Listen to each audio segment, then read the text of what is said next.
Hot time in the city. My hair plugs ain't pretty. Hot times in the city. I'm feeling kinda bad. 7 to 8 hours. Welcome to the mop-up for May 20th, 2022. It's time to start excommunicating Democrats. We got to get rid of certain Democrats. Chuck Schumer, I talked about this on Monday. I can't get over this. Chuck Schumer's daughter, Jessica, is a lobbyist for Amazon. Get out of my party. If you're a lobbyist for Amazon, get out of my party. Hi, I'm David Feldman, coming to you from welcome to my party. I'm David Feldman, coming to you from an air shaft overlooking a parking garage somewhere in Manhattan where the temperature is 53 degrees, wet and cloudy. On today's program, there is a vast right-wing conspiracy to brainwash Americans. We talk with filmmaker Jen Senko, author of the new book, The Brainwashing of My Dad.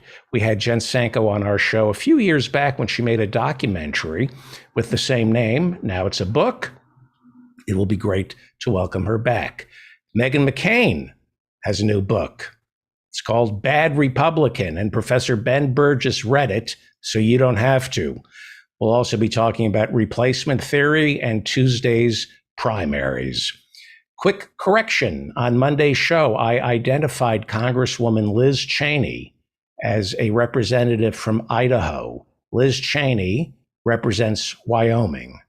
I am sorry for both the mistake and the fact that there is a Wyoming and an Idaho. New York's Division of Human Rights is charging Amazon with discriminating against pregnant workers and women with disabilities at its fulfillment centers here in New York.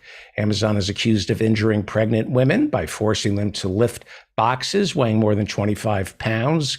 Amazon is also accused of not accommodating workers with disabilities. That's all according to New York's Division of Human Rights today. Last September, Bernie Sanders and Democratic senators Kirsten Gillibrand, Richard Blumenthal, Bob Casey, Sherwood Brown, and Elizabeth Warren asked the Equal Employment Opportunity Commission to investigate Amazon's systemic failure to provide adequate accommodations for pregnant warehouse workers.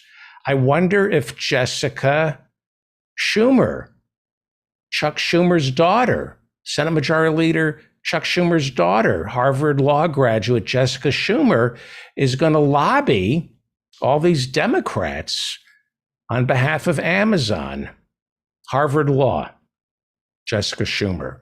Piece of shit, Jessica Schumer. The road apple doesn't fall far from the horse's ass, her father. The average American family spends $5,000 a year on gasoline, twice what it spent a year ago today. That's according to a new study.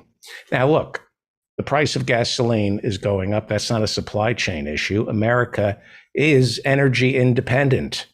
All that oil is here in America, and it used to be all ours. Back in 1975, during the height of the oil crisis, Congress passed the crude export oil ban, which meant when we drilled oil, it was for domestic consumption and domestic consumption only. You know, energy independence, drill, baby, drill. Then 40 years later, in December of 2015, Democratic President Barack Obama signed legislation to lift that crude oil export ban to help domestic oil producers get more money by charging us more for gasoline. See, back when Obama lifted the export ban, oil was selling at $30 a barrel. So instead of getting this country off fossil fuels, instead, Obama lifted the crude export oil ban, 40 years of that lifted, and now oil and gasoline prices were then pegged to the international market, not the domestic market. See, if you can't export our oil, All the oil we drill is simply for domestic consumption, and that would drive prices down. So much for energy conservation and independence, right? We drill in the Gulf of Mexico, we drill in Alaska, we defile our air, water, and parks to drill for oil, and it's sold to us as energy independence, drill, baby, drill. Right now, Republicans are spreading the lie that the only way to bring down the price of gas is to drill more. But Exxon, with its record profits, isn't spending money on drilling. It's taking its record profits and paying record dividends to shareholders. Exxon won't drill because more drilling creates more of a supply, which means less of a demand, and they're afraid oil is going to go back down to $30 a barrel. We were promised that by drilling domestically, we would never again fall prey to world events or the vicissitudes of the global market. But, as I said, the oil companies drilled and drilled and drilled. They had too much oil. Gas got too cheap. Oil got too cheap, which means their profits went down. So Barack Obama and the Democrats, working with the Republicans, lifted the ban on exporting crude oil, which meant American oil went into the global marketplace. And that allowed it to get sold to the highest bidder, which is why we're no longer protected when Russia's oil supply is cut off. Once again, we are paying twice as much for oil due to artificial scarcity. This is not a supply chain issue. We have plenty of oil and oil should be cheap. Obama lifted the crude export oil ban back when oil used to be $30 a barrel. And now, thanks to Obama, it got pegged to the international market. Now it's about $110 a barrel. All those subsidies we give the oil companies to drill in America, and still oil costs more than ever. Oil costs more than ever. Exxon started 2022, their stock started the year selling for about $60 a share. It's now worth $91 a share. What is that? About a 30%, 50% increase? Meanwhile, the rest of the stock market down 20%. Chairman of the Joint Chiefs of Staff, General Mark Milley, said he has spoken with his Russian counterpart for the first time since the invasion of Ukraine began. And last week, U.S. Defense Secretary Lloyd Austin said he spoke with his Russian counterpart for the very first time since the invasion of Ukraine began. What's the rush, fellas? Why do you want to talk to your counterparts over in Russia? Why? Shouldn't you guys be buying more weapons to keep the war going? There's no time to talk peace, especially when the Senate today approved a $40 billion weapons package for Ukraine. And that brings the total amount of weapons spending for Ukraine to $54 billion in just 2 months. We're spending $54 billion on weapons for Ukraine, and that's just 2 months. No COVID relief, but $54 billion for weapons for Ukraine. And the war is, it just got started. Lockheed Martin started the year trading at roughly $350 a share. Today, it sells at $426 a share, while the rest of the stock market is down nearly 20%. Well, here's something interesting. A lot of Republicans in the Senate voted against today's $40 billion aid package, not aid, weapons package for the military industrial, $40 billion aid package for Ukraine. Our military contract, it's not about making the weapons contractors richer. It's about helping the people of Ukraine prolong a war. Well, these Republicans in the Senate, they don't trust Biden. I wonder if PayPal is going to make it impossible for these Republicans to raise money. They're opposing the war in Ukraine. That's not Twitter. I wonder if they're going to suspend their accounts too. Where do United States senators get off challenging the premise that the only solution to Ukraine is billions and billions of weapons? You cannot say that in America. Didn't they get the message that that speech has been chilled? You cannot say that in America. Seriously, you can't. Nobody, certainly nobody in the Democratic Party would dare challenge these weapons transfers to Ukraine. It's considered unpatriotic to question Joe Biden's decision to send $54 billion worth of weapons to Ukraine.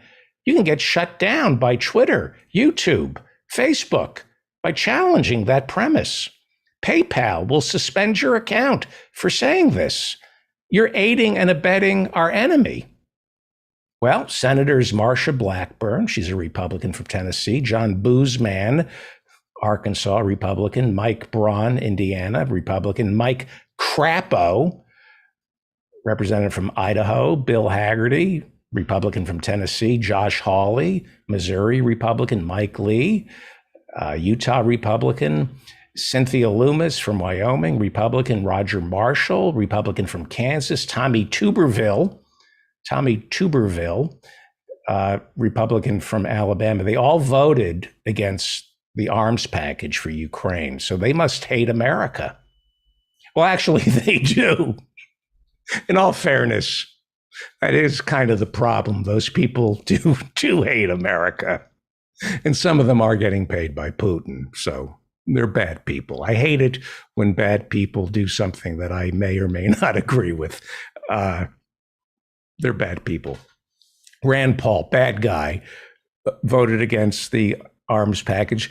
He said he wanted an inspector general to find out where all the money and weapons we give Ukraine are ending up. Imagine that. Well, at least we have 11 Republican senators with a spine.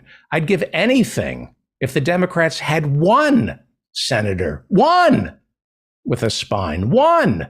Bernie's not a Democrat. He caucuses with the Democrats. Not a single Democrat in the Senate with a spine to stand up for what they think is right. Well, George W. Bush, remember him? Number 43. He felt the need. He was worried that, we weren't going to send weapons to Ukraine, and he's a Republican, so he spoke out in favor of arming the Ukrainian people because he says there's no talking with Vladimir Putin. George W. Bush says Vladimir Putin must go, and who better to advocate regime change than George W. Bush? This is the guy who overthrew Saddam Hussein, and we all remember how great that turned out. Here's George W. Bush speaking at the George W.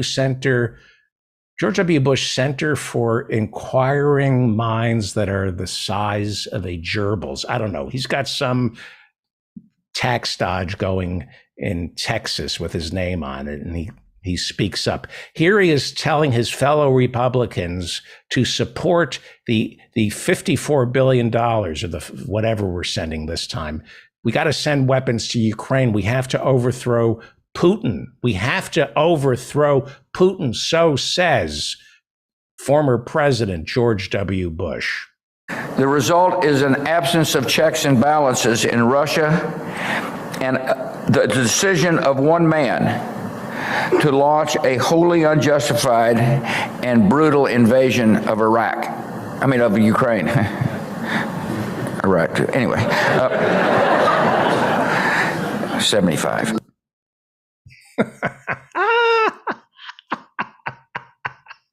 Oh, and we laughed. Iraq, Ukraine, Putin, Bush. Is there really a difference? No, there is no. Let's watch that one more time. And brutal invasion of of Ukraine. Ukraine, Iraq, Putin, Bush. What's the difference, right? There is no difference. Karl Marx famously said, history repeats itself. First as tragedy, second as farce. and brutal invasion of of Ukraine. Wow. George W. Bush. I mean, you got to give him credit, at least subconsciously. He knows he screwed up. I'm going to play this for Dr. Hirschenfeld. George W. Bush knows he screwed up, but he lacks the vocabulary.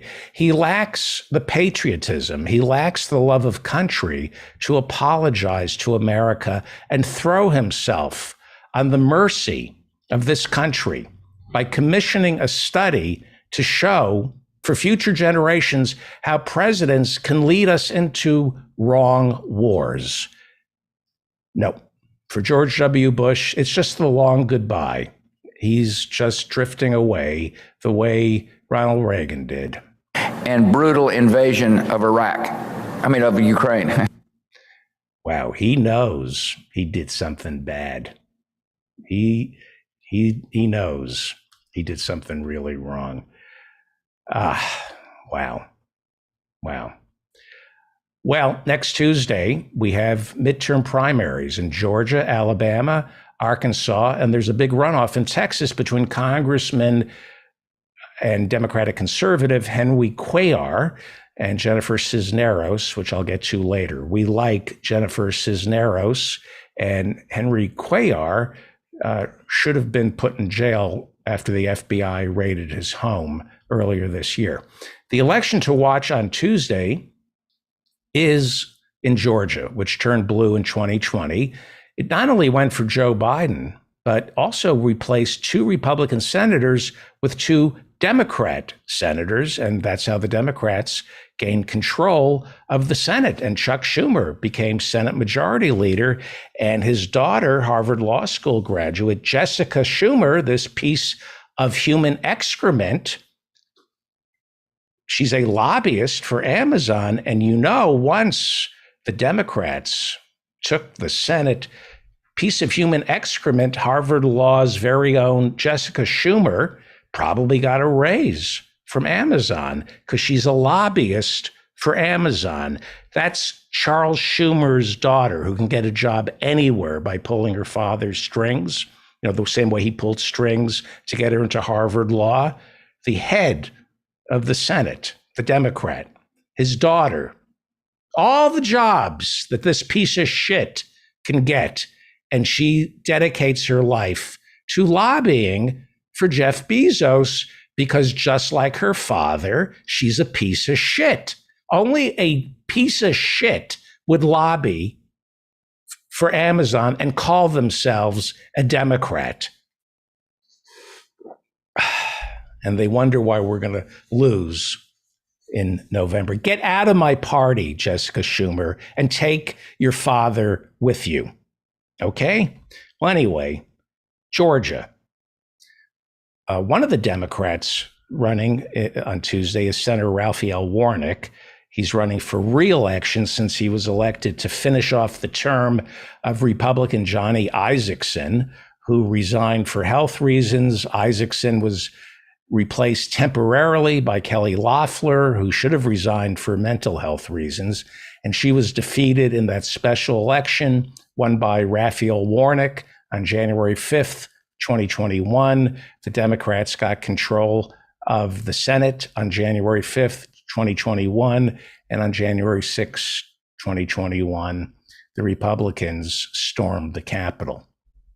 Georgia's Republican Governor, Brian Kemp, is running for re-election. He has a challenger on Tuesday. Former Republican Senator David Perdue is running against Trump for the nomination, and Perdue is supported by Donald Trump, who insists Governor Kemp shouldn't be re-elected because Governor Kemp didn't do enough to steal Georgia for him back in 2020.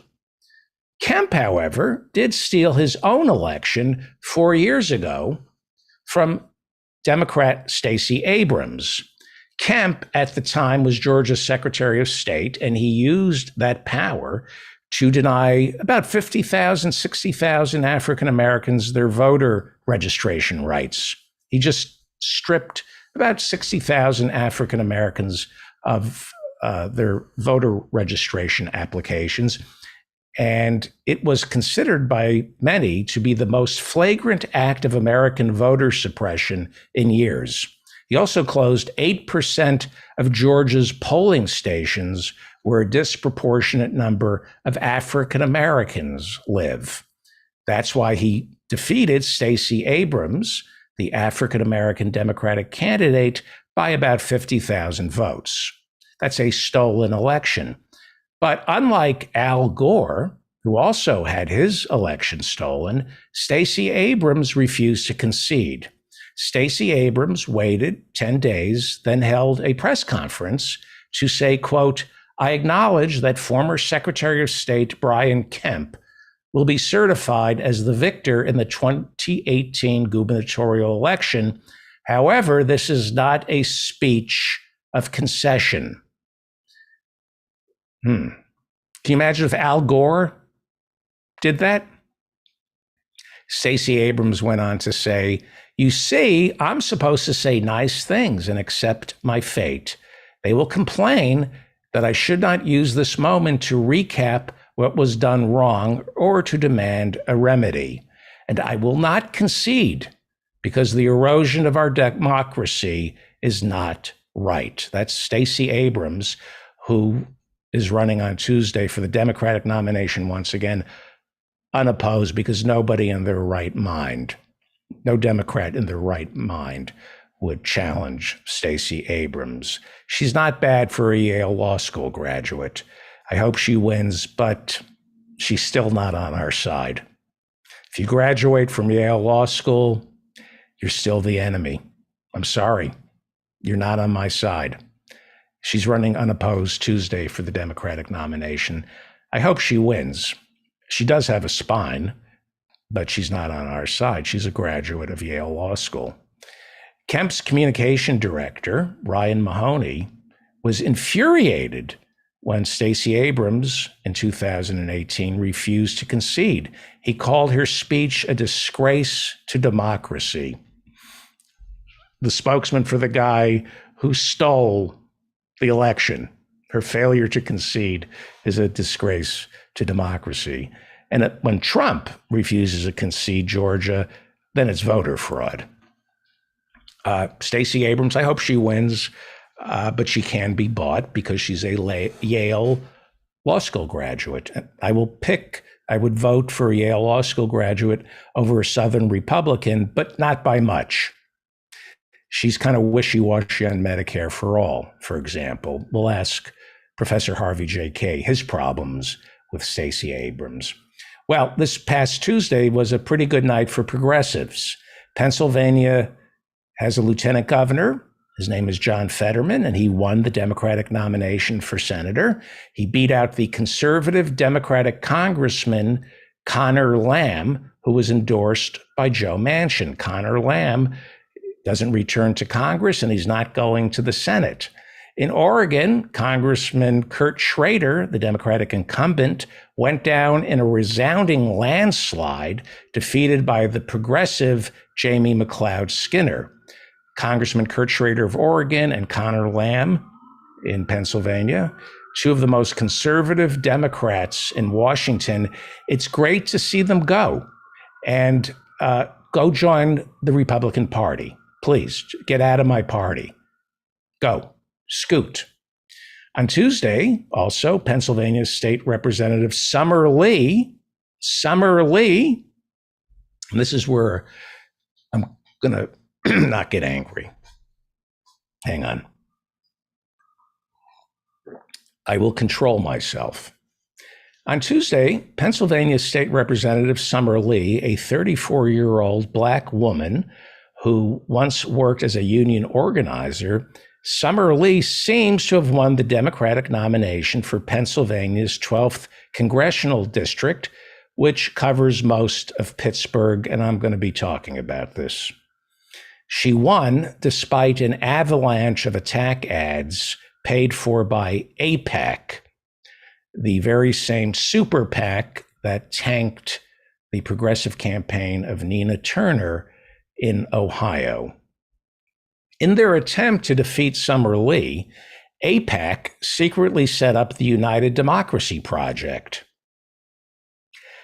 According to The Guardian, the United Democracy Project hides the fact that it's been set up by AIPAC and runs issue ads that have nothing to do with Israel, even though AIPAC is a pro-right-wing Israeli lobbying group, okay? Summer Lee offended AIPAC by condemning Israel's atrocities in Gaza. She equated the treatment of Palestinians with the treatment of blacks here in America, and she suggested that American aid to Israel should be contingent on better treatment of the Palestinians. So naturally, AIPAC jumped to the conclusion that Summer Lee doesn't believe Israel has a right to exist. If you question Israel's treatment of the Palestinians, then you don't recognize Israel's right to exist. But AIPAC doesn't have the courage to say that. No. That's not a winning message, especially, in parts of Pittsburgh it is, but it's not a winning message. So they hide behind the United Democracy Project and attacked Summer on everything other than Israel. This is cowardice. This is a pro-right-wing Israeli lobby, AIPAC, that doesn't have the courage of their convictions to attack Summer Lee on the issues they lobby for, which is the oppression of Palestinians. That's not a winning message. So they spend all their money setting up the United Democracy Project and run attack ads against Summer Lee on everything other than her position on Israel vis-a-vis the Palestinians. AIPAC is slowly beginning to realize that Israel's treatment of the Palestinians, especially in Gaza, is indefensible here in America, especially among American Jews, especially among young American Jews. A growing number of American Jews, especially young American Jewish voters, unlike the Anti-Defamation League, they don't think criticizing Israel is synonymous with anti-Semitism. I know it's hard for the Anti-Defamation League and AIPAC to believe this, but you can criticize Israel and not be anti-Semitic. The same way I can criticize this shithole of a country I call America and not be unpatriotic. I take pride in this country, the freedom that I have to call America a shithole. I love America because I can call it a shithole. But AIPAC is making some Jews stupid. You can't criticize Israel now, according to AIPAC. You can't criticize Israel now, according to the Anti-Defamation League, because that makes you an anti-Semite. Isn't that smart and brilliant? That really is a true expression of Jewish values, you fucking idiots. Well, you can say that if you're AIPAC, but get out of my party. You don't belong in the Democratic Party. And AIPAC knows it doesn't belong in the Democratic Party. AIPAC knows it is a Republican lobbying group. So they infiltrated the Democratic Party this year by surreptitiously dumping money into Democratic primaries under a phony organization called United Democracy Group. It's phony. It's a front for AIPAC. It's a front for ultra right-wing war hawks in the Israeli government. Through United Democracy, AIPAC was able to dump $2.5 million into one single district to try to defeat Summer Lee. Looks like they failed. AIPAC, I'm sorry, not AIPAC, that's a Republican lobbying group. the United Democracy Project, which is funded by AIPAC. The United Democracy Project, through all its support behind Steve Irwin, who before running for the Democratic nomination against Summer Lee, before he did that, he was a Republican congressional staffer. AIPAC wanted the Democrats in Pittsburgh to nominate a Republican for Congress, Steve Irwin. Get out of my party. You can have these thoughts, AIPAC, but get out of my party. Get out of my party. Don't set up this straw organization called the United Democracy Project and support, try to get Republicans elected as Democrats. Get out of my party. It looks like Summer Lee, it looks like AIPAC failed. I want you to learn who AIPAC is, what AIPAC is. I'll be talking about AIPAC for a little while right now. AIPAC did very well in North Carolina's Raleigh-Durham district. Valeria, isn't Valeria? Sounds like a sedative, and she probably is. Valeria Foushee received $433,000 directly from AIPAC. This is a Democrat, right? She's running in North Carolina's, she won North Carolina's Raleigh-Durham district on Tuesday. Her name is Valeria Foushee. She got $433,000 directly from AIPAC, and then another $1.5 million from AIPAC's phony United Democracy Project, all to defeat Durham County Commissioner Nida Alam, a 28-year-old observant Muslim. Alam, the 28-year-old observant Muslim, was endorsed by Bernie Sanders, Elizabeth Warren, as well as members of the squad. Once again, what is so pernicious about AIPAC spending so much on this campaign, or all these campaigns, is that they didn't use their money to attack these candidates on their calls for Israel to obey international law, because AIPAC is too chicken shit to make Israel's treatment of the Palestinians a political issue. AIPAC is chicken shit. So they attack these candidates on everything other than Israel. And that's pure cowardice, because AIPAC is chicken shit. A local organization called Jews for Democracy doesn't like AIPAC. Most American Jews don't like AIPAC. A local organization called Jews for Democracy wrote an op-ed in a local Durham newspaper saying, quote, "We call on AIPAC to stop trying to buy this congressional seat, and we ask all candidates in this race to refuse to accept their support." Jews for Democracy, I believe that is an organization that has balls, unlike AIPAC, which is chicken shit. They call themselves Jews for Democracy. They don't hide behind the United Democracy Project, because AIPAC is comprised of self-hating Israelis. They're ashamed of what they believe, so they hide. They set up straw organizations. Not Jews for Democracy. Jews for Democracy called on all candidates to stop taking money from a digital currency billionaire as well, because Jews for Democracy oppose cryptocurrencies and crypto fascists who AIPAC seems to prop up. It was AIPAC that gave a full-throated endorsement of Donald Trump.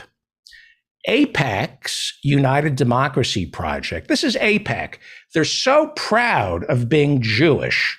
They're so proud of Israel, they can't even put Israel or Jew in their name. AIPAC, their front group, United Democracy Project, is also throwing $1.2 million at Texas Democratic Congressman Henry Cuellar, who faces a stiff runoff challenge from 28-year-old immigration lawyer Jessica Cisneros. That's in Texas on Tuesday. Jessica Cisneros is supported by Bernie Sanders, Elizabeth Warren, the wonderful Katie Porter, and the squad, just not the Democratic leadership. Why? Why won't the Democratic leadership support Jessica Cisneros, who is pro-choice, and instead they support Henry Cuellar, who is anti-abortion, especially now in Texas, when the Supreme Court is about to overturn Roe v. Wade?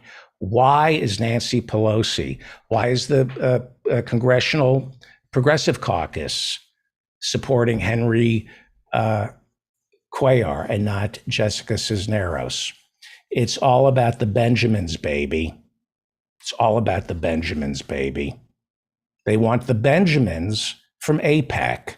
It's all about the Benjamins. Now, Cisneros, Jessica Cisneros, who we are hoping she beats Democratic pro-life Congressman Henry Cuellar. Jessica Cisneros is also supported by J Street, which has contributed hundreds of thousands of dollars to her campaign. J Street is also a lobbyist for Israel, and they represent the views of 80% of American Jews. We just don't hear from J Street in the Main Street press. We only hear from the war hawks. We only hear from AIPAC. We never get to hear from J Street, which represents the views of 80% of American Jews. J Street represents the progressive wing of the Israeli government, the progressive wing of the Democratic Party, and the progressive wing of American Judaism, which is progressive. Most Jews are progressive. I'll talk about J Street in a little while, but let's get back to AIPAC, which is throwing millions at Henry Cuellar. They're trying to get Henry Cuellar reelected. He's a Democrat, and they're trying to get Henry Cuellar reelected. He opposes Medicare for all. He supports weakening Obamacare. He is the only pro-life, anti-abortion Democrat serving in the House. He opposes the PRO Act, which would make it easier for workers to organize. And he doesn't want to abolish ICE or its for-profit concentration camps. And AIPAC is supporting Henry Cuellar. In other words, AIPAC is supporting a congressman who opposes Jewish American values. AIPAC is endorsing a congressman who opposes Jewish American values. AIPAC is doing that because AIPAC doesn't represent Jewish American values, or for that matter, the values of most Israelis. AIPAC supports the values of ultra-right-wing casino owners and Israelis who refuse to negotiate a peace with the Palestinians. AIPAC, by the way, is the American Israeli Public Affairs Committee. It represents the conservative wing of Israeli politics. It does not represent all of Israel. For years, AIPAC claimed it didn't raise money directly for candidates here in the United States, but last year it officially began contributing directly to candidates. Some of those candidates getting money from AIPAC include 37 members of the Treason Caucus. You know what the Treason Caucus is? That's the 130 Republicans who refused to certify the 2020 presidential election. AIPAC is giving money to 37 members of the Republican Party who supported the attack on January 6th. Let's be clear about AIPAC. AIPAC has donated to 37 Republicans who supported the January 6 attacks on our nation's capital. AIPAC doesn't speak for American Jews. AIPAC doesn't even speak for Israel. It speaks for the right-wing crackpots in Israeli government. AIPAC would be the equivalent of MAGA going overseas and setting up some kind of lobbying organization claiming it represents all of America. By the way, MAGA, Trump, AIPAC, one and the same. MAGA, Trump, AIPAC, one and the same. You cannot disentangle AIPAC from Trump or MAGA. One and the same. AIPAC hates our Constitution. It hates America, not J Street. J Street speaks for 80% of American Jews. If you want to know what 80% of American Jews believe, I suggest you visit jstreet.org. J Street lobbies Congress. And I'm going to read you, because it's important. I'm going to read you their official policy. This is J Street's official policy, and this is what 80% at least, this is what most American Jews believe. Probably 100%, 95% of Jews under the age of 30 believe. This is what a very, very large chunk of Israelis believe. You don't hear this. You don't get to hear J Street. You only hear from AIPAC here in America.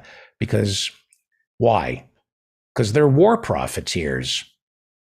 There's no money in peace with the Palestinians. So MSNBC, CNN, you're only going to hear from AIPAC, never J Street, which doesn't want to spend money on weapons. It wants to spend money on humanitarian aid for Gaza. This is what J Street, this is what they write about their policy. The ongoing Israeli occupation of Palestinian territory is a major obstacle to the achievement of Israeli-Palestinian peace. It is a systemic injustice violating the rights of the Palestinian people and poses a severe threat to Israel's long-term future as a democratic homeland for the Jewish people. Military rule over millions of Palestinians who lack civil and political rights represents a daily infringement on the basic rights and aspirations of the Palestinian people and has been extremely detrimental to Israel's democracy, security, economy, and regional standing. That's what most American Jews believe.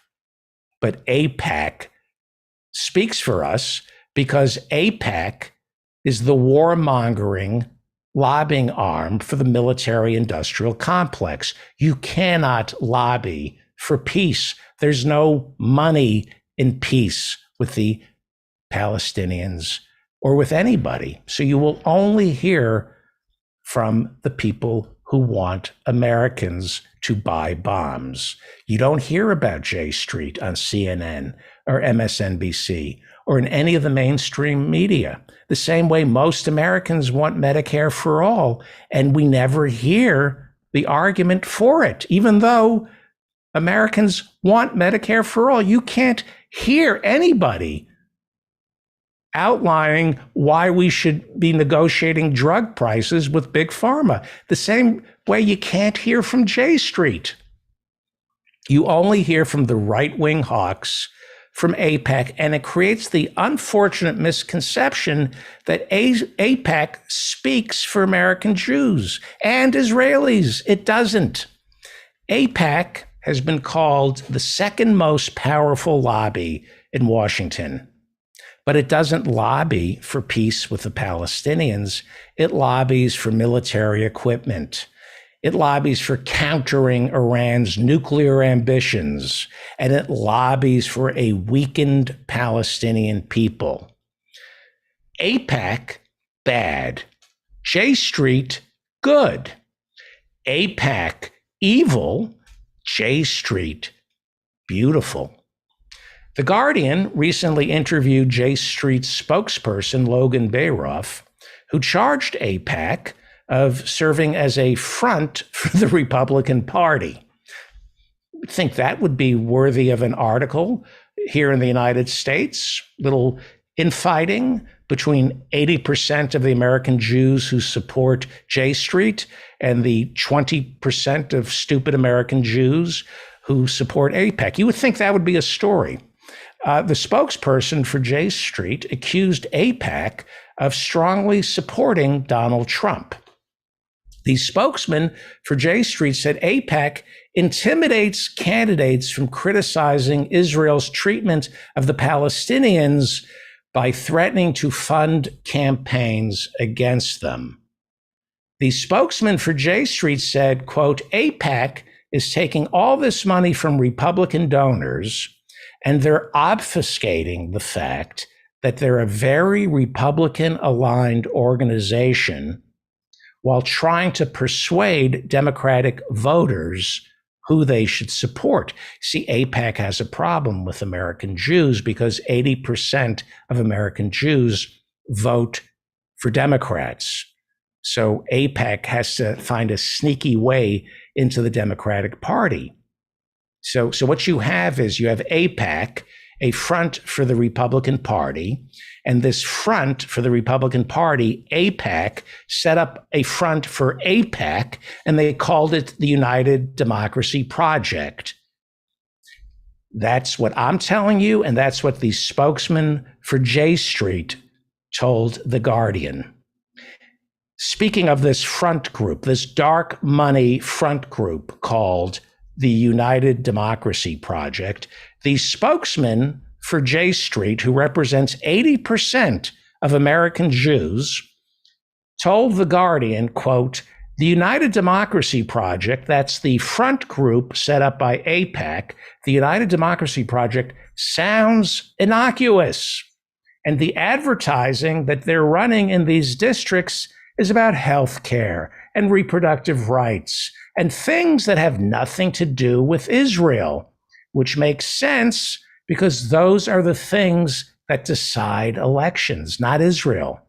He goes on to say, but the reason that they're aligning with certain candidates is because they are more aligned with their more hawkish positions on Israel, and because they fear that other candidates will be more progressive and aligned with the Palestinians. You see what's going on? Most Jews are Democrats, about 80%. AIPAC is Republican. It's an ultra right-wing Republican lobbying group. AIPAC supported Trump. And Jewish Democrats know exactly who AIPAC is, and they know it doesn't represent Jewish values. And AIPAC knows that Jewish Americans are onto AIPAC, so AIPAC set up a straw organization, and they called it United for Democracy. And it never admits to being a Jewish organization. But they target Jewish Democratic voters away from progressive candidates. They try to do this even though Jewish Democrats traditionally vote progressive. This is bad shit. This is dark money shit. AIPAC is a chicken shit organization. They don't even call themselves Jewish in their name. And they set up an organization that doesn't even have the name AIPAC or Judaism in it. Now look, I believe in a two-state solution. I believe what Israel's George Washington, David Ben-Gurion said when Israel won the West Bank and the Gaza Strip. He said, this will not end well. That's what David Ben-Gurion, the founding father of Israel, said after Israel annexed the West Bank. He said, this will not end well. I believe anti-Semitism is a perennial. It's like seersucker. It never goes out of style. I believe that Judaism in many ways can't exist without anti-Semitism. Therefore, I believe it is incumbent upon the world community to guarantee a safe haven for Jews, and I believe that safe haven is Israel. I also believe Israel has no place in Gaza or the West Bank, and the way forward is compromise, not war or terrorism, compromise. I also believe AIPAC needs to stay out of American elections. I believe AIPAC needs to stay out of American elections. When Russia tampers with American elections, we don't like it. This week, Steve Wynn, the casino magnate, was charged by our Justice Department with violating FARA by lobbying Donald Trump on behalf of China. Trump's friend, Tom Barrack, this week was indicted by the federal government for illegally lobbying the Trump administration on behalf of the UAE. Rudy Giuliani is being investigated on accusations that Rudy lobbied the Trump administration on behalf of the Ukrainian city of Kharkiv. Americans, like George Washington, we don't like foreigners lobbying our government. If you want to lobby the American government, you must be registered as a foreign agent. And we certainly don't like foreign countries influencing our elections, especially donating to candidates. Now, AIPAC is registered as a Washington lobbyist, but it is not registered as a foreign lobbyist. See, AIPAC found a legal loophole. It claims it isn't lobbying for Israel. It claims it's lobbying on behalf of Americans who support the state of Israel. I think in Latin, the term for that is bullshit. AIPAC doesn't represent Israel or American Jews. Like I said, 80% of American Jews don't support the ultra-conservative parties inside Israel's government, which AIPAC lobbies for. AIPAC lobbies on behalf of the MAGA wing of Israeli politics. MJ Rosenberg worked over at AIPAC for half a decade, and MJ Rosenberg was disgusted by it. He quit and went on to work over in Congress. 3 years ago, MJ Rosenberg wrote an article for The Forward. That's one of the world's leading Jewish newspapers. The article was entitled, "It's Time for AIPAC to Register as a Foreign Agent." Here's what MJ Rosenberg, who used to work for AIPAC, wrote in The Forward, quote, "It is time to require AIPAC to register as what it is, a foreign agent. It will still be able to advocate for Israel, but as an Israeli lobby, which admits to getting its marching orders from the Israeli government." Well, he's wrong. It gets its marching orders from the right wing of the Israeli government. Look, I don't want to talk about AIPAC, but I'm one of the few people who can criticize AIPAC without being accused of anti-Semitism. I call on American Jews to speak out against AIPAC. AIPAC is not your ally. AIPAC is ultra right wing, and when there's an ultra right wing party in Israel, AIPAC is lobbying for that party, that coalition of ultra right wing war hawks. They don't represent the Israeli government. AIPAC represents the crackpots in the Israeli government. Yes, AIPAC, in all fairness, it doesn't get its money from right-wing Israeli political parties. That's true. It gets its money from the same people, however, that these ultra-right-wing Israeli political parties get their money from. MJ Rosenberg, who used to work for AIPAC, wrote in the foreword. He writes about AIPAC, how AIPAC should be forced to register as a foreign agent.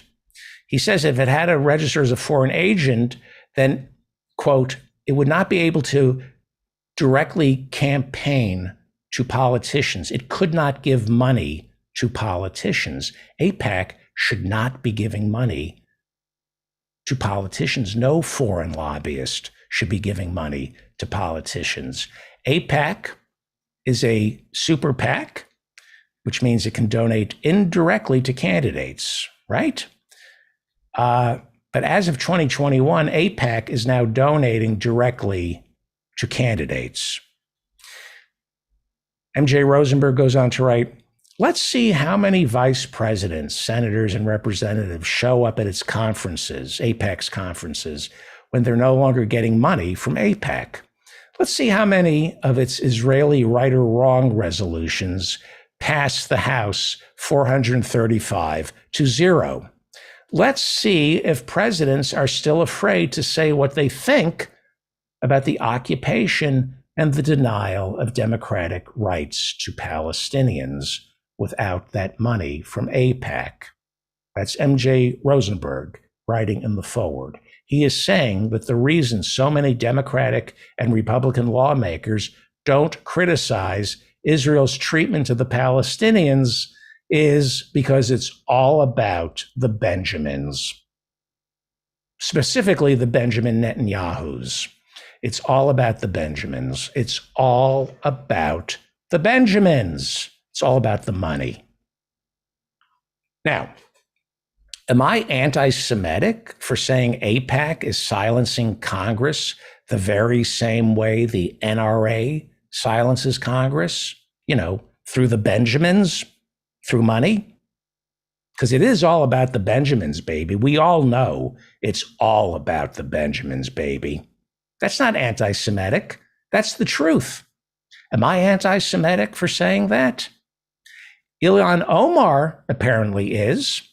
Congresswoman Ilhan Omar in 2019 was forced to apologize when she explained away Washington's unconditional support for Israel in a tweet that read, quote, "It's all about the Benjamins, baby." What's wrong with that? It is all about the Benjamins, baby. You think these politicians care about Israel? Speaker Nancy Pelosi and the entire Democratic leadership issued a joint statement demanding Congresswoman Omar apologize for what they called her anti-Semitic tropes and prejudicial accusations about Israel's supporters. They called her words deeply offensive. So if you accuse AIPAC of buying Washington's silence on the treatment of Palestinians, then I guess that's anti-Semitism? Interesting. Funny how AIPAC is MAGA, and MAGA is obsessed about censorship, right? But we don't hear MAGA complaining about how you cannot criticize Israel without being accused of anti-Semitism. I went to an Orthodox Hebrew school. I read Hebrew. I went to Orthodox Hebrew school 3 days a week until I was 18. And I get it. I understand it's not safe to be Jewish in this world. People hate Jews and they always will. And there's nothing that will ever stop people from hating Jews. There is nothing Israel could ever do to get people to stop hating Jews. Israel, I hope, makes peace with the Palestinians and there's a two-state solution. There will still be anti-Semitism around the world because there is nothing the Jews could ever do to stop anti-Semitism. And I believe Jews should stand up for themselves the same way I believe the LGBTQ community, Blacks, Muslims, women, every group, Palestinians, Arabs, every group of people who fear for their physical safety and economic security. I believe everybody who fears for their physical safety and economic security should stand up for themselves. I'm going to wrap it up in 5 minutes. I don't want to go long here. Jews cannot defend the situation in Gaza. It's indefensible. You can offer up a million reasons why Gaza is the way it is, but you cannot defend the situation in Gaza. It's indefensible. Now, I do think we're at a point where Israel, at least for a while, doesn't have to do anything about Gaza and the West Bank. I think nobody in the Middle East is rushing to the Palestinians' defense. I think the Palestinians right now are pretty much isolated. Then again, I'm usually wrong. But for the time being, I believe that Israel, if they so choose, can continue to ignore Gaza and the West Bank. There will be occasional flare-ups like what's going on right now, wars, terrorist attacks, assassinations on Israeli soil or in Gaza or on the West Bank. And I believe that a cost-benefit analysis for right-wing Israelis will reveal that all this noise is a small price to pay for what we have right now, and that is relative stability, right? I think this situation right now as it is can continue with occasional eruptions. But here's the problem for Israel, as I see it. Gaza makes Jews stupid. Forget all the women and children without potable water on the Gaza Strip, or the jobs. There are no jobs there. Forget there's no place to live in Gaza. Forget all that. Forget it. Forget that more and more Americans are secretly turning on Israel. Forget that. Forget more and more American Jews are beginning to think, I'm a Jew. I'm not an Israeli. I'm a Jew. Why do I have to get blamed for something in a country I visited once? My advice to Israel, forget all that. Forget that the status quo over time will make Israel increasingly isolated from the world, and that Jews around the world will distance themselves from Israel. Forget all that, because I do think Israel can survive all of that. I really do. I think Israel can stay exactly the way it is, not give an inch, and Israel will survive. But there's a price. Israelis and the Jews who defend the Israelis' treatment of the Palestinians will become increasingly stupid. The Israelis will become just as stupid as Americans. War, violence, oppression, police brutality makes a country stupid. You have to be stupid to allow that to happen. America is a stupid country because we must defend the indefensible. Defending the indefensible makes you stupid. It spreads like a cancer. You get dumber. You defend one stupid thing, you defend one indefensible thing, it makes you stupid enough to start defending other indefensible things. That's why America is such a stupid country. Once you defend the situation in Gaza, it becomes increasingly easier to defend other injustices. But in order to do that, you must be stupid, and you must make sure the people you share your country with are even dumber than you are. The price Israel is going to pay for this treatment, this indefensible treatment of the Palestinians in Gaza and the West Bank, is the price is a lot of stupid Jews. You have to be stupid to defend this. Like I said, look how stupid America is. Look how we spend $1 trillion a year on defense with no real enemies. You got to be pretty stupid to spend that kind of money on defense while we have people living on the streets. 400 million guns. Got to be pretty stupid to think The only thing that stops a bad guy with a gun is a good guy with a gun. Only a stupid person could say that, and only an even dumber person could believe that. We must, deny man-made climate change, right?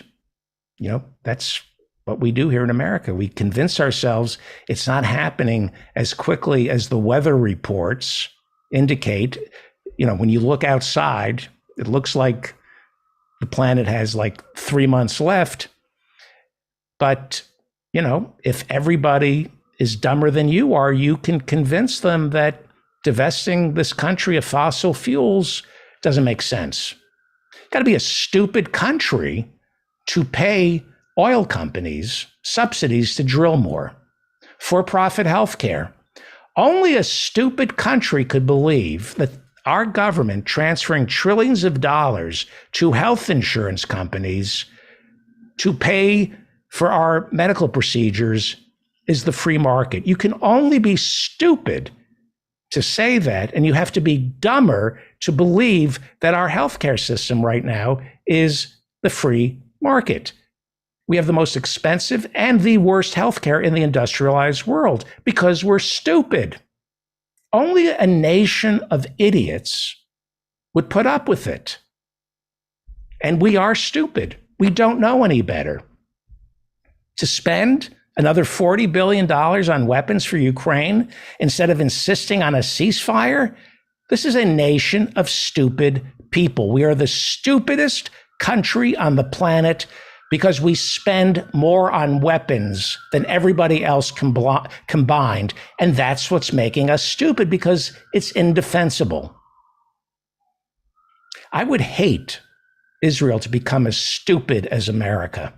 I would hate Jews who defend Israel to become as stupid as the my country, right or wrong, love it or leave it, patriotic goons whose love for America only flows from its ability to make war.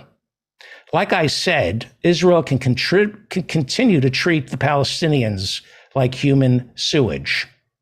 It can, and it will survive. The same way America is in denial about killing millions in Laos, Cambodia, and Vietnam. We have survived killing hundreds of thousands of civilians in our 20-year war against terror. We survive. The world hates America, but it doesn't matter. We're still standing, but we're stupid. To be patriotic in America, you have to be stupid. To defend the idea of America, our racist founding fathers who stripped the teeth out of the mouths of slaves to make dentures for George Washington, to defend our Constitution, this Constitution that doesn't work, we have to be stupid. And AIPAC is making Israel stupid. It's making 20% of American Jews stupid. Most importantly, what I find offensive about AIPAC, it thinks Jews are stupid. And I'm offended by that. I am offended that AIPAC thinks Jews only think that we have to make war with the Palestinians, not peace. I'm offended that AIPAC insults the intelligence of Jews, thinking that Jews believe in making war, not peace, with the Palestinians. I believe AIPAC is anti-Semitic. I believe not criticizing AIPAC is anti-Semitic. I believe AIPAC hates Jews and only loves the far-right crackpots in the Israeli government. I think AIPAC thinks most Jews are stupid, and I think AIPAC makes us less safe. I think AIPAC is bad for the Jews. I think AIPAC hates the Jews. I think AIPAC is anti-Semitic. And I think not criticizing AIPAC is anti-Semitic. I urge all American Jews to tell AIPAC to register as a foreign lobbyist and stay out of our democracy. We will be right back. Well, that's not happening. That wasn't happening. Whereas we're running a little behind, we'll get to everybody.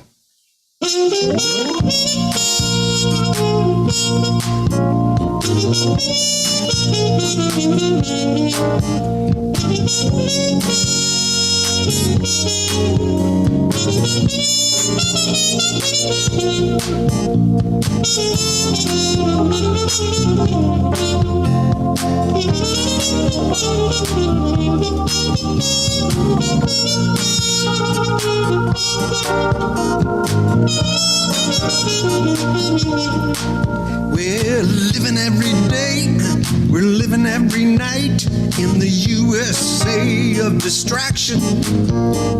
We wake every morning like the Rolling Stones, 'cause we just can't get no satisfaction.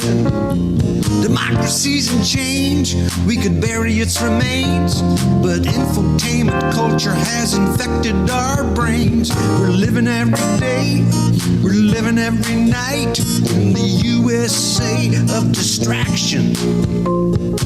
The wisdom we receive, the reality we perceive, is burned into our brains by cable TV.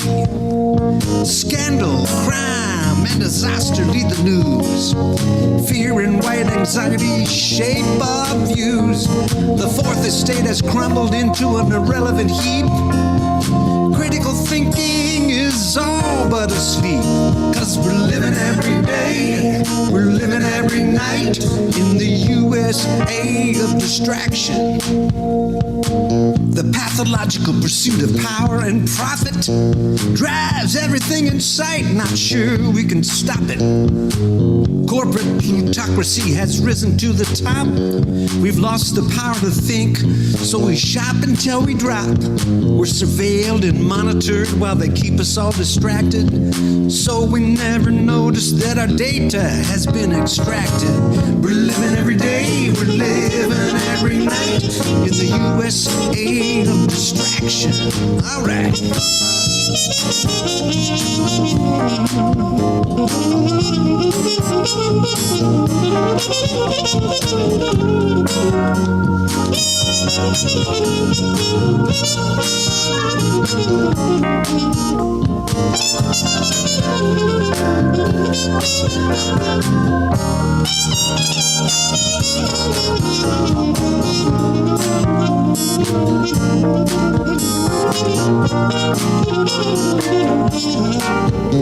The Reagan agenda, a libertarian notion of sweeping deregulation, has been put into motion. Our eyeballs seldom stray too far away from the mega monopolies that command the day. Diversity in media is gone, gone, gone, slowly fading out like a sad, sad song. We're living every day, we're living every night in the USA of distraction. The telegenic spectacle of tabloid celebrity has squeezed out any room for social integrity. With profits to be made and minds to be molded, media crushes the truth even when it's been scolded. It's books now more than ever that people need to read. Folks are hypnotized by their Twitter feed. We're living every day, we're living every night in the USA of distraction.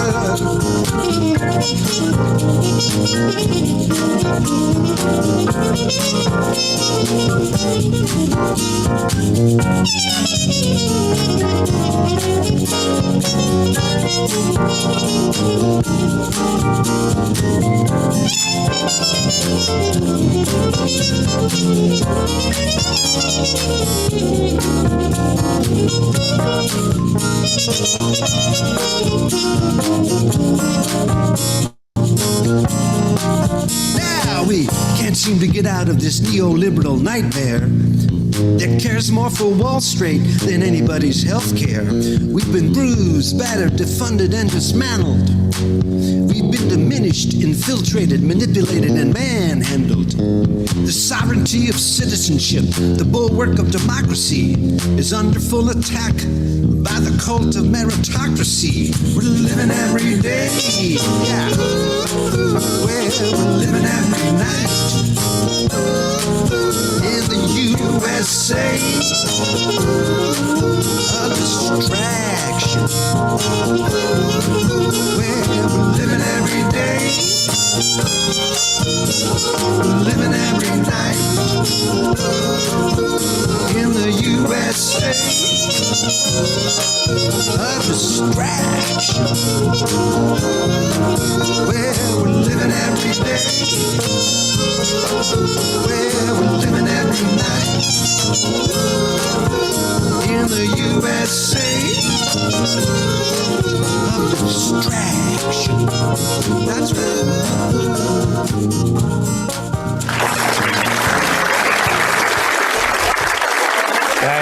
That's Professor Mike Steinel. And thank you to Todd from Tucson, who gave us some money in the super chat.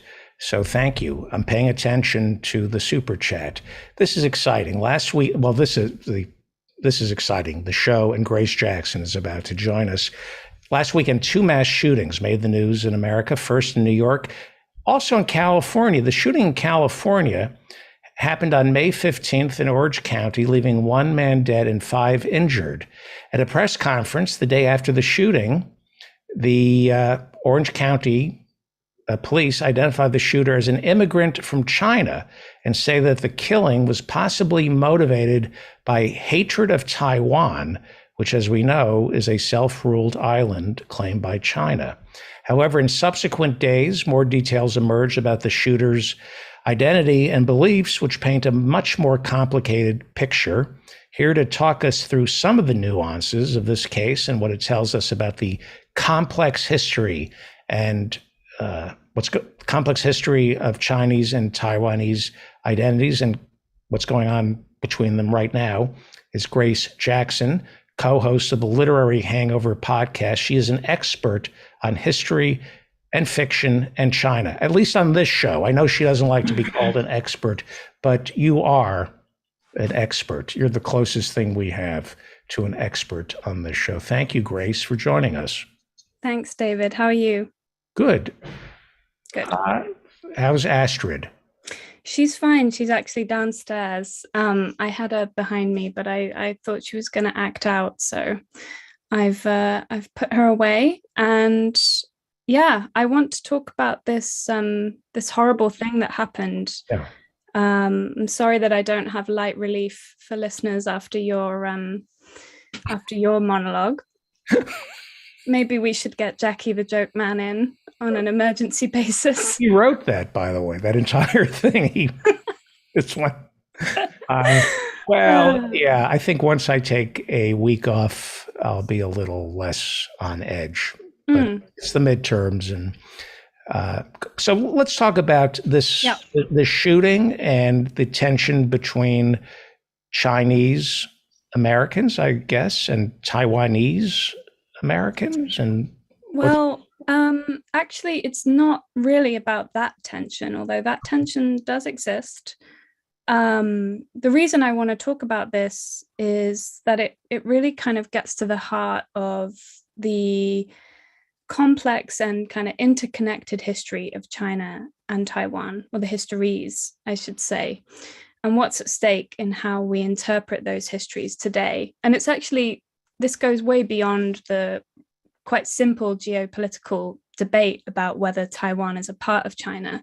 This actually brings to the surface a lot of the more messy questions about ethnic identity and national identity across China, Taiwan, and in the diaspora in the United States especially. So yeah, before we dive in, I'll just remind people of the facts of the case as we know them currently. So on May 15th, a 68-year-old man named David Cho attended a Sunday school class and a luncheon hosted by the Irvin Taiwanese Presbyterian Church. This is a group that worships at the Geneva Presbyterian Church in Laguna Woods, which I believe is something of a retirement community. in Orange County. So Cho had driven 270 miles from Las Vegas to attend this service. He brought 2 guns with him and several explosive devices. He kind of hid out in the church after attending the service, and at some point in the afternoon, he began to chain the doors shut and also nail them shut. And then he began shooting. A 52-year-old man, a doctor called John Chung, and one of the youngest members of the congregation actually rushed the shooter and tried to disarm him, and he was killed. 5 other people were badly injured, and their ages were between 66 and 92 years old. So you can already get a feel for the nature of this congregation, quite elderly. To move on, I want to talk about And he was elderly, right? The shooter was also, the shooter, I believe, was like in his 60s, right? Yeah, he was 68. And I'll get to him a little bit later, but first, I just want to talk about the location of the shooting and the nature of the community that it targeted, because these are very important factors. So as I said, this was mostly an elderly congregation of Taiwanese Americans who spoke and worshipped in the Taiwanese dialect, not Mandarin Chinese, and who identified as Taiwanese or Taiwanese American, not Chinese and not Chinese American.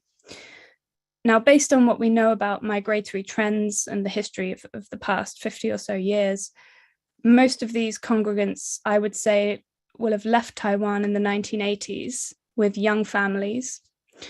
After the US switched its recognition from the Republic of China on Taiwan to the People's Republic of China on the mainland, and we covered this in one of my earlier segments. So after that, many people left Taiwan, sort of sensing that opportunities are not going to be many in Taiwan at that point. And they would have also been escaping one of the world's longest martial law regimes, which was instituted by Chiang Kai-shek, the dictator, in 1949 and lasted until 1987. Now, under martial law, or what's also known as the White Terror period, Chiang Kai-shek's KMT party, which had lost the civil war to the communists in 1949, they brutally persecuted Taiwanese elites, intellectuals, dissidents, anyone who resisted their one-party rule, or who had leftist sympathies, because this was an anti-communist regime. And here, when I say Taiwanese, I mean people whose ancestors had come to Taiwan from southern China before the Second World War, many of them actually during the 17th, 18th, 19th centuries, during the Qing dynasty period. And during the White Terror, the KMT murdered and disappeared thousands of Taiwanese people, both actual dissidents and those who were just guilty by association. And the number given is as high as 28,000 by historians. Crucially, they also suppressed local languages. So the ability to speak their mother tongue was just one of the freedoms that Taiwanese people were seeking when they left for the US in the 70s and 80s. And so that's what makes this relevant, that this was a Taiwanese speaking community that was targeted. Now, what's also really interesting and tells us so much about history is that this was a Presbyterian church. Now, during the White Terror period in Taiwan, the Taiwanese Presbyterian Church was a site of resistance, of political resistance. And this is fascinating because the roots of the Presbyterian Church in Taiwan go back to the 19th century, when British and Canadian missionaries established congregations there. Now, like most missionaries, they provided education, social services, and other things while converting populations. But in addition, the church actually had a formative role in the development of a distinctive Taiwanese identity.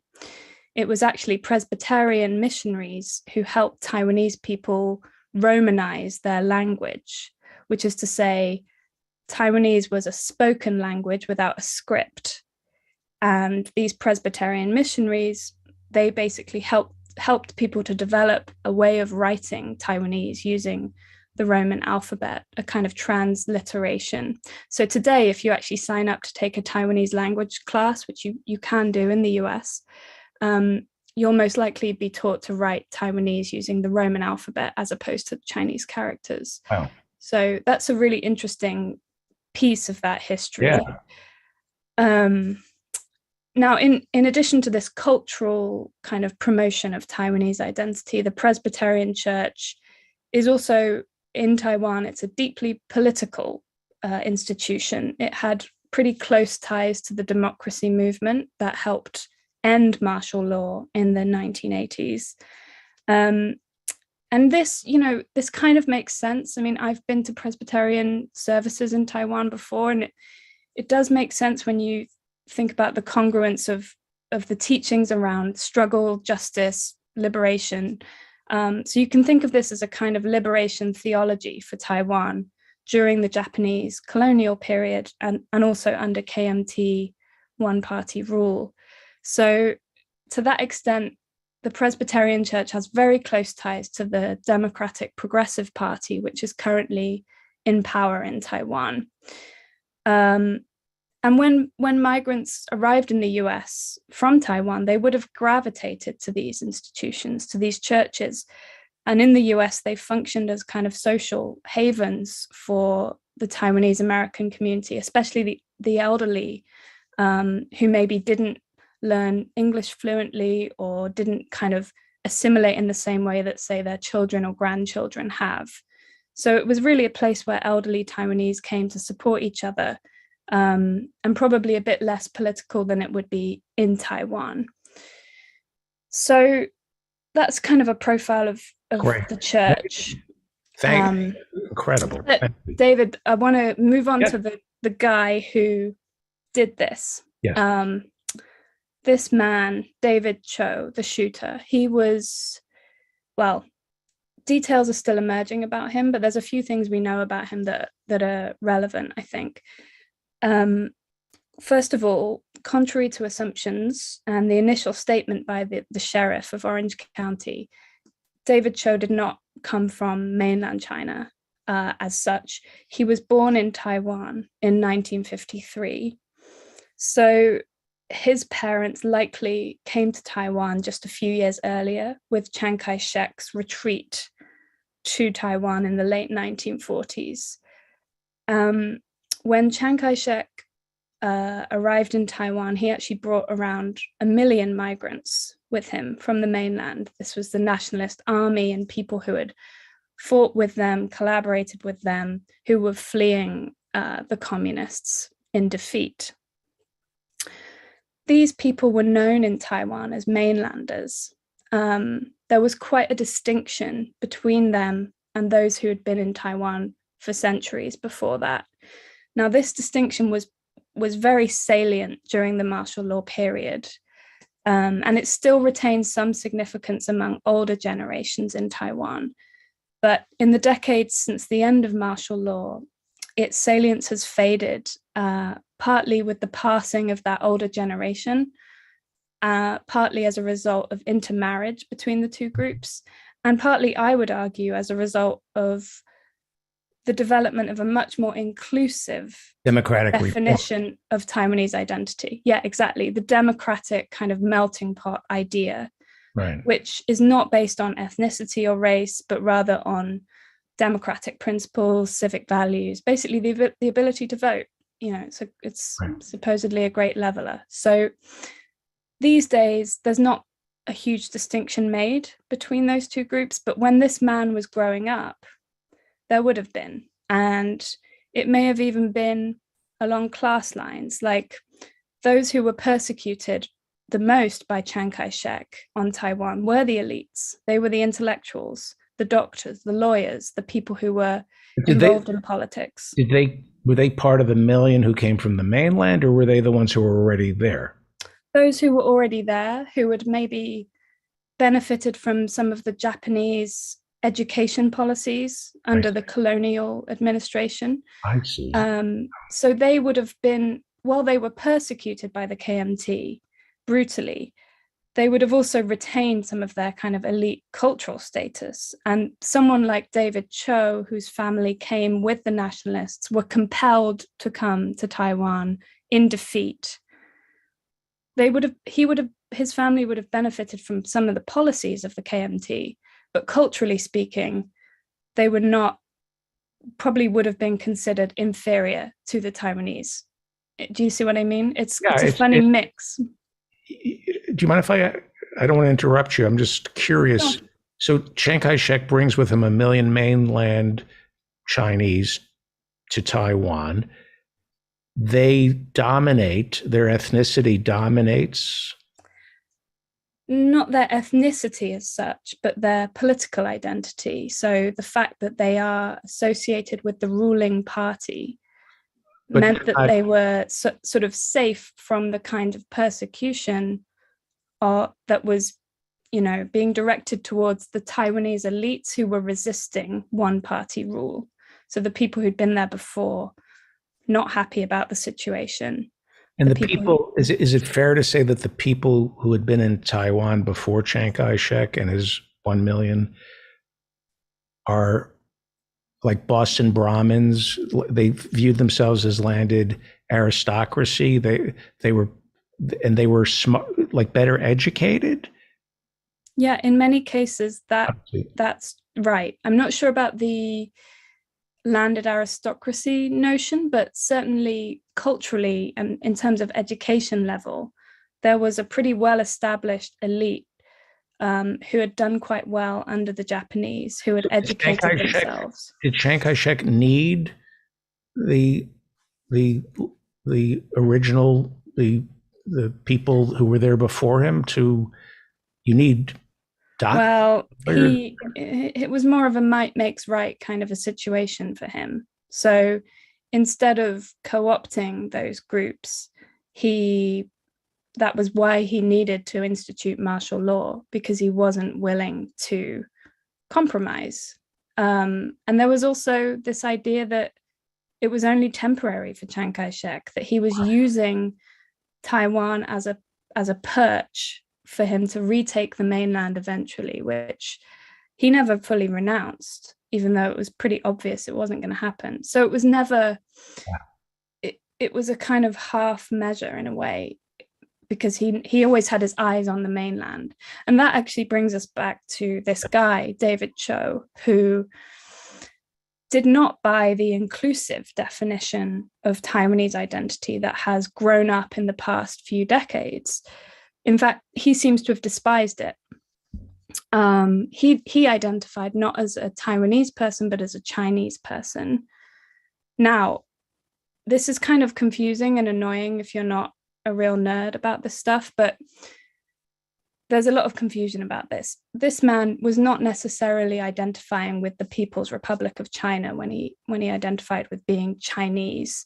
And we don't know whether he really identified with the Communist Party of China. But based on what we know of history, it seems like he was motivated by a very potent form of Chinese nationalism that sees Taiwanese identity as an existential threat. And this was a nationalism that— I'm sorry, say that again, please, that last sentence. What was an exit? He viewed the development of a distinctive Taiwanese identity as an existential threat to his Chinese identity. I see. And this kind of Chinese nationalism actually predates the Civil War. It was nurtured during the Republican period after the fall of the Qing, and it shares a one China principle with the Chinese Communist Party. So these two nationalisms, one is like China includes Taiwan and is ruled by the Communist Party of China. The other is China is ruled by the KMT. Right. And includes Taiwan. So it's like two animals of the same species, two different animals, same species. So you're saying that because there is this Asian pivot that America is prepping for, we're looking for spending money on a war supposedly to protect Taiwan from China. Are you saying that it wouldn't be a clean war? It would be like Iraq? Like we went into Iraq. Literally, George W. Bush didn't know that there was a difference between Shiites, Kurds, and Sunnis. I'm not making that up. People don't believe me when I say that, but that's true. Yeah. So what's going to happen? What similar experience are we going to discover on Taiwan? Well, it would be a horrible, drawn out, bloody, nasty war. It wouldn't be a clean war. There's no such thing, right? Would we see a civil war on the island? No, you would not see a civil war, because within Taiwan today, there is an unprecedented level of kind of unity on the question of Taiwan having its own trajectory, having self-determination, right? There are lots of people on Taiwan who identify with China somewhat, but that doesn't mean they want to be unified with China politically. So what I'm trying to get at here is the idea that they are connected. There are connections, historically conditioned connections between them, but Taiwanese identity has been evolving ever since, well, the Presbyterians were on Taiwan and before that. Right. And it's already developed into its own distinctive thing. And so I think if China were to invade Taiwan, they would meet a hell of a lot of resistance. And I don't think there would be a civil war. Right. So, just to tie this up, I guess there's still a lot of things coming out about this shooter's beliefs. He appears to have been a part of the Peaceful Reunification Promotion Association in Las Vegas, which is an entity linked at least to the United Front Work Department of the Communist Party. And today it came out that he sent 7 volumes of diaries titled Diaries of an Angel Destroying Independence, a reference to Taiwanese independence, to a Chinese language newspaper before he set out on his spree. So it sounds like he was a real extremist. There's also some bizarre social media reports that he was roommates with a far-right kind of neo-Nazi figure in Las Vegas. Unconfirmed, but seems plausible, perhaps, given the extremism of his views. So, what a brilliant way to explain Taiwan. Oh, good. Thank you. What a brilliant soft entry point, as Michael Brooks used to say, into what's going on in Taiwan. Well, Grace Jackson, come back Monday, please. Okay. Always. Thank you. Do every show with us. We love you. I don't forward you the fan mail. Oh. Because it's never good. I'm kidding. But I get a lot of emails. Well, I got to keep my ego in check, David. Well, I'll crush you, believe me. Okay. Grace Jackson is a brilliant, that goes without saying.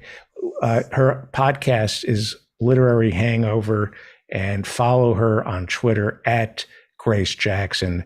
Thank you. And thank you for helping keep the show going. Grace is part of our crew here. So very humbling to have you be a part of the show. Thank you, Thanks, Grace. David. Bye. Thank you. Say hello to Astrid for me. I will. Thank you.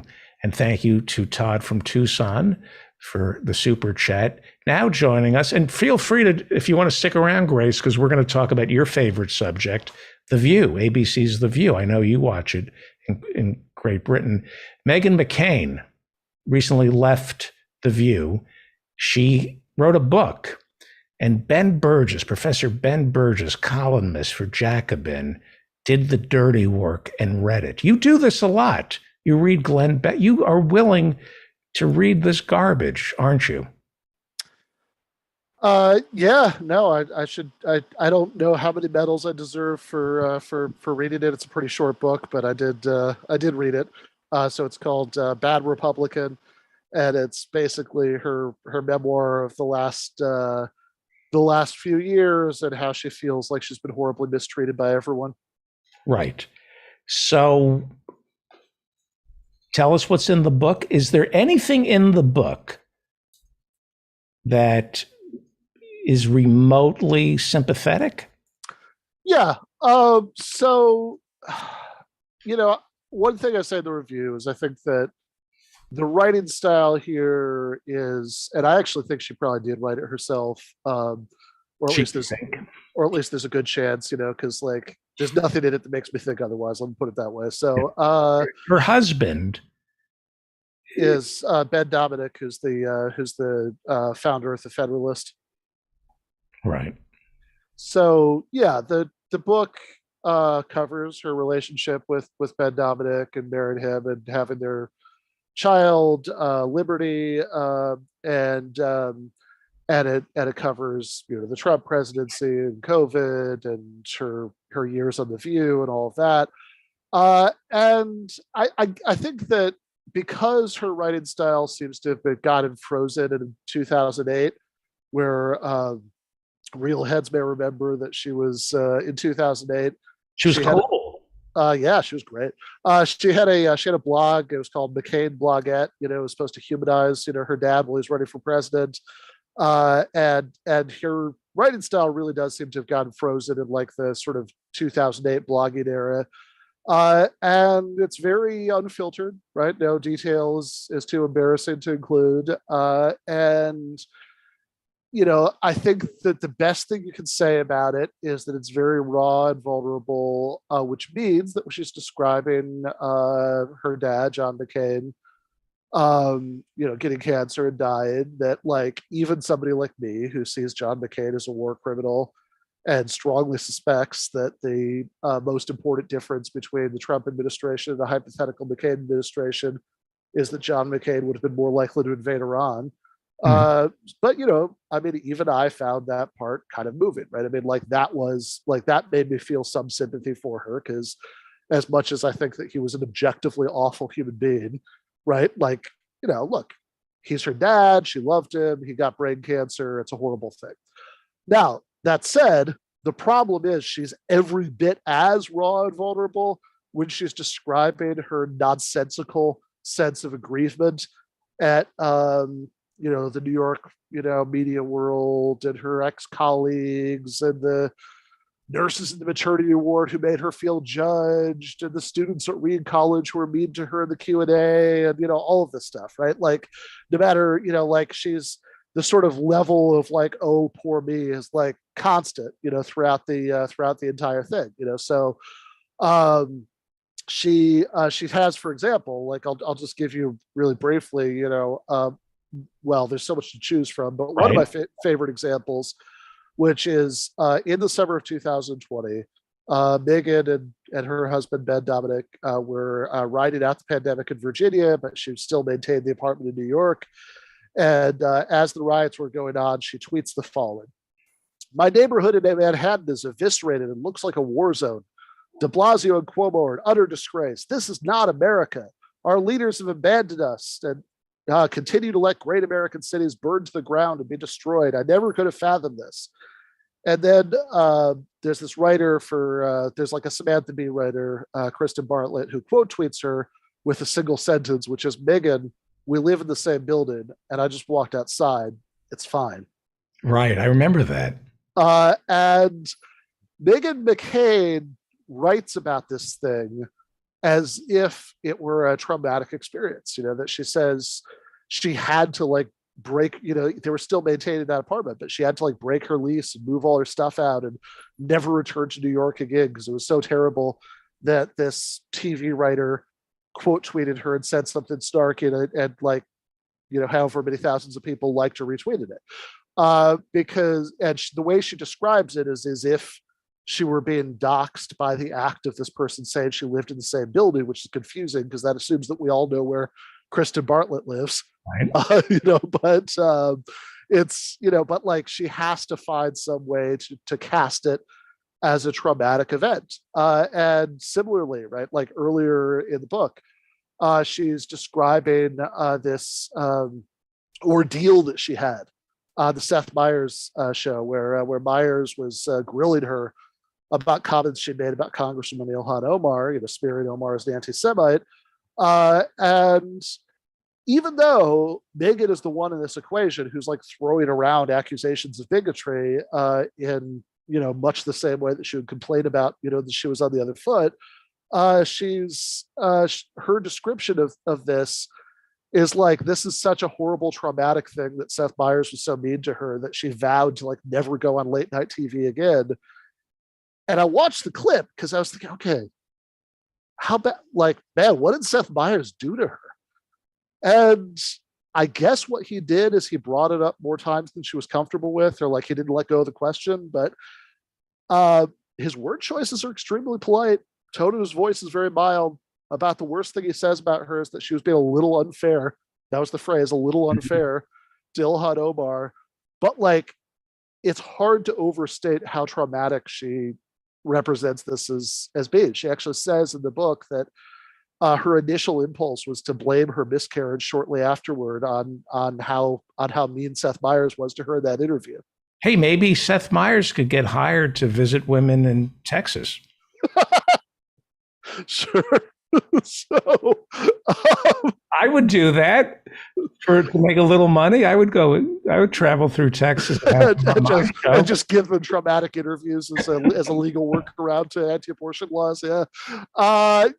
And then my very favorite example is she's, at one time she used to go around and speak on college campuses, but she says her career speaking at college campuses came to a screeching halt in 2012 at Reed College. Since she agreed to speak there, she realized how liberal it would be. And she showed up and she gave her speech, which is about her career and the lack of real discourse between blah, blah, blah, blah, blah, blah, right? And as far as I could tell from her description, there wasn't even a protest, right? Nobody heckled her. Everybody clapped politely when she was done talking. But the Q&A session was so horrible she could never go to another college again. And what she describes in the Q&A session is basically sounds like people asking her somewhat tough questions about taxes and stuff on the assumption that she would know the answers, which of course she didn't. Right. And she actually says at one point, this is possibly my favorite sentence in the book, there's a lot of competition. That's great. Actually, no, my favorite sentence in the book is the one where she describes her job at The View, which, remember, this is a job expressing political opinions on daytime television as spiritually, mentally, and physically exhausting.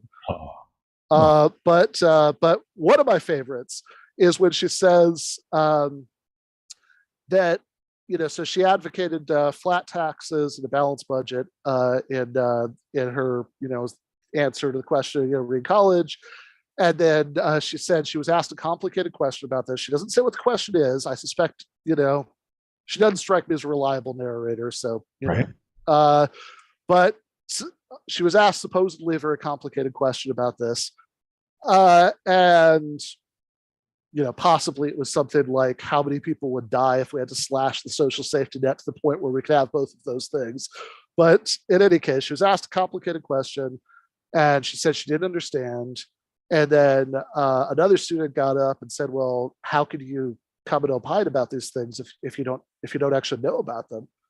And I don't know if she used this line at Reed College, but in the book, she compares this to say that you can't have a favorite baseball team if you don't know all of the players' batting averages, which I think is pretty amazing if you just kind of sit with that analogy for a second. Mm-hmm. Because she's not even comparing political commentary to sports commentary, right? I'm pretty sure even, okay, look, I'm sure even Skip Bayless doesn't know every single player's, averages, et cetera, off the top of his head. Maybe he does, but maybe he doesn't, right? But I don't think an audience of undergraduates could embarrass him if he was on their campus to talk about baseball. And it's just such an awesomely shallow. It's well, if you're just a casual fan of this analogy, why is anybody hearing from you? Why are you on television? Why do you have a column at the Daily Mail?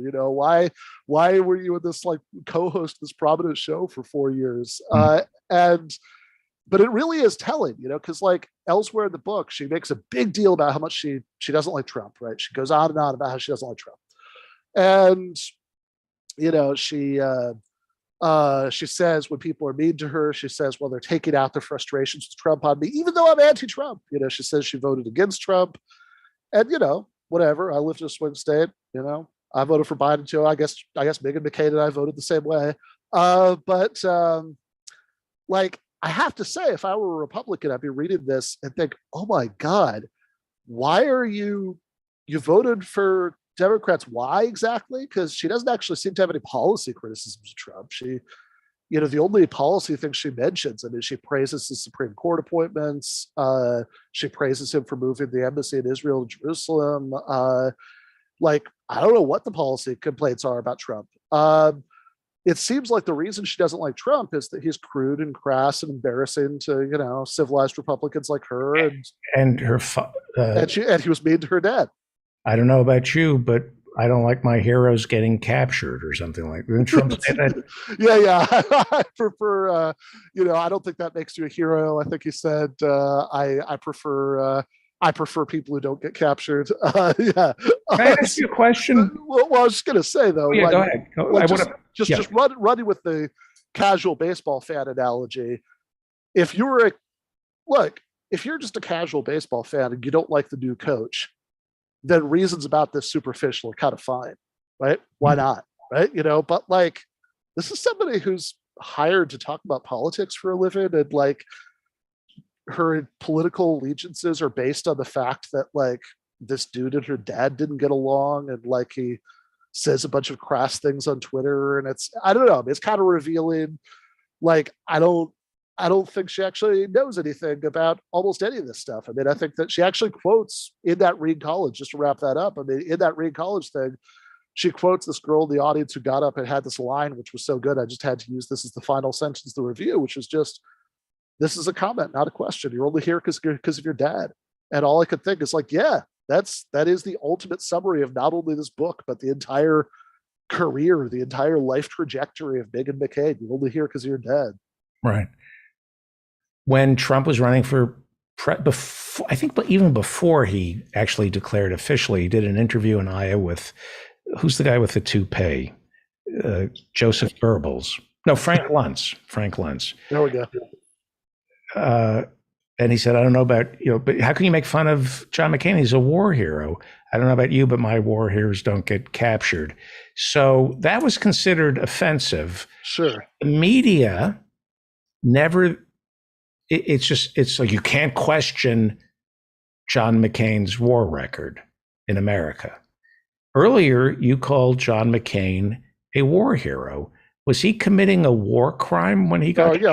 A war criminal is what I called him. Yeah, war crime before he got shot down. Yeah, I mean, look, he was a volunteer at an elite level, right? As the officer, he was a volunteer in an imperial war of aggression. I mean, I think that the way we feel about John McCain should be at least the way we feel about like a Russian officer who gets shot down over Mariupol, who is while they're engaged in indiscriminate bombing, especially if in this scenario the invasion of Ukraine had been going on not for a couple months but for like a few years, and he was volunteering specifically knowing that he was going there, right? That doesn't mean you can't feel bad for him for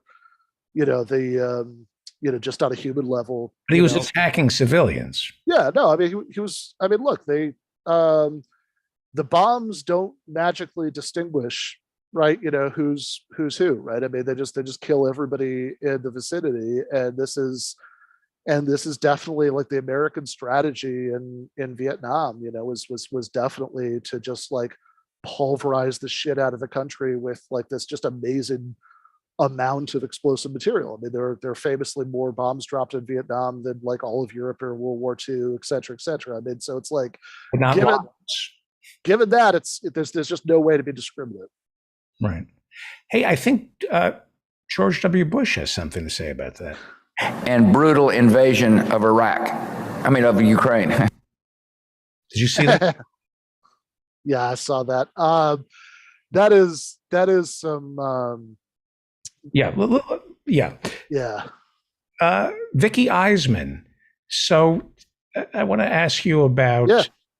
Vicky Eisman, who was the lobbyist that John McCain was stooping Hmm. lead up to the campaign with Barack Obama.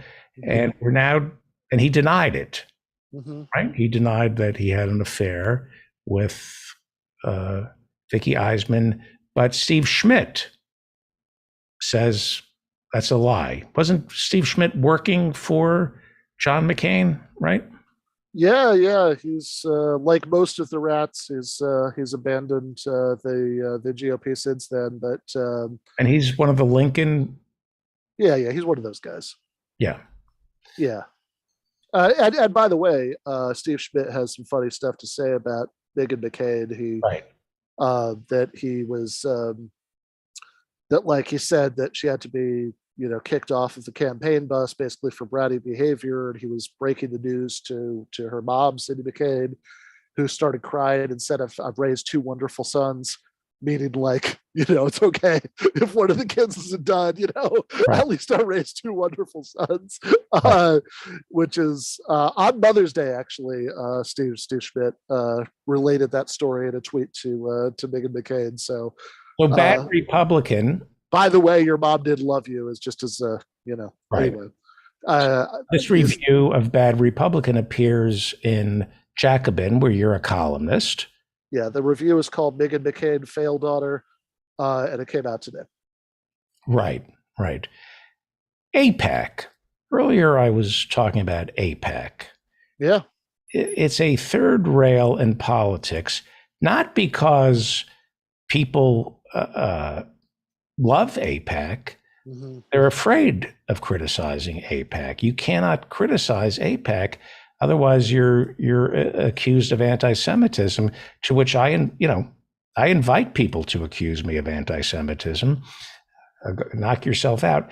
What are we going to do about AIPAC? They don't represent Israel. They don't represent American Jews. They really represent the war-making machinery on this planet, don't they?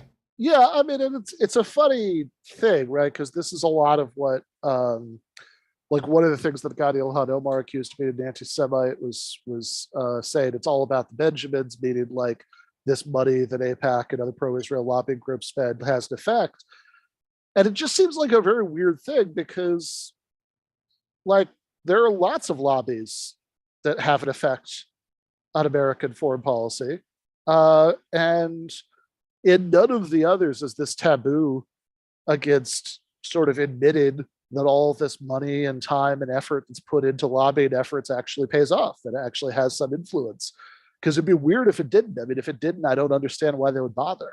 The same way that like the right-wing Cuban American groups in Miami that lobby for harsher Cuba policy clearly had an effect, that like decades and decades after the opening to China, right? We still had the embargo on Cuba. The same way the Saudi lobby in Washington D.C. clearly has an effect. I mean, I think that I think that the sort of hesitance about saying that in AIPAC, and of course this is definitely weaponized by AIPAC and their defenders, is that if put wrong, right? I mean, it sort of rhymes with something that actually would be anti-Semitic, which is saying like, oh, powerful Jews are controlling everything, right? Like that actually would be anti-Semitic. But like just saying that lobbying works should not be anti-Semitic in the case of this one particular lobby, right? I mean, I don't understand the reasoning there at all, right? I mean, like that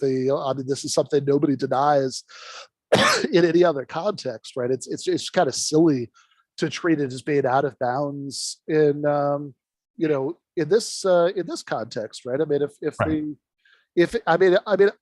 if what people are saying is it doesn't work, then man, I hope none of these people saying this allow their friends or relatives to donate money to any groups like this. I hope they. I don't think I don't think AIPAC gets any donations from anybody other than,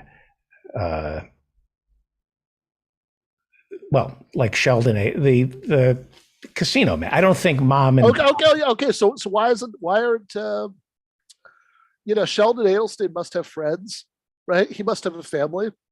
Why aren't they warning him not to waste his money on this? right. It doesn't work. I know. We have to wrap it up. Professor Ben Burgis, where are you teaching before we plug your books and publications? Morehouse College is where I'm teaching. And that's fantastic. And you're the host of Give Them an Argument. You're a columnist for Jacobin.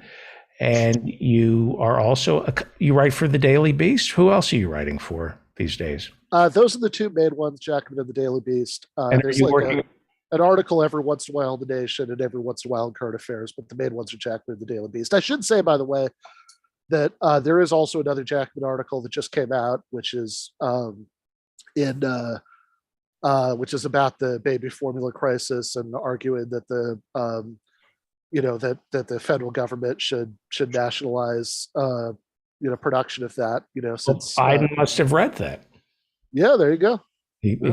I was hoping you were going to say about the baby formula shortage, which I support. I was hoping. Yeah, I support. I want to starve those babies. Well, Pete Buttigieg came close to that. He said, "This is a capitalist country. The government doesn't manufacture baby formula, nor should it." Right. This is before Biden invoked the. He said that.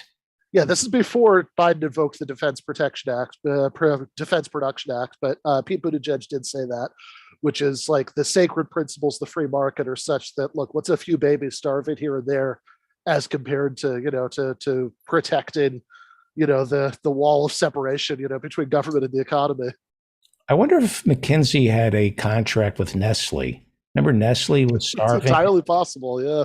Remember Nestle starved all those African women? And your new book is Christopher Hitchens, What He Got Right, How He Went Wrong, and Why He Still Matters. Go buy the book. It gets the Feldman guarantee. Thank you, Professor. All right. Thank you, comedian. Thank you. It is time now for the Hirschenfelds. I got something that I've been holding on to. I'm sure you saw it, but Dr. Philip Hirschenfeld is a Freudian psychoanalyst. Was about to explain to everybody why you are an anti-Semite. Oh, go ahead, please. Okay. So, because you invited somebody to call you that, right? Yes, please. Okay. So I don't know if this is still the case, but at one time this was an actual statistic.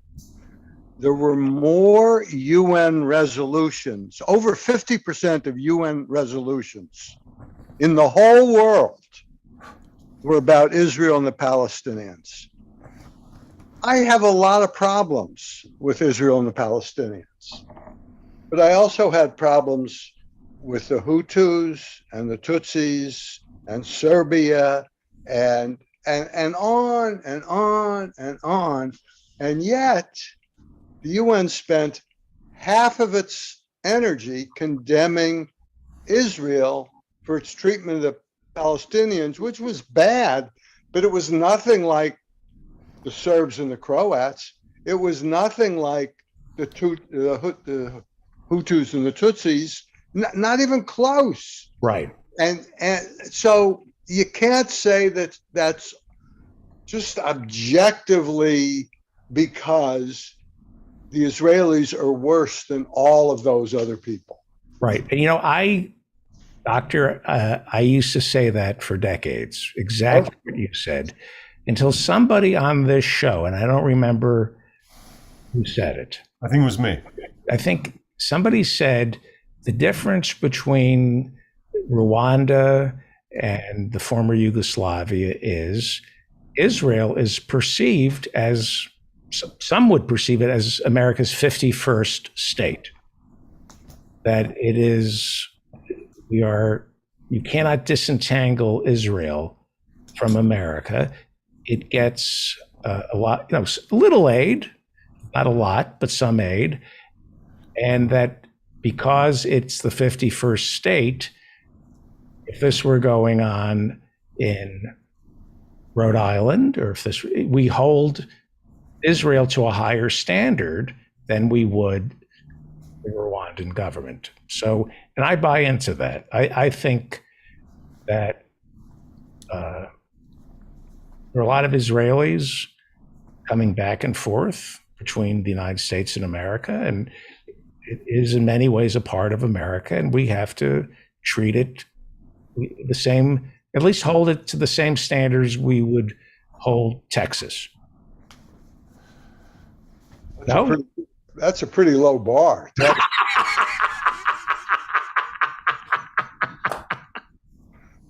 All right. Speaking of Texas, Moving right along. moving right along. By the way, I went after AIPAC at the top of the show, and I welcome your hate mail if you, whatever you want to accuse me of for calling AIPAC ultimately I think AIPAC is anti-Semitic. I think it thinks Jews are stupid, and anybody who thinks Jews are stupid is anti-Semitic. I agree with you, but let me say this. I just want to say that my silence is neither a sign that I agree or disagree with anything that has been said so far on this subject. It's a subject I will not comment on publicly anymore for various reasons. So do not take my silence as condoning or condemning any of the doctor's remarks or yours. Okay.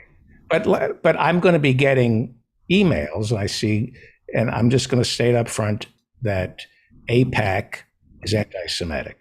I'm with you. AIPAC is disgusting, and it has nothing. It doesn't speak for me, and it doesn't speak for Israel. It just speaks for a fringe. I completely agree with you. I believe, and also I abjure that argument that my dad just made. I used to hear it also. Well, why don't they condemn what's going on in Sri Lanka the same as? That doesn't matter. That's a form of whataboutism. You're not Sri Lankan. You should have more. You should be more invested in how the Jewish state is treating their neighbors. I am. Yeah, I'm not saying you. I'm saying one could. Okay. In any case, I would love to get off this subject. Okay. let me just because there are going to be some emails. AIPAC thinks Jews, and then I'm done. AIPAC thinks Jews cannot resolve issues with the Palestinians other than violence. They think that Jews are only incapable of resolving the problems with the Palestinians through violence. And you know what? They have a point. It's the only ways that my tenants can resolve problems with me. Oh, okay. So now I have so I saw this today, and it made no sense to me. And I thought only Dr. Philip Hirschenfeld, a Freudian psychoanalyst who teaches Freud, could make sense of this, because I find this very confusing. What about me? You didn't think of me? You didn't think I could explain this? I mean, I'm just going to leave. Well, both of you explain this to me, because it makes no sense. I can't understand why George W. Bush said this 2 days ago. The result is an absence of checks and balances in Russia, and the decision of one man to launch a wholly unjustified and brutal invasion of of Ukraine. Iraq, anyway. 75. Oy Gewalt. There's no other words. Oy Gewalt. Wow. It's because even that shallow man has an unconscious. But no conscience. He has no conscience. And it just broke through right there. And I mean, that was. He knows that he was not very different from Putin in that particular action. Yeah. And he did it strictly for political reasons. And I once saw Bush speak live once. It was right after 9/11. I happened to go to a breakfast that some people were part of the organization on Wall Street. He was talking to business leaders. I was just sitting there, eating the brunch. And he actually got up and he said this: "We have to teach our business leaders right and wrong." He paused in the wrong place and just it was unbelievable. Yeah. Okay, I'm going to circle back to a Freudian interpretation of this because a lot of my listeners understand a little about Freud and a little bit about the subconscious and the unconscious. But I want to play this again and for our younger listeners, because this is, to me, a watershed moment in American history. This is how much play is this getting in the media? Is this being spread around? On MSNBC, it's spread around. I doubt if Fox goes nears it. Okay. Because I saw it today. When did MSNBC start showing it? I think this morning is the first time I saw it. Yeah. So it's not old news. Let me play it again, and let's use this as a soft entry point to the unconscious, the subconscious. Let's play it one more time. The result is an absence of checks and balances in Russia and the decision of one man to launch a wholly unjustified and brutal invasion of of Ukraine. Iraq, anyway. 75. Hilarious. Those hundreds of thousands of dead people. It's hilarious. Dr. Hirschenfeld, the laughter. Yeah. What does the laughter mean? It means nervous laughter. That's what it means. Look what I just did. I just confessed in front of the news cameras. I mean, he knows on some level what the truth was. He knows, certainly now, at least, he knows that he was led down the primrose path by his nefarious handlers. So, but he's heard enough about why that was a terrible decision. You have said to me in the past that I punish myself. I feel guilty about something and then I'll punish myself. That slip was, let me ask Ethan this. Was he punishing himself? Was that slip not so much was that revealing that he's guilty, or did he do that in public to punish himself? I have no idea. I mean, it looks like it to me. It looks like he's blurting out. He's like unzipping. He's unzipping and exposing his shame to the world. There, he's got to be ashamed of it. He does seem like a guy who does a little bit of thinking, and probably like McNamara, who in Fog of War talks about how 30 years earlier, 40 years earlier, he knows he just committed atrocities. I believe that Bush has that same awareness, and that he doesn't say it publicly on purpose, but there he goes saying it publicly by accident. And so I think in a sense he is, he's shaming himself. Dr. Hirschenfeld? Yeah, that and confessing his guilt. There is some value to confession. So, do you mind leaning forward, Dr. Hirschenfeld, a little? There you go. It just equalizes the sound. So, sorry. If George W. Bush or Henry Kissinger came to you and said, I did this horrible, horrible thing. I know it's horrible. What do I do? Because obviously he's not, you would agree that he's not dealing with the crimes he committed, right? I would agree from what I know, yeah. So what does a Freudian shrink, you'll pardon the expression, tell a patient who has committed a horrible crime that he cannot be punished for because we don't belong to the ICC? So what do you tell somebody like that? I don't tell people anything. I listen. And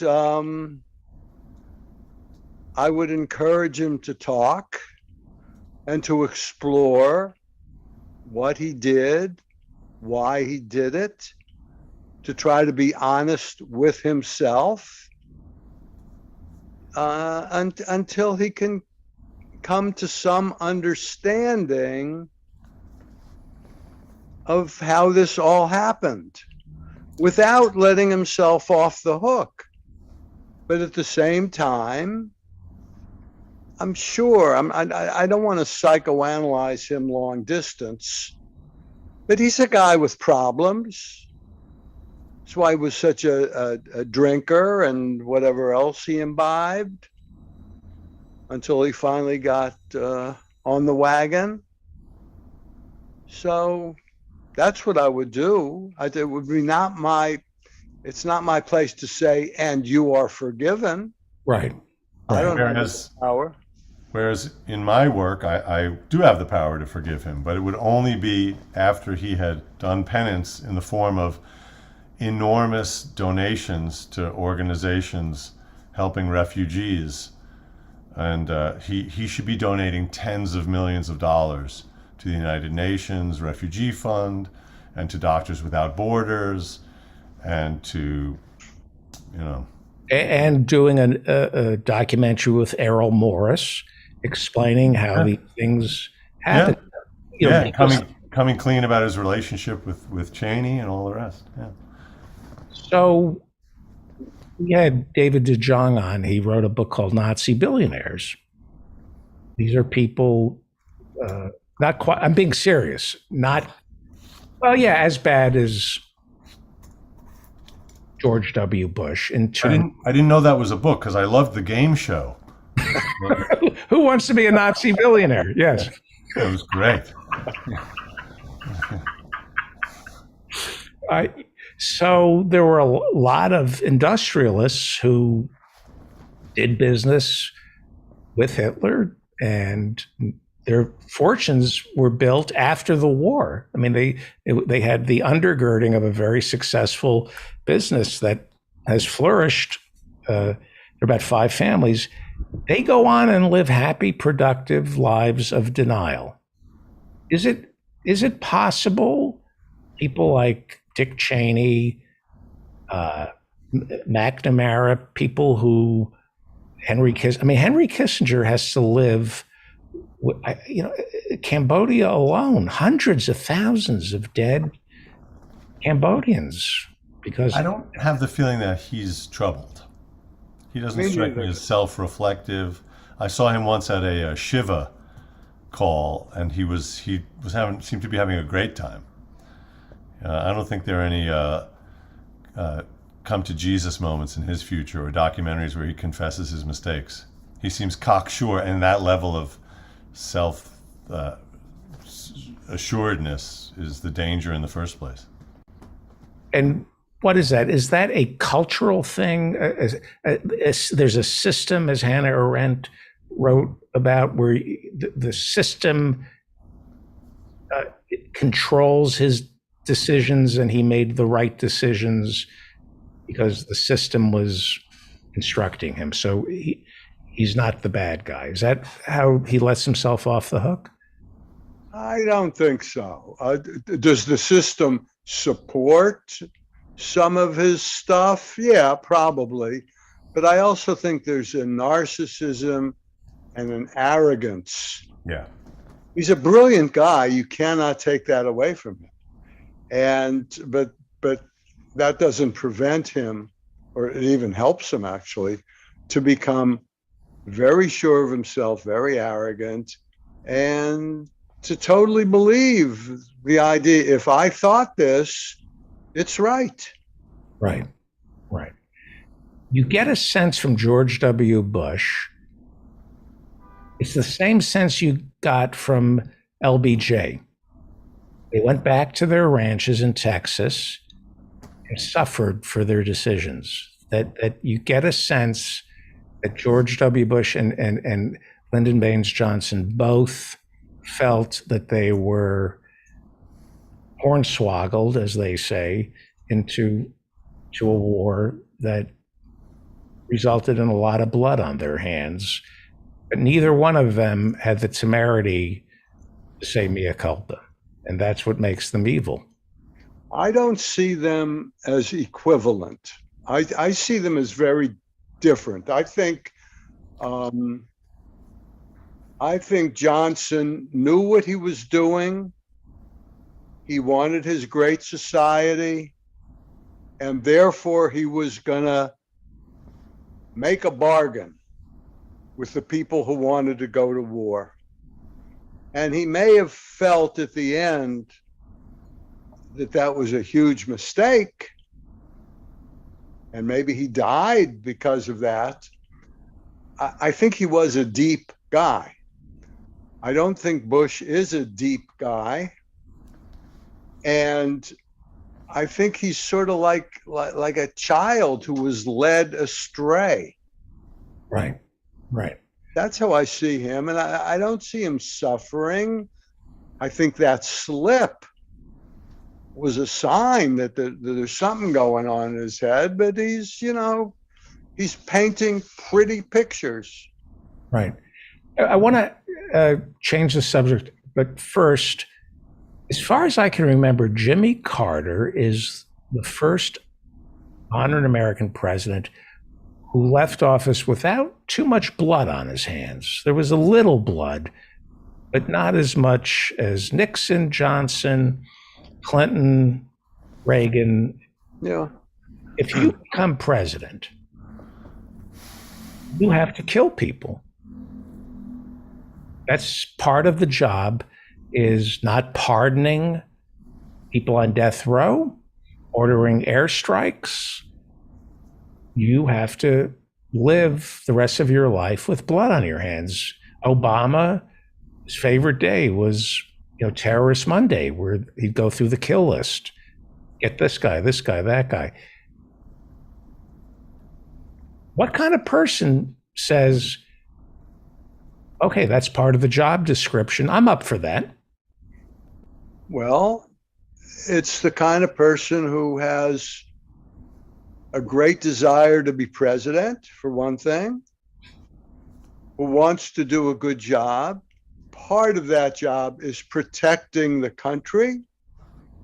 And if the people he relies on, because he can't do the job all by himself. So if the people he relies on say, you got to push this button in order to protect the country, then mostly you're going to do it. Right. If you're the kind of person who's become president, and you'd be derelict in your duty if you didn't do that. I think Carter had the advantage, if you can call it that, of coming to office on the heels of this debacle where there were 60,000 dead American teenagers, and so there was no appetite for any of that nonsense. And Biden, similarly, he's in a similar boat as far as people's appetite for us getting involved in these sort of things. Although we have ongoing things that he's got to keep killing people. But Biden has. I mean, not bringing. I think Soleimani, maybe some people in Syria, but I think Trump, believe it or not, I think he wanted blood on his hands, but nobody. Yeah. Let me turn to our next guest. She's not here yet, but I want to talk to you about her subject matter. Her name is Jen Senko, and she has a documentary out that's fantastic. We had her on when it first came out. It's called The Brainwashing of My Dad. Now there's a book out called The Brainwashing of My Dad. And she talks about how her father went from being a Kennedy supporter, voting for John F. Kennedy, loved Dr. Martin Luther King. He was a liberal, if not left of center. And as he retired, he started listening to Rush Limbaugh and also watching Fox News. And in her book, she talks about how he became part of this cult of republicanism. She calls Fox a cult, and she calls it brainwashing. So we're going to be talking about that, and I figured I would ask you about what exactly, clinically, what is brainwashing and does it exist? My younger colleague, you want to chip in on this? I know nothing about brainwashing. I know about shampooing and then conditioning. It's close, it's similar, and I know the general rule about it is they say rinse and repeat. But what's confusing about that is it doesn't say how many times. So you could, if you rinse and repeat and keep reading the instructions, you could be in there all day. There's never, and now you're done. It's just rinse and repeat. That's open ended. So there's a famous line. George Romney, Mitt Romney's father, Republican, governor of Michigan, ran for president in '68. Mm-hmm. And he famously said that he was for the war, but I was brainwashed. And Mort Saul said it was a light rinse. One of the greatest.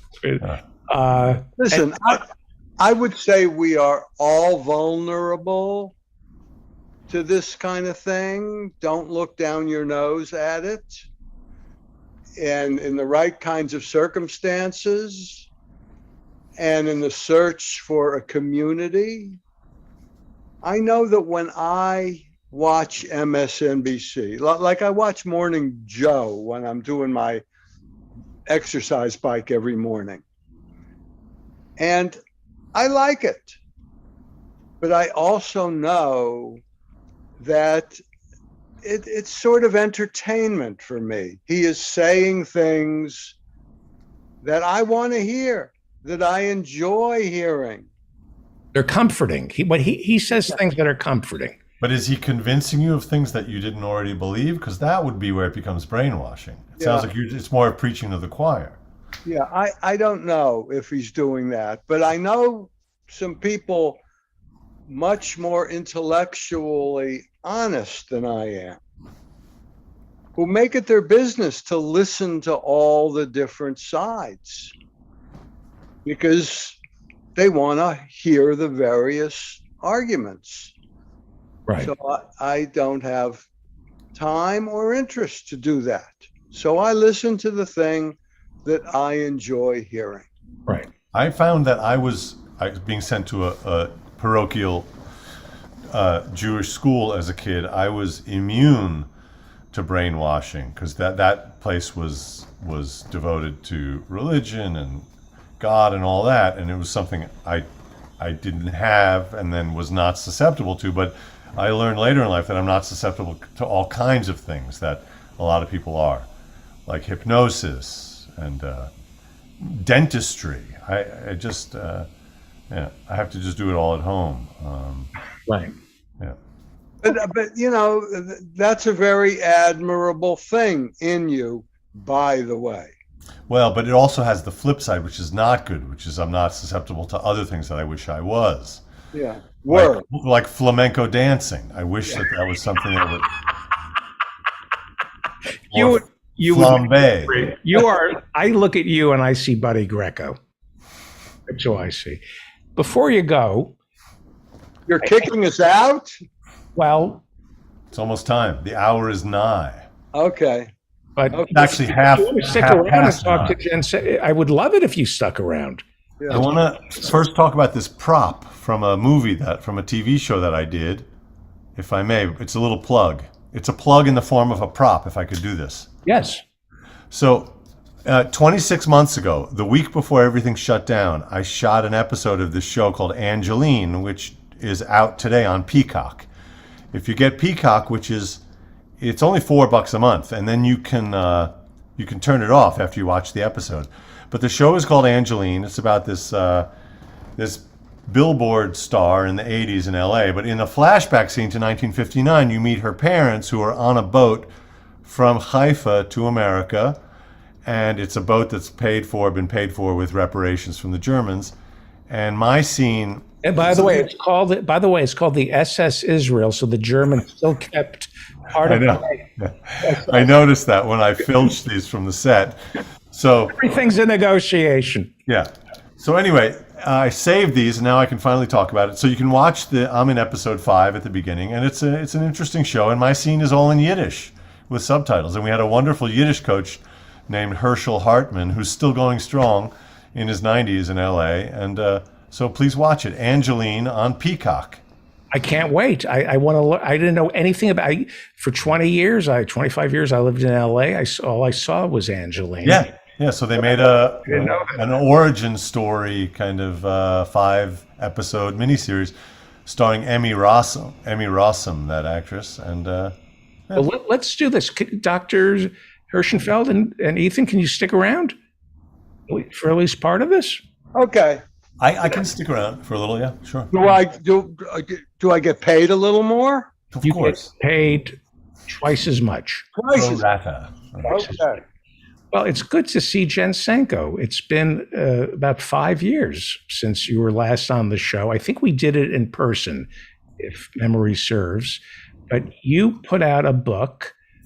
Well, you've just put out a book based sort of on the documentary you made called Brainwashing My Dad. Jen Senko is a filmmaker, author, media activist, and she is known for her award-winning documentaries, including Roadmap Warrior Women, The Vanishing City, and of course, The Brainwashing of My Dad, narrated by actor and activist Matthew Modine, as well as Jen Senko. And it's a fantastic documentary. Let's talk about. Is it a how-to thing? Will it teach me how to brainwash this guy? No, but you could learn how to do it in the process of watching it. Okay, thank you. Yeah, there's good tips in there. Okay, good. There's a whole list of tactics at the end that's really perfect. So I asked Dr. Philip Hirschenfeld to stick around because he's a Freudian psychoanalyst, and your story is very interesting. Your father, I believe, was born 100 years ago. 1922. Oh my God, yes. Right. I'm not very quick at math. Right. Yeah, I'm impressed. He voted for Jack Kennedy. He followed Dr. King. He loved animals. Yes. And then one day he hated PETA. And when Yeah. That's tell us, animal testing. I'm sorry, I'm sorry. It was suddenly for animal testing. but do you mind leaning a little forward just so we can, thank you. How's that? Perfect. Tell me how he raised you, like what his politics were when you were growing up. My dad was really, really open-minded. Like when hippies came in, I remember thinking, oh my God, that's my dad. You know, just do whatever you want to do as long as it doesn't hurt anybody. And he Served in World War II? he served in World War II. Enlisted? He enlisted. Yeah, he did. He didn't have to, but everybody wanted to, kick the Germans' ass back then. Right. And he was a medic. So he didn't really use a gun, which is odd because, how many years later he was a member of the NRA. Really? Yeah. Oh, he was a member of everything. But How did he feel about the Vietnam War? they never really, I think they were against it, but I think they were confused about it, both my parents. They didn't really talk about it that much. They were really excited by Kennedy and everything Kennedy represented, like science is here, we're going to discover all kinds of new things, and then we're going to help poor people. We're going to, it was just like such a hopeful time. I remember that actually as a little kid. I remember that, like hope, like, oh my God, everything's going to be okay now. And then when did he become the polar opposite? Well, what happened is he retired from the government because he used to work he was an engineer, electronics engineer. He retired, and then they moved back to New Jersey from Maryland, and he got a part-time job, but where he had a long commute. Whereas previously he had a commute with a carpool, a bunch of guys. So he, wanting to educate himself, he wasn't going to listen to music. He found talk radio, thinking that that would be educational, but it was Bob Grant at the time, who was called the father of conservative radio. And that's when he slowly started to change. And then a couple years later, when he fully retired, he graduated to Rush Limbaugh and he had like this bromance with Rush Limbaugh. And oh my God, that's when he really, really started drastically changing. Bob Grant. I used to call Bob Grant. What? When I was a kid, I used to call Bob Grant and pretend I was a cab driver. I would lower my voice. I have tapes of me. I would sucker him in.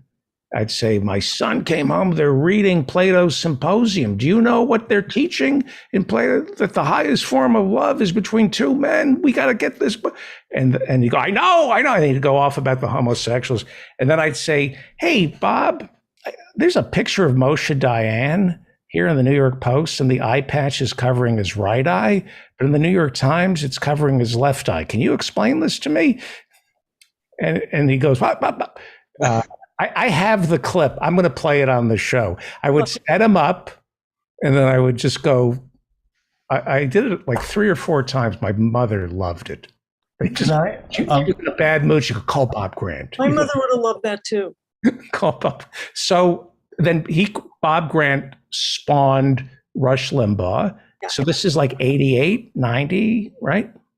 Yeah. I mean, 87 is when the Fairness Doctrine was vetoed, and then it was 88, Rush Limbaugh went national. Right. I guess around 88, 89, that's when he retired fully, and then really was like glued to the kitchen, like 3 hours a day. And my mother couldn't stand the sound of Rush Limbaugh. So he built very heavy doors on the kitchen, and she would eat in the living room, and he would eat in the kitchen. God forbid you walk through there while Rush Limbaugh is saying something. Yeah, I know people who really connected with Rush Limbaugh. Mm-hmm. What did Rush Limbaugh do for your father? Well, a lot of it was timing, but also Rush Limbaugh had this great talent.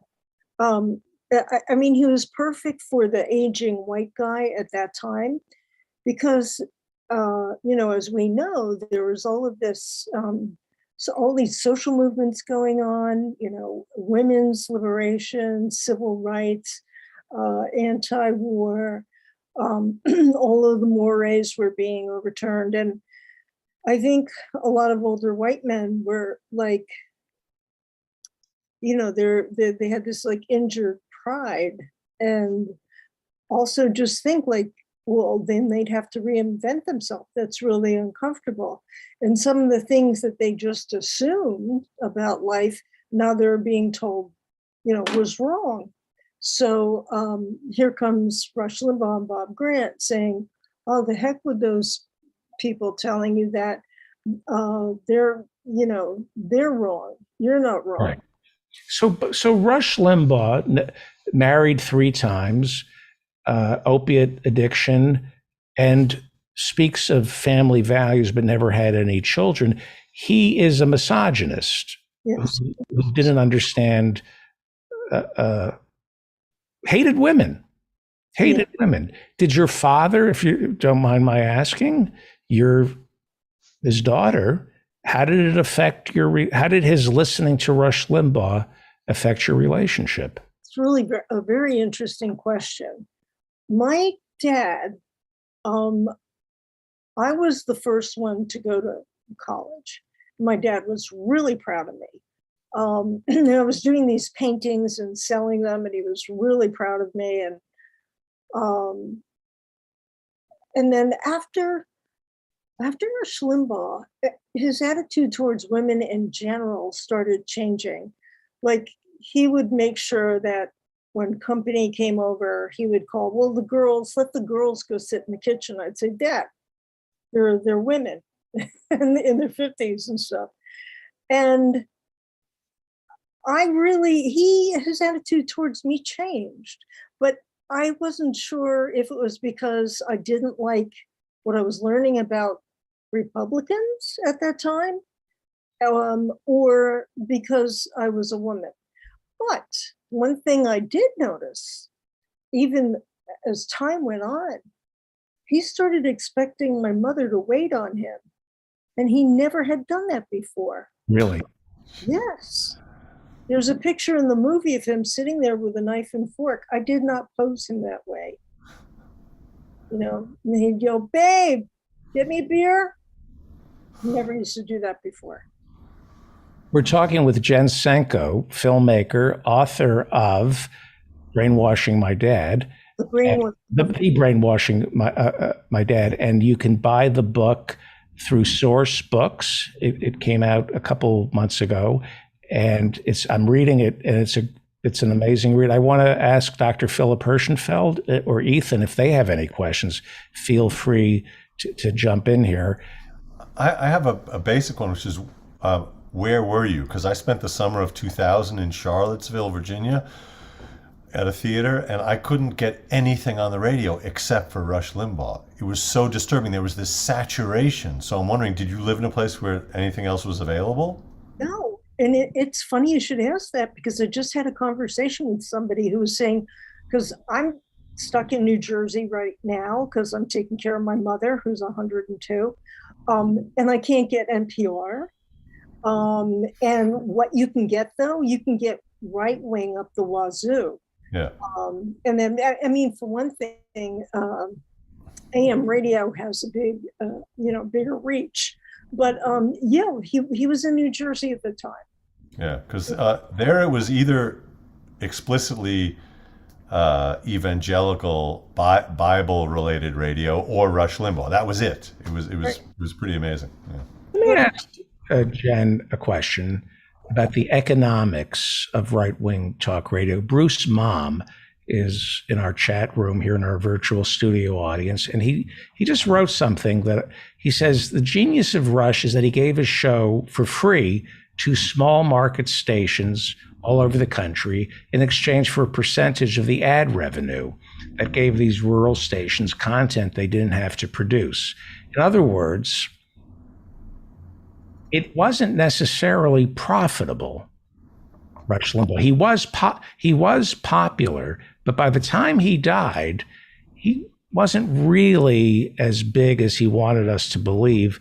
And wasn't the marketplace, at least on radio, controlled by a handful of radio chains that would not allow leftist talk show hosts to do what he did, to give the show away for free in exchange for ad revenue? Well, yes, to that last question and to your previous comment, he didn't even need the ads from the radio. I mean, the Heritage Foundation was giving him millions. So he was never want for money. I don't know if you ever saw a picture of his compound in Florida, but I mean, I don't know if you pity the way he died, that, he was still like a multi-millionaire. But people don't understand this, because it's kind of payola.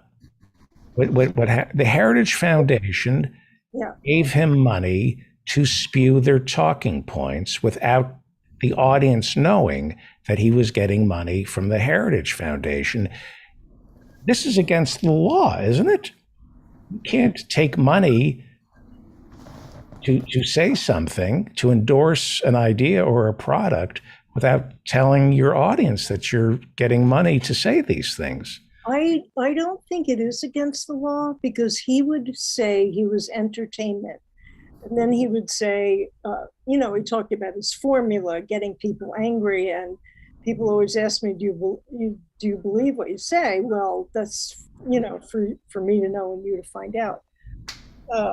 So I don't, what is illegal, like with the FCC? Well, let's go back to the Heritage Foundation. Tell me about the funding, because that to me is so important. Who was funding him?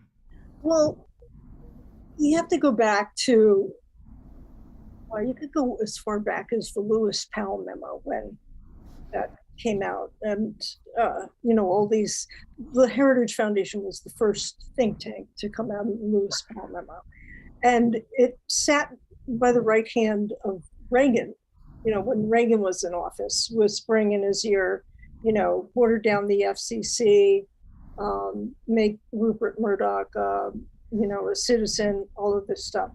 So if there wasn't, by the time like the 90s rolled around, there was tons of these think tanks that were working toward getting, free market value into the mainstream and to get a lot of their ideas into the mainstream. And to, like Rush Limbaugh was for the overdog. He was always defending, big tobacco or big corporations. And so these guys were all like either, mega corporations or think tanks that represented them. And so it was easy just to Rush Limbaugh the money, and he was very talented. And how do they get the money? Oh, go ahead, Dr. Hershey. Because I got to go, but I want to do what I don't like doing at all, which is to give an armchair psychoanalysis without seeing the person. But here's what I hear in this very familiar story. A guy works, he's got a social connection at work, he's got a bunch of guys he drives to work with every day, and then he retires and he's lonely and he's looking for a new community. And this community pops up on the radio and it welcomes him and it makes him feel good. And it's a very slippery slope. Yes. After that, till you buy the whole kit and caboodle. Right. That's really part of it. Yeah. And I liked what you said earlier too before I joined about how many of us are vulnerable to brainwashing. It's true. Except for Ethan, but everybody else. Yeah. Okay, I got to run. Thank you, Dr. Philip Hirschenfeld. Good meeting you, Jen. Thank you, Ethan. Ethan, you can, if you want to stick around. And okay, I'll stick for a moment. I got to run pretty soon. So he's getting funded. So Rush Limbaugh is getting funded by these conservative think tanks to spew their talking points, almost reading them verbatim. I think, I'm not sure about that, but he was very creative. He developed his own style. He could be sarcastic and I'm sure that he would take what they were feeding him and just create his own shtick out of it. Right. I remember my father listened to him and was amused. He would commute to work, listen to Rush Limbaugh and call him a carnival barker and just thought this guy doesn't believe the thing he's saying, and it's kind of interesting. I've never heard anything about this. I said, well, why do you listen to it? He says, I can't believe he's able to go this long, talking nonstop. And then we figured out that somebody was whispering into his ear, telling him, this is what you're going to say tomorrow. And after a while, he knew what to say, but he was getting coached by, like you said, the Heritage Foundation. And also he was on stimulants. Yes. Yes. Yes, Ethan. That's right. So much so that he lost his hearing. Wow. Right. We're talking with Jen Senko, and she's I'm afraid I have to run also, but thank you so much. And it's great to meet you, Jen. I look forward to reading your book. Oh, great to meet you too, Ethan. Thanks. I can't wait to watch Angeline. Oh, thanks. Thanks, David. Thank you. Jen is a documentarian, and her new book is The Brainwashing of My Dad, also the name of her documentary. I remember the end of the documentary. I don't want to give it away. You can. You know why you can? I never used to, but I feel it's so important. People will still want to see it and read about it because of the detail. Go ahead.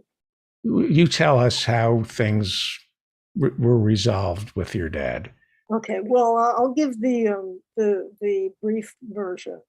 Right. So, what happened in 2010? My parents moved to a senior community, and somehow during the move, his radio broke.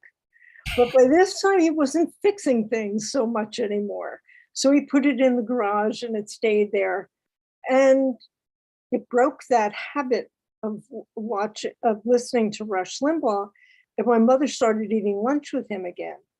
And then after a while, they needed a new TV in the kitchen. My mom got it and loves programming remotes. So she programmed the remotes, had stickies all over them.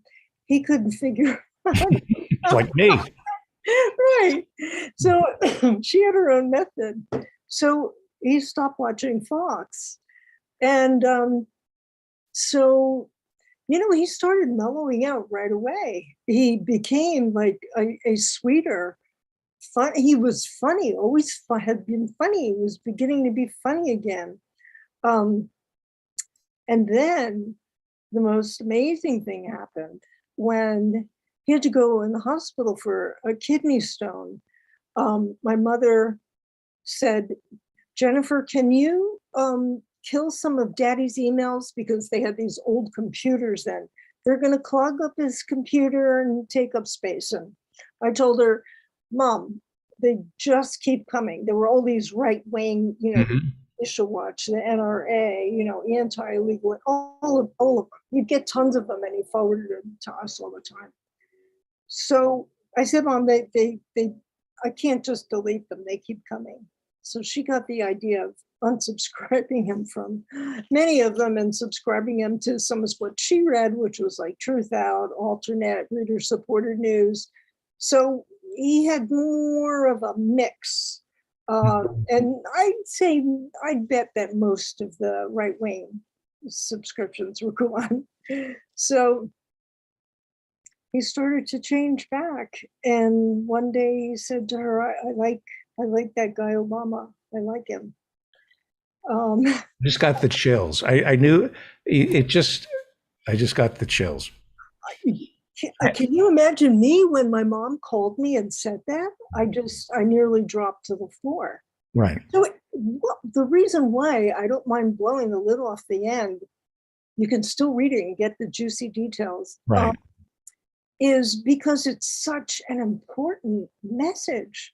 You take away this media, you take away the drumbeat and the not intoxication or interrogation. What's the word? Indoctrination, right? Mm-hmm. And the person can change back. So Right. you remove them from that source, and he changed back to his old self. Right. It was a miracle, because by then it was near the end of his life. Right. Right. I Right. got to see my movie before he died. No complaints. Yep. No complaints. You have nothing to complain about. It is, unless you're hurting people, it's a journey.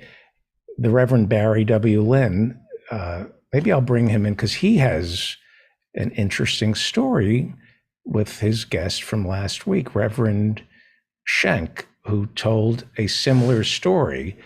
The Reverend Barry W. Lynn is a minister in the United Church of Christ. He's also a lawyer, and he ran Americans for Separation of Church and State.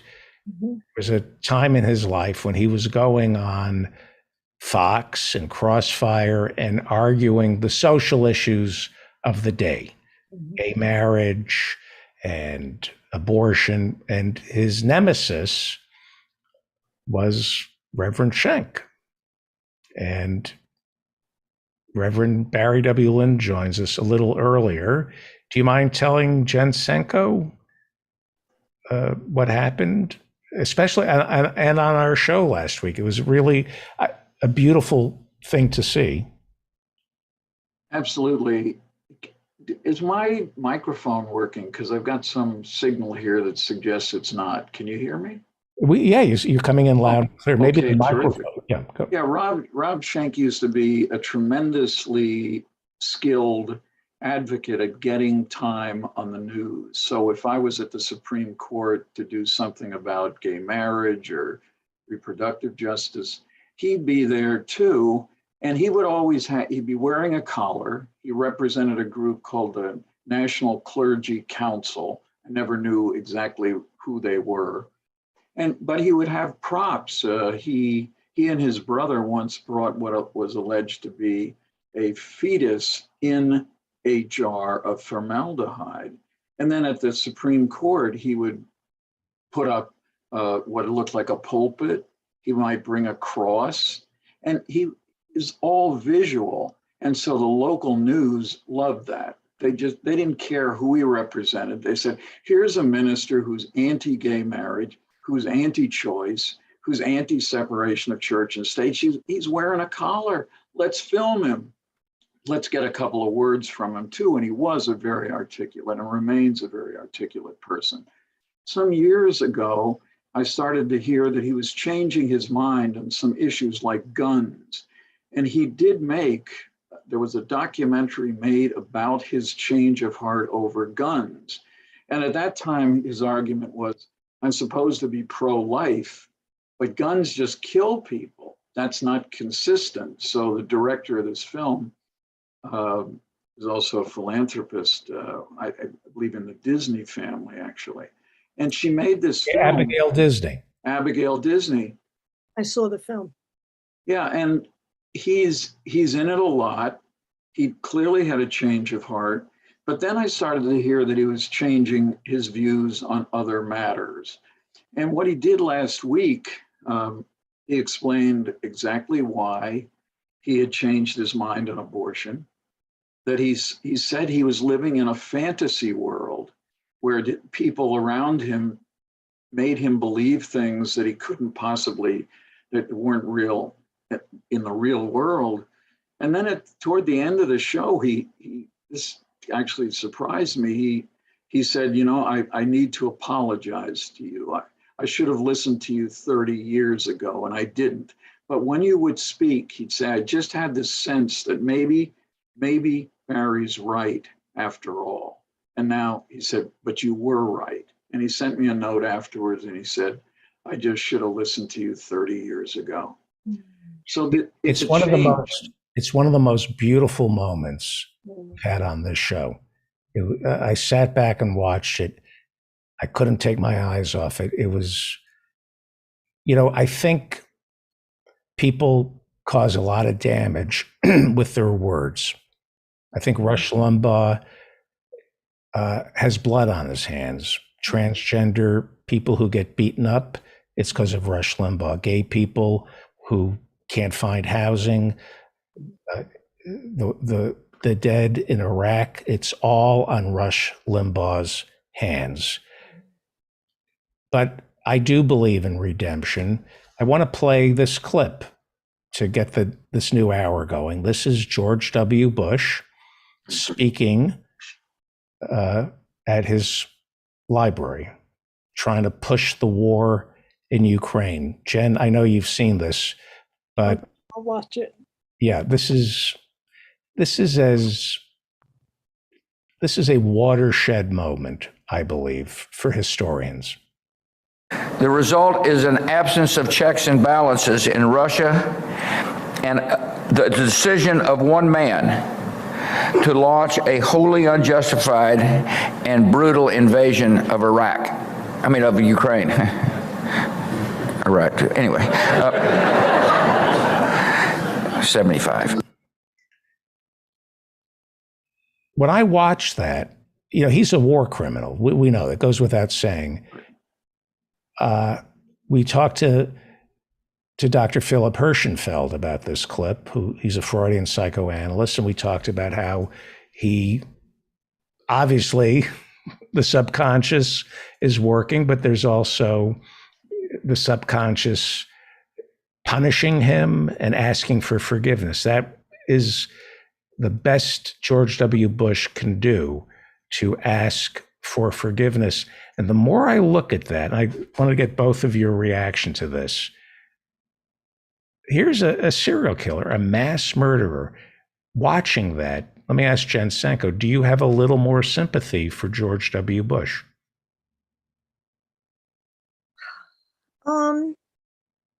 Yeah, I mean, he was kind of humble in that moment. And he muttered after he made the mistake, and Iraq too, right? That's what he said, I think, right? And so that sounds like an admittance to me, Yeah. So, I do like to believe that people can change. Yeah, I think I do. Yeah. Would you come back? I sure will. Yeah. I love talking to you. Yeah, it's been too long. Jen Sanko is a filmmaker and media activist. You live here in New York City, and you've done other documentaries, Roadmap Warrior Women, The Vanishing City, and The Brainwashing of My Dad. That came out a couple of years ago. Go stream, rent, buy The Brainwashing of My Dad, and then buy 10 copies, give it to libraries and friends, give it to that proverbial crazy uncle. Everybody should see this movie and read her book. It's an adaptation of her documentary, came out about 3 or 4 months ago. It's published by Source Books. It's called The Brainwashing of My Dad. Before you go, and follow her on Twitter at BrainwashingDad. Fox News. That's the true genius of the brainwashing, isn't it? What before you go, and I think the Reverend Barry W. Lynn will join in on this. They program that to brainwash people, don't they? Yeah. I mean, basically, if you read Gabriel Sherman's book, The Loudest Voice in the Room, about Roger Ailes, I mean, first of all, he had a memo detailing how to create more GOP voters by having GOP favorable news. But then he studied like Leni Riefenstahl, he studied ways on how to brainwash people. And they wanted to create GOP voters. So it was designed that way, and it was like the perfect evil pair, he and Rupert Murdoch, because Rupert Murdoch wanted the same things that he did. Do we need to do what Fox News is doing? It feels like MSNBC is kind of doing that, but they're neoliberal hacks who are pretty much on the same side as Fox News. I mean, there's very little difference between what Rachel Maddow, abortion, gay marriage, on the social issues. There's a difference between Rachel Maddow and Sean Hannity, but on the big issues like war, income inequality, she pays lip service to maybe opposing Sean Hannity, but never really any. We don't hear. I don't think we hear MSNBC championing Medicare for all or closing down ICE. I mean, they're not willing to change anything in this country. Well, see, that's why I argue with right wingers that say, well, MSNBC is the bookend of Fox, not news. I don't call it Fox without calling it not news first. Mm-hmm. First of all, it's under that a corporate umbrella. So it has corporate masters. And the corporate masters are invested in war. They're invested in pharmaceuticals. So they're not going to do anything that's going to damage the relationship with that or damage their economy. And they don't want tax raises either. Okay. So they're under that corporate umbrella. What Noam Chomsky taught me was that they're going to do about this much, but they're going to leave out, they're going to leave out a lot. Mhm. But I do admit to watching MSNBC at times because, well, my mother needs to watch TV and I don't want her to watch CNN or Fox. So we watch MSNBC. Right. Right. It's different also in that it's not purposefully manipulative. It's not trying to sell an ideology. I feel it's mostly responding, finally, to right-wing media and what it has done to this country, which is outrageous and dangerous. So I feel that they're kind of the answer to that, but limited. But again, they don't use the same tactics. They don't feign anger. They don't, act like they're your buddy. They have more integrity, and they'll correct themselves if they're wrong. That's true. That's true. Um, Go ahead. You know, I think I've told a story on the show before, but when Ollie North was around and a celebrity, he was on the radio. I used to do Friday afternoons with him. And then he got a television show on MSNBC. And they decided that they were going to have, do it like a crossfire like thing, so have some progressive. And it came down to Paul Begala, who is really the corporate Democrat's corporate Democrat, and myself. And a lot of the people on the staff would say, Barry, you were an activist. You are still an activist. We should hire you. I got a call from a vice president at MSNBC who said, Barry, I got one question for you. If we give you this job, will you defend the Clinton administration every night, no matter what they do? And of course, he was going to war at the time. And my friend Alan Combs, who was on Fox opposite Sean Hannity, and Alan would just say, this war is BS. We should not be participating. And they were both of them saying the same thing. And I said to this guy, no, I cannot do that. I cannot make such a promise. And he said, well, I think this will be the last conversation we ever had, but I did think that would be your answer. In other words, what they want in that instance was corporate. And I was a good friend of Ed Schultz. And Ed Schultz was either fired, depending on who you listen to or what he says to you at the moment. Of course, Ed's dead.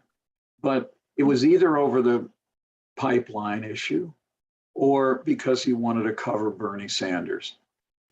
And because he was against the pipeline, he was for Bernie Sanders, he literally was fired from MSNBC and ended up on what was then called Russia Today and became known as RT. But I loved Ed Schultz, watching Ed Schultz. Right. He had been a Republican. Mhm. He came from North Dakota, but he started to change his mind, as people are wont to do. And I thought he was literally the best host on MSNBC. And when he was fired, there was nobody like him to replace him. And now it's very difficult with a straight face for me to watch it, starting with Joe Scarborough. When Joe Scarborough was first hired, he was on at night. And this is what he did. He'd have one person, one progressive like me, and he'd have these cubes, and he'd be against me, and then he'd have three other people against me. Right. And that was the pattern. You had a progressive, and usually the progressive spent the first 30 seconds going, I think this is somewhat unfair because, there's three of you, and you don't get anywhere doing that. If you don't want to do it, you never come back, but you don't complain about it when you're there. But Scarborough, to me, he loved Trump. He and his wife were going to Mar-a-Lago, and then they had a falling out, and then all of a sudden he becomes the anti-Trump voice, another anti-Trump voice on MSNBC, to which I say, I guess he saw where the money was going. where it was coming. And that's the only reason he's against Trump. But his core principles are just as conservative as any of the voices on Fox News. And Right. then, and it bleeds out. I mean, they have this character on Meet the Press now who, barely asks a difficult question. And I do understand, as a person who did a lot of talk radio and was a host of a lot of talk radio shows, you don't want to go full bore into somebody that you in fact want to have back again. I did a show, a Crossfire-like show on radio in Washington, and we'd have a senator on almost every day. So you have to be a little delicate if it's going to be some right-wing senator, but you don't have to fall on your face in awe of what they say. And I frequently think that's what's happening on Meet the Press. So MSNBC is not, I can't watch it. I watch CNN if I want something remotely normal. But honestly, the time that is wasted in the news talking about, with the same clips, endlessly repeated on every show on CNN from morning until I go to bed at night and flip it on, and there's the same stuff going on, the same clips. I want to take a break. I before we say goodbye to Jen, I want to play you Dennis Prager, who I think is equally dangerous as Rush Limbaugh. And now I can't find it. Anyway, all right.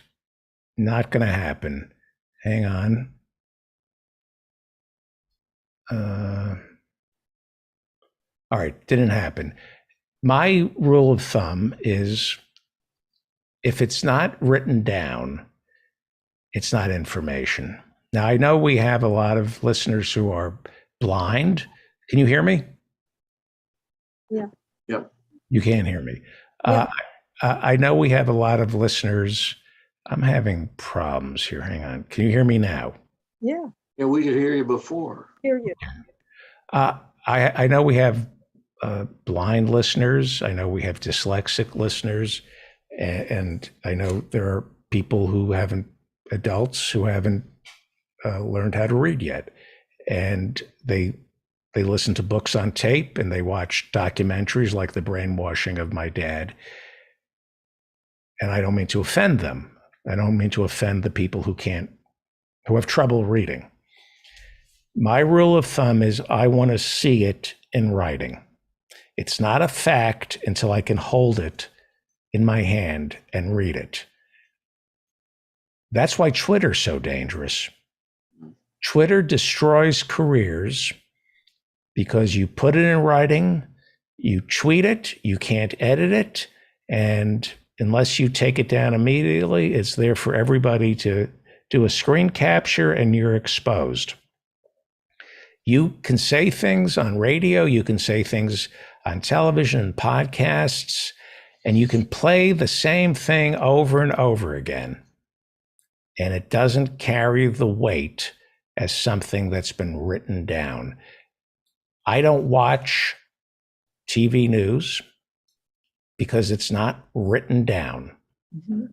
If it's not written down, it ain't a fact and you can't hold somebody accountable. And I'll tell you one other thing that's really telling about the United States government.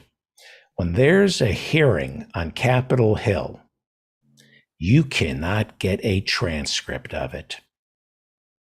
When you read about a hearing on Capitol Hill, you can watch it on C-SPAN, but if you want that transcript, good luck getting it. It isn't free. It's got to go through the Congressional Printing Office. You cannot get, it is a rare hearing that has a transcript readily available. Very few congressional hearings put out transcripts, and there's a reason for that, because Senate hearings, congressional hearings are treasure troves of facts, sworn testimony under oath. God forbid the American people or the media could read through a Senate hearing and spot the lies told by Clapper when he was asked if you're spying on people. You see that in writing, there'd be a revolution in this country. If Nancy Pelosi and Chuck Schumer cared about democracy, all those hearings, all those transcripts would be for free, and you could read them the next day. It takes 7 hours to listen to these hearings. It takes 13 minutes to skim through a 7-hour hearing and get to the juicy part. They don't want that. No, they don't. Thank you so much, Jen Sanko. Please come back. It's been too long. Thank you, guys. I enjoyed meeting you. Yeah, this was great. Sorry to keep you. It went longer. Okay. Jen Sanko, go read The Brainwashing of My Dad right now. It gets the Feldman guarantee. Buy the book, buy The Brainwashing of My Dad. If you don't enjoy it, tell me and I'll reimburse you. It's the Feldman guarantee. Thank you. Thank you. It's a great book and it's a great documentary, The Brainwashing of My Dad. Buy 10 copies of the book, buy 10 copies of the documentary, give it to libraries, give it to friends, leave it in laundry rooms, leave it with people at coffee shops. People need to read this book. Come back, Jen, please. David, thank you so much. Thank you. Thank you. Bye-bye. Thanks, Jen. Bye, Harry. Nice to meet you. Nice to meet you. We have a lot to talk to the Reverend Barry W. Lynn about. We will be back. But first, some music from the brilliant Professor Mike Steinel.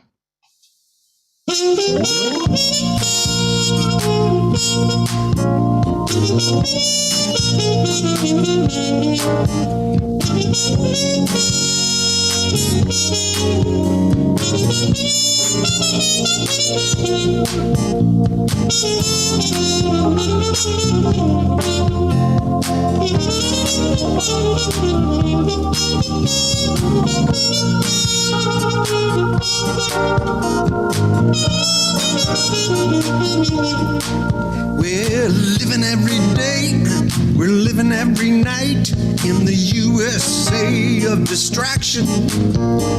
We wake every morning like the Rolling Stones, 'cause we just can't get no satisfaction. Democracy's in change, we could bury its remains, but infotainment culture has infected our brains. We're living every day, we're living every night in the USA of distraction. The wisdom we receive, the reality we perceive, is burned into our brains by cable TV. Scandal, crime, and disaster lead the news. Fear and white anxiety shape our views. The fourth estate has crumbled into an irrelevant heap. Critical thinking is all but asleep, 'cause we're living every day, we're living every night in the USA of distraction. The pathological pursuit of power and profit drives everything in sight, not sure we can stop it. Corporate plutocracy has risen to the top. We've lost the power to think, so we shop until we drop. We're surveilled and monitored while they keep us all distracted, so we never notice that our data has been extracted. We're living every day, we're living every night in the USA of distraction. All right.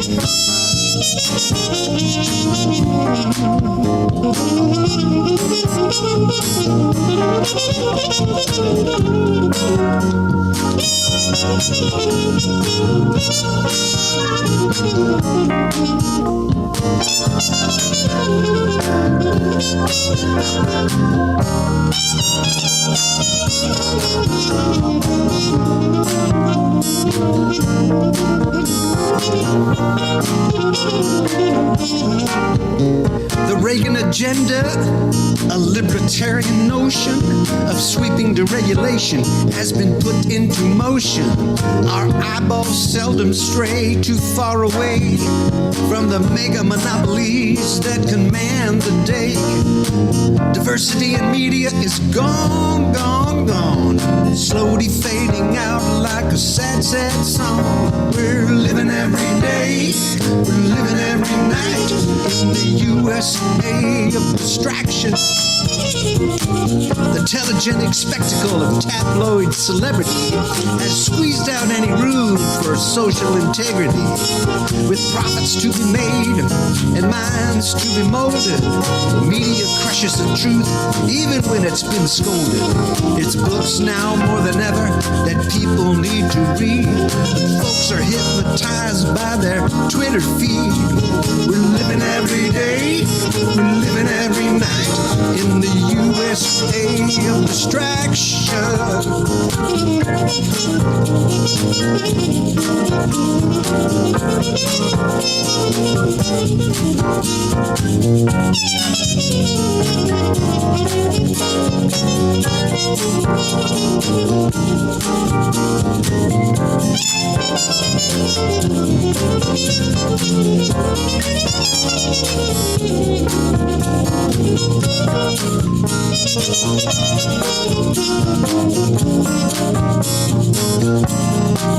Now we can't seem to get out of this neoliberal nightmare that cares more for Wall Street than anybody's health care. We've been bruised, battered, defunded, and dismantled. We've been diminished, infiltrated, manipulated, and manhandled. The sovereignty of citizenship, the bulwark of democracy, is under full attack by the cult of meritocracy. We're living every day, yeah. We're living every night in the USA of distraction. We're living every day, we're living every night in the USA of distraction. Where we're living every day, where we're living every night in the USA of distraction. That's right.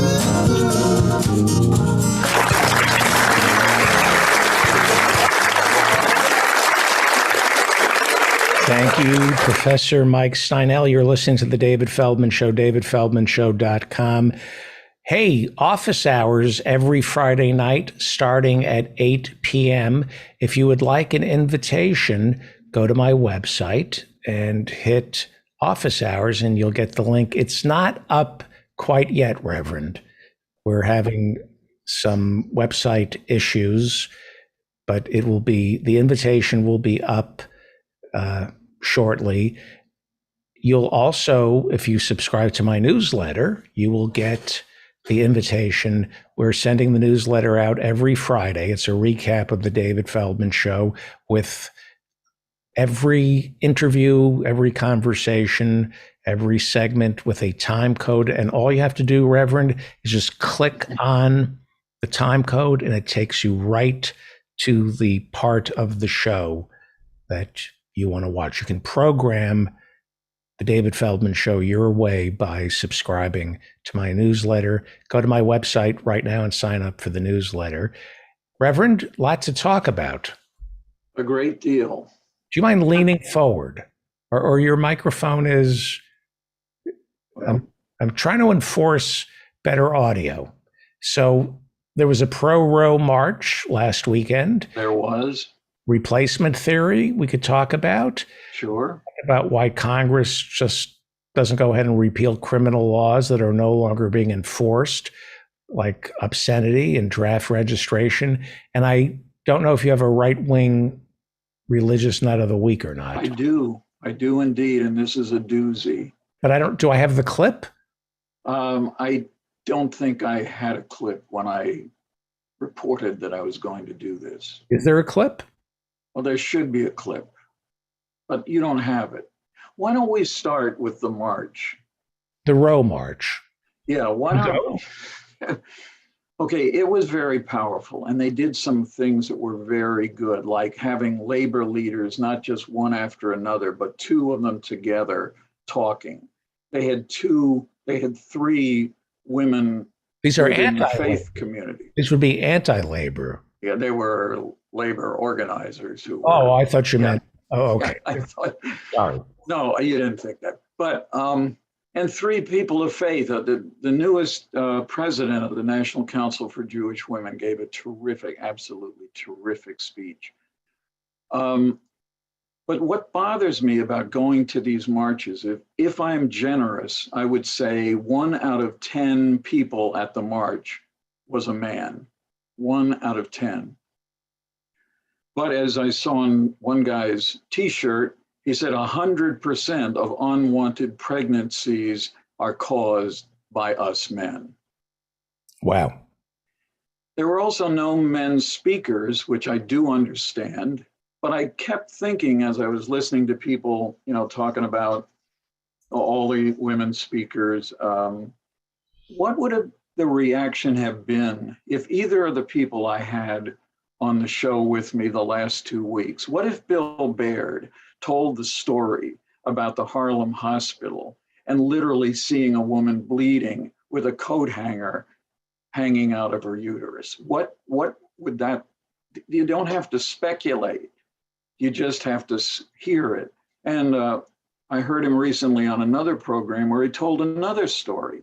He's providing contraceptive information at his clinic. A woman comes in and starts immediately to take off her clothes. And he says, "What are you doing?" And she said, "Well, the last guy that was going to help me with contraception said he'd only help me get an abortion if I had sex with him. And then I did. And then he just left and said, I'm not going to help you." And, or even last week with Rob Schenck, what if somebody like that, with the history of his anti-choice activities that went back decades, had stood up there and said just a fraction of what he said on the show, and then apologized to all 15 or 20,000 people? I think that would have been extraordinarily powerful. But, I don't make the decisions, and I don't. There were none of the kind of historic, well-respected feminists. There was no Ellie Smeal from the Feminist Majority Foundation, no Jay Leno's wife, who's also very active in the movement, pro-choice movement. Not even Cecile Richards, of course, who had been a longtime president of Planned Parenthood. And I understand this idea of getting younger audiences and getting younger speakers and building up that momentum. But there are times, I think, when it would be good to hear from people from the past who have something unique to contribute. And I think both Baird and Schenck have, shall we say, something direct to contribute. So I went back, I came back, but then I saw a movie the other day that's more profound than anything that happened or was said at that march. There's a French movie that was made last year. It's called Happening. And it's about 1940s France, where it was impossible to get an abortion. And it tells the story of a young woman who's about ready to start university, becomes pregnant, and she can't get any help. And in fact, one of the doctors she sees literally tells her to take a medication, and then a friend of hers says, "Well, that's the wrong medication." She says, "But he said it would likely cause a miscarriage." And the woman says, "No, what it does is it makes the fetus stronger." So they're affirmatively lying. And then there's actually a depiction of an actual abortion. It's very difficult to watch it. Most people have never seen it, but it's so graphic and so disturbing, but it's so powerful. This is what happens. You don't need The Handmaid's Tale to tell you what the future will be like. You just need to see what it was like or hear the voices from people like Bill Baird and the women. There are lots of women that are still with us today who could tell just how bad everything was back in the 50s and 60s when they couldn't get, you not only couldn't get an abortion, you couldn't even get contraceptives to prevent a pregnancy in the first place. So let me ask you about the issue, the political issue of abortion. We've covered this before. When did abortion become a political issue? Did it become political because of Roe v. Wade? Or was it an issue in the 60s, the 50s? Yeah. Well, I think in most states it was simply illegal. And there are very few doctors who would even perform an abortion. Very, very few. There were severe penalties. In fact, in France, they make a point of this a lot in the movie Happening, that you could go to jail for 10 years just for having attempted to obtain an abortion, and doctors could go to prison for even longer. But it was a contentious issue. I mean, when I got into the church-state separation issue, it was because a friend of mine in college, which would have been in probably 68, told me he and his girlfriend were going to London. And I said, that sounds like fun. And he said, it's not. We're going because we have to get an abortion. I said, can't you go to Massachusetts? He said, no, it's illegal there because the Roman Catholic Church had such tremendous power that it could stop any of this from happening. But I think it was unthinkable unless you needed it. And, my wife sat around with a bunch of women in their 80s and 90s one night about 30 years ago. And every one of them had a story about abortion. They wanted to have it. Maybe they got it illegally. Maybe their sister had it. Maybe a good friend of theirs had it. And they're incredibly powerful stories. Those women are probably gone. They were 80, 20 years ago. But I think if you don't know what the past has been, and you see something like what happened in Oklahoma today, a complete ban on abortion from the moment of fertilization, that's what the statute said, the moment of fertilization on, it's going to be very difficult, of course, to argue now in the Supreme Court because I don't think there's going to be any substantive change in that leaked document.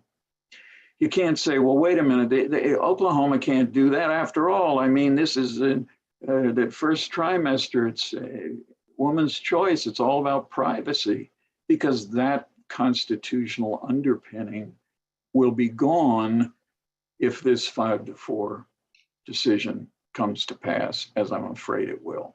I'm looking. Oklahoma legislators passed a law today banning abortion after conception. Yep. The most restrictive such measure in the United States. It would prohibit all abortions except to save the life of a pregnant woman, or if the pregnancy is the result of rape or incest. Well, you're a lawyer. What would you advise women in Oklahoma to do? I would advise any woman who wants an abortion to claim, I'm thinking off the top of my head, but you can claim you were raped. They're not going to. I know that Brett Kavanaugh postponed a rape victim's abortion in an ICE detention center. Right.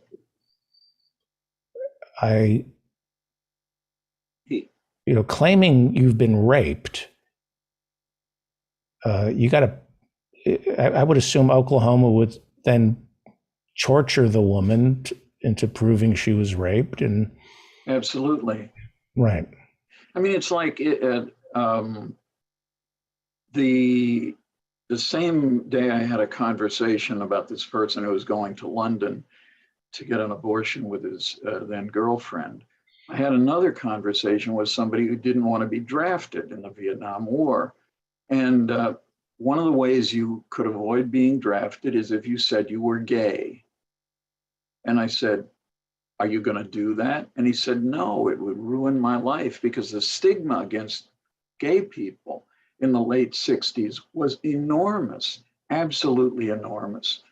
And so the things that we can now say, well, we could do this, or maybe we should do this, that was not available back in the late 50s and all the way into the early 70s, until we got Eisenstadt versus Baird, and then later Roe versus Wade.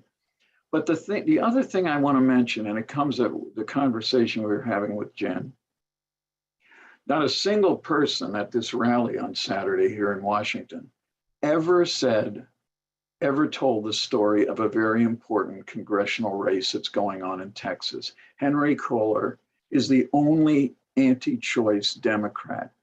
2 days before the march, Nancy Pelosi comes out and endorses his reelection, and says,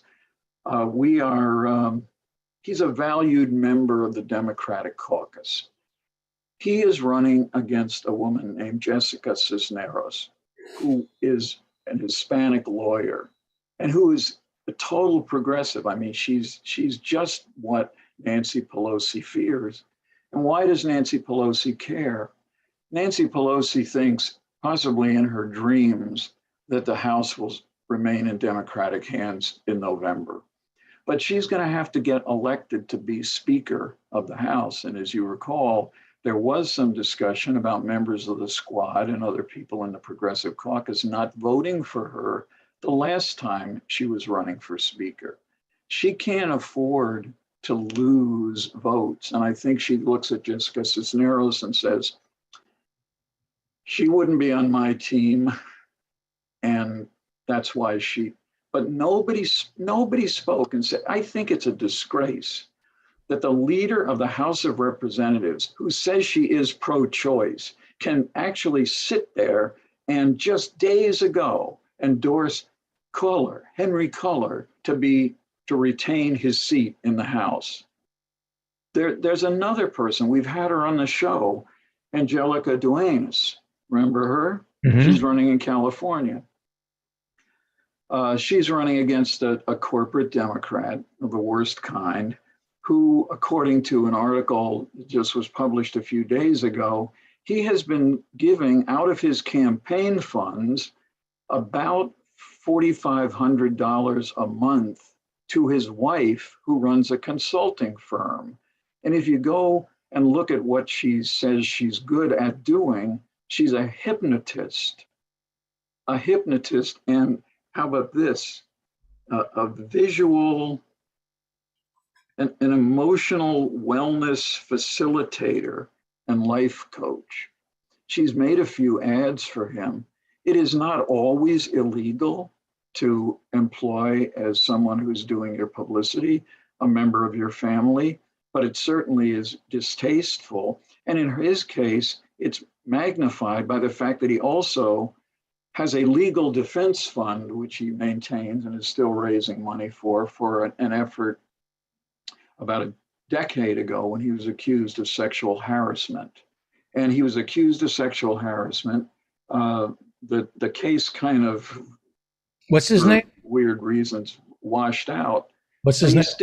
He's still taking money for that. He took it for a case that he never had to defend, and he's still using it today for presumably grants for other campaign activities. It's just dishonest. What's his name? So dishonest.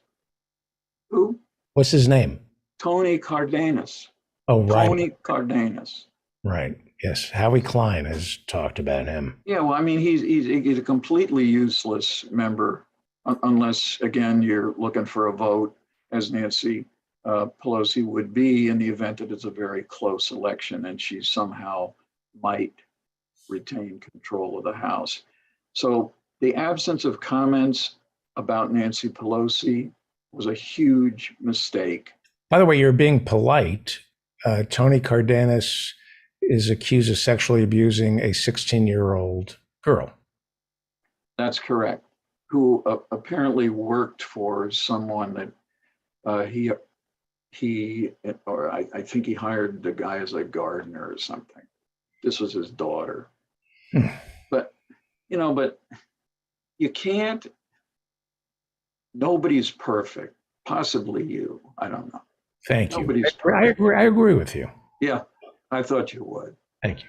But when you have this level of problems and then you compound it with this very, very sketchy idea of submitting, I think the bills or the payments to Mrs. Cardenas were something like $434,000 last year. That's a lot of money. Yeah. For ads. Maybe she hypnotized him. It's possible.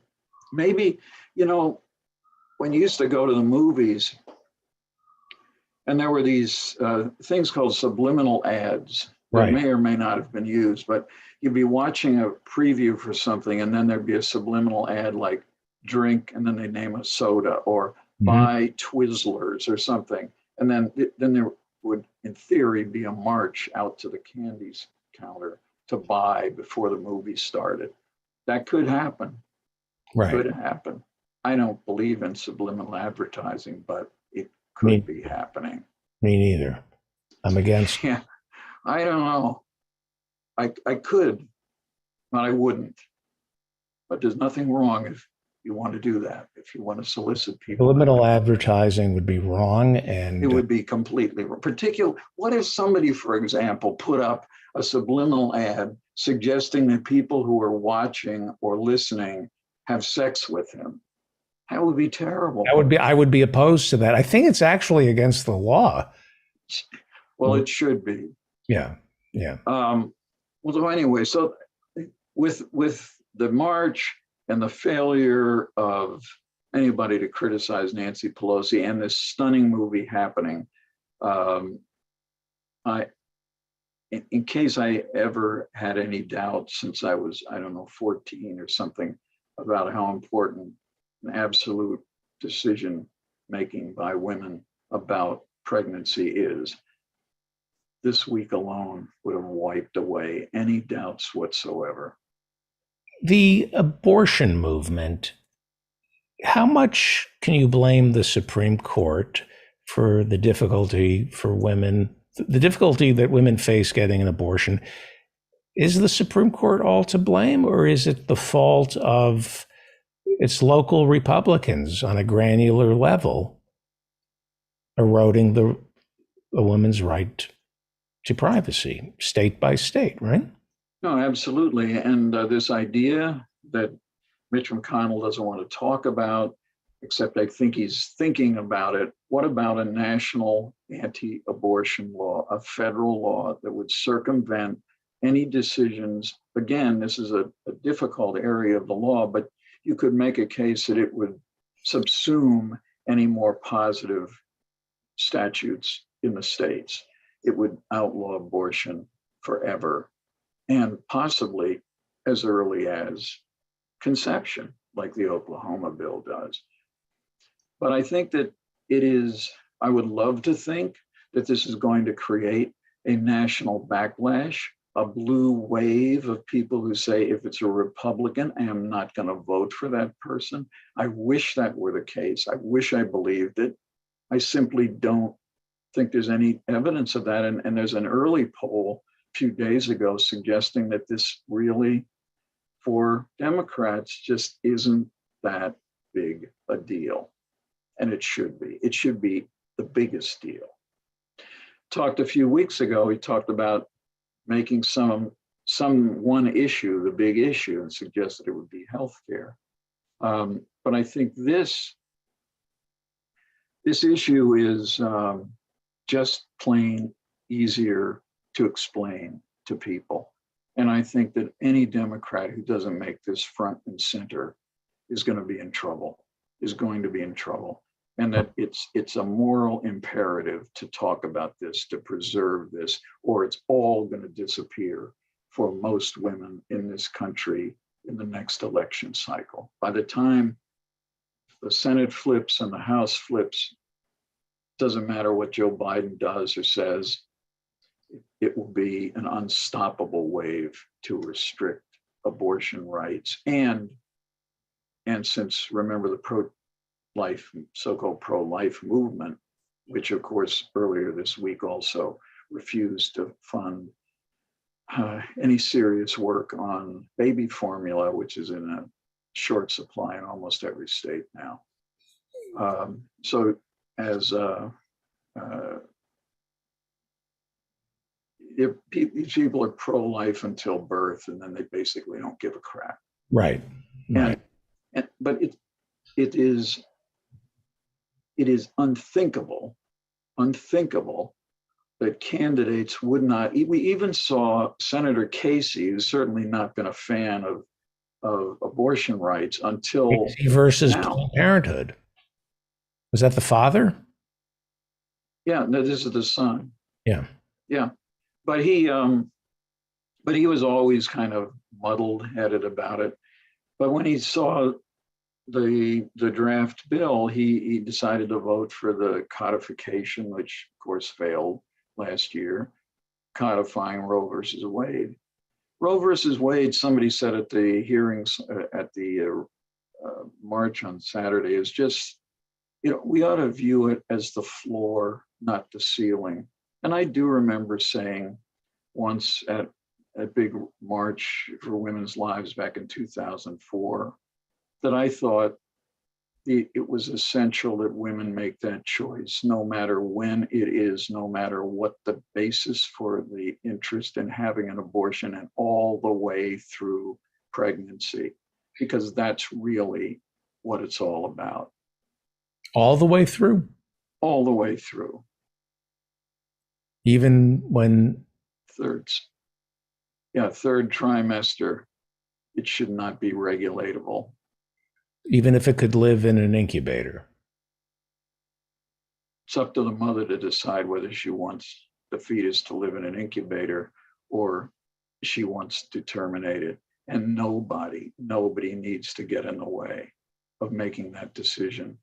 She can ask anybody she wants. She can even call her congressman's office and say, what do you think of this? But ultimately, it's got to be her decision.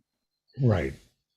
I mean, so 6 months pregnant, and there's no question that the baby could survive outside the womb, at least in an incubator.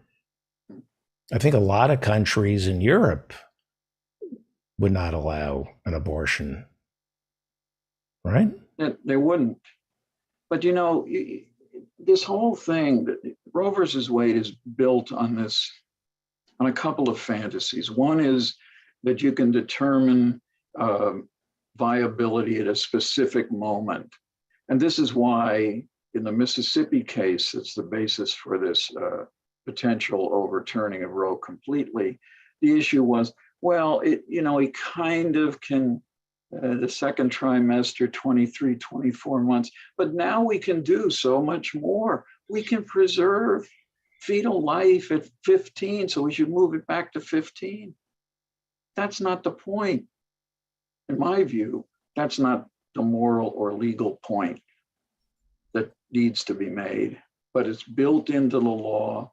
So when all these characters, including the two women Republicans who were allegedly pro-choice, when they wouldn't vote for the bill, they said it went too far. It went too far. What does that even mean?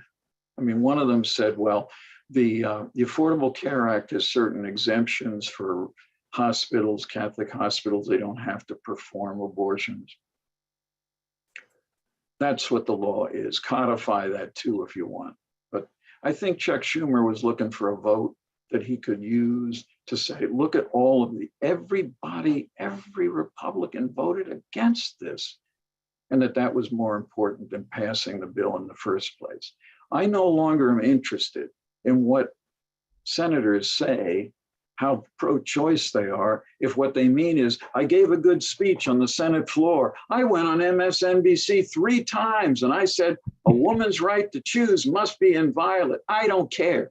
I want to know, what did you do to stop Amy Coney Barrett? Not what did you say about it on television? What did you do to delay and possibly make sure that vote never occurred. I don't want to know anything else. I want to know what you did. Don't send me 8 requests for money every day unless you answer that question. So I now write back to all these campaign committees and say, I would like to support Senator so-and-so, but what did she do when it came time to stop a woman who was going to be on the Supreme Court, who had signed a letter years ahead of that, calling abortion barbaric?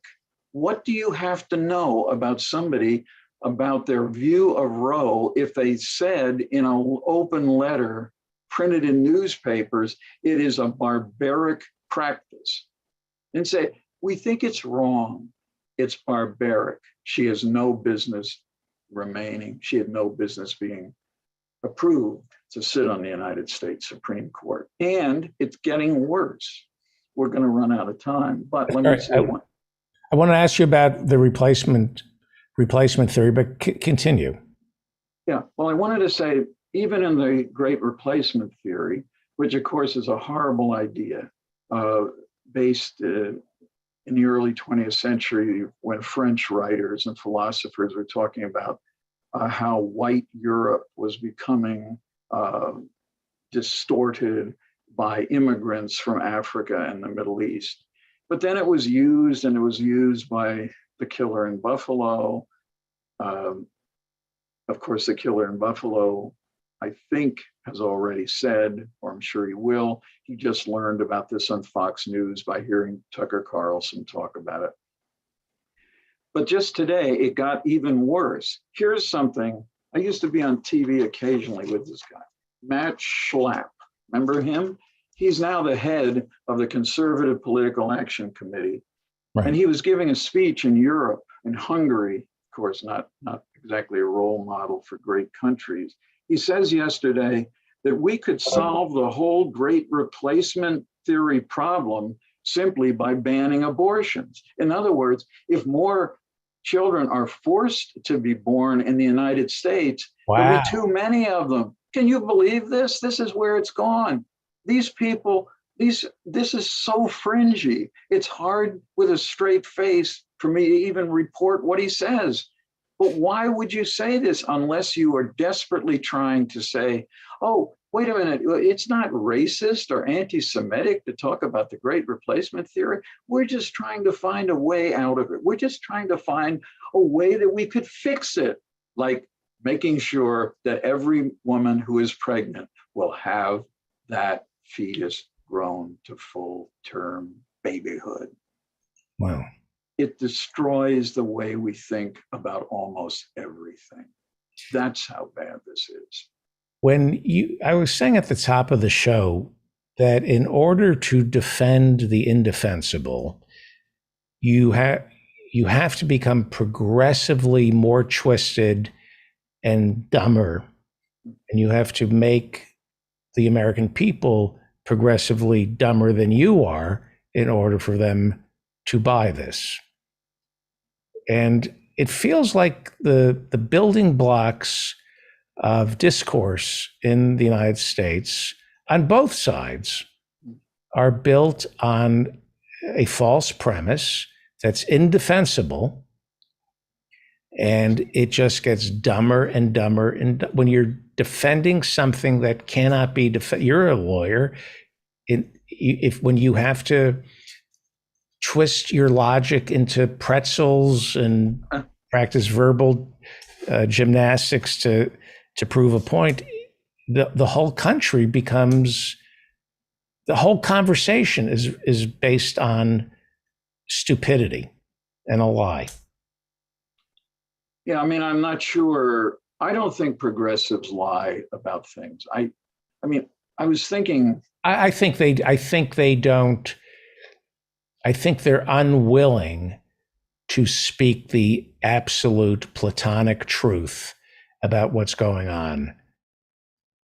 Yes, I think they won't stand up for core tenets of the Enlightenment. I think they're chicken shit. I think there's a lot of that. I do think it, but I think on principle, when you look at all the great issues of the day, whether it's environmental issues, energy policy, human rights, civil liberties, I think the progressive view has sustained itself extremely well. That I can't think of anything.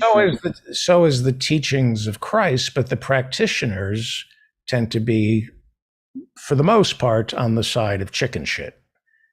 Yeah, certainly. There's a huge amount of chicken waste that comes out of the church. There's no doubt about that. Right. And the progressive movement, where is the leadership in this country, in the progressive, other than Bernie, maybe Elizabeth Warren, and certainly some members of the squad, no doubt. Yep.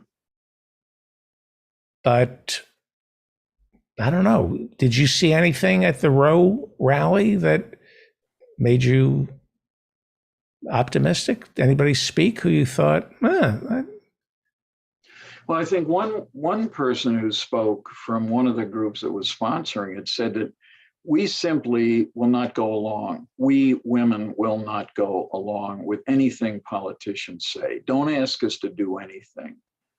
And a Liz Estrada moment. I don't understand why women are not having a Liz Estrada moment and saying, we're done, except for David Feldman. Except for David Feldman. Yeah, I think there is a footnote. In fact, if you read Liz Estrada in the original Greek, there is a footnote that says exactly that. We're not talking about anyone named Feldman. You know, I think Aristophanes wrote Liz Estrada, and it's a false premise. As I understand the ancient Greeks, women threatening to stop having sex with Greek men at that time, they'd go, and the problem being, I don't think men back then were that upset about women not having sex with them. Well, we should ask a historian, but I think it was a very LGBTQ friendly. Sure. In American history. In American history, you're doing a George Bush thing. Yes. You know, the problem with that clip, and it's not just that he made the gaffe of complaining about Putin going into Iraq, but that he made a joke of it. And of course, he joked about weapons of mass destruction, as you may remember at one of those correspondence dinners. He was up to give his little, comedy routine, and he was looking under the tablecloth and said, no weapons of mass destruction here. And that was supposed to be funny. Now, I was not at that dinner, but I don't think that's not funny. But It's what you do, you cover up. It's what Rush Limbaugh did. It's what all of these characters, Greg Gutfield and these other so-called comedians on Fox News do. They punch down, they hurt people who can't punch back, and they think they're being funny, and in fact, they're just being shits. Which is why if somebody's a Republican, I punch down at them. If you're, I have a rule. If you're a closeted gay Republican, I punch down. If you're an obese Republican, I punch down. If you're unattractive, I punch down. If you're a Republican, you're in the business of punching down. So I'm not better than you. When you go low, I go lower. That's my rule. I remember working for somebody who was ultra right wing. He punched down. And man, if you made fun, he would isolate the thing you were most self-conscious about and work it. And God forbid somebody did the same to him, his knees buckled. That's not fair. That's not fair. No. Oh, I don't like, I was making fun of Lindsey Graham calling him Miss Lindsay, and people said, what does his homosexuality have to do with his politics? And I wrote back, everything. Right. He's in the closet, everything. He's sick. He's in the closet. That's sick. Well, Lindsay was, yeah. I was, You had dinner across, didn't you have dinner and he was with his, well, you don't want to talk about that. no, I mean, it was a Valentine's Day and Joanne and I were at a German restaurant on Capitol Hill. And he was having a fine dinner and a fine, laughable conversation with a guy. Maybe it was his chief of staff, but maybe it was just A guy who is chief of his staff. it could. I saw a Lewis Black show a couple weeks ago, and his opening act told a joke about Lindsey Graham. We were sitting around afterwards, and I said, I didn't say this, but I wanted to say, I have a better story about Lindsey Graham. When Lindsey Graham was running for the Senate, he and I were on a show on the Sports Network. And it was after a Supreme Court decision that said you couldn't use the public address system of a public high school to select someone, assign that person as a chaplain, and then he could give a prayer, she could give a prayer. And a bunch of people who were pretty conventionally religious, including a Mormon family, sued and said, this does not work. So 6-3 decision, you can't do that. You can't use a public address system. So Lindsey Graham and I are on television a couple days later, and he says, I have a feeling that there's going to be a lot of spontaneous praying going on in football stadiums this next weekend, meaning people would just defy them. And I said, Mr. Graham, honestly, when school prayer was declared unconstitutional, Jack Kennedy was president, he explained to people, whether you like it or not, this is the final verdict of the institution that has been given the power to make the final decision on what the Constitution means. But I said, I would like to think that you, as an elected official who plans to be a senator, would do something other than just suggest that people just thumb their nose at the ruling.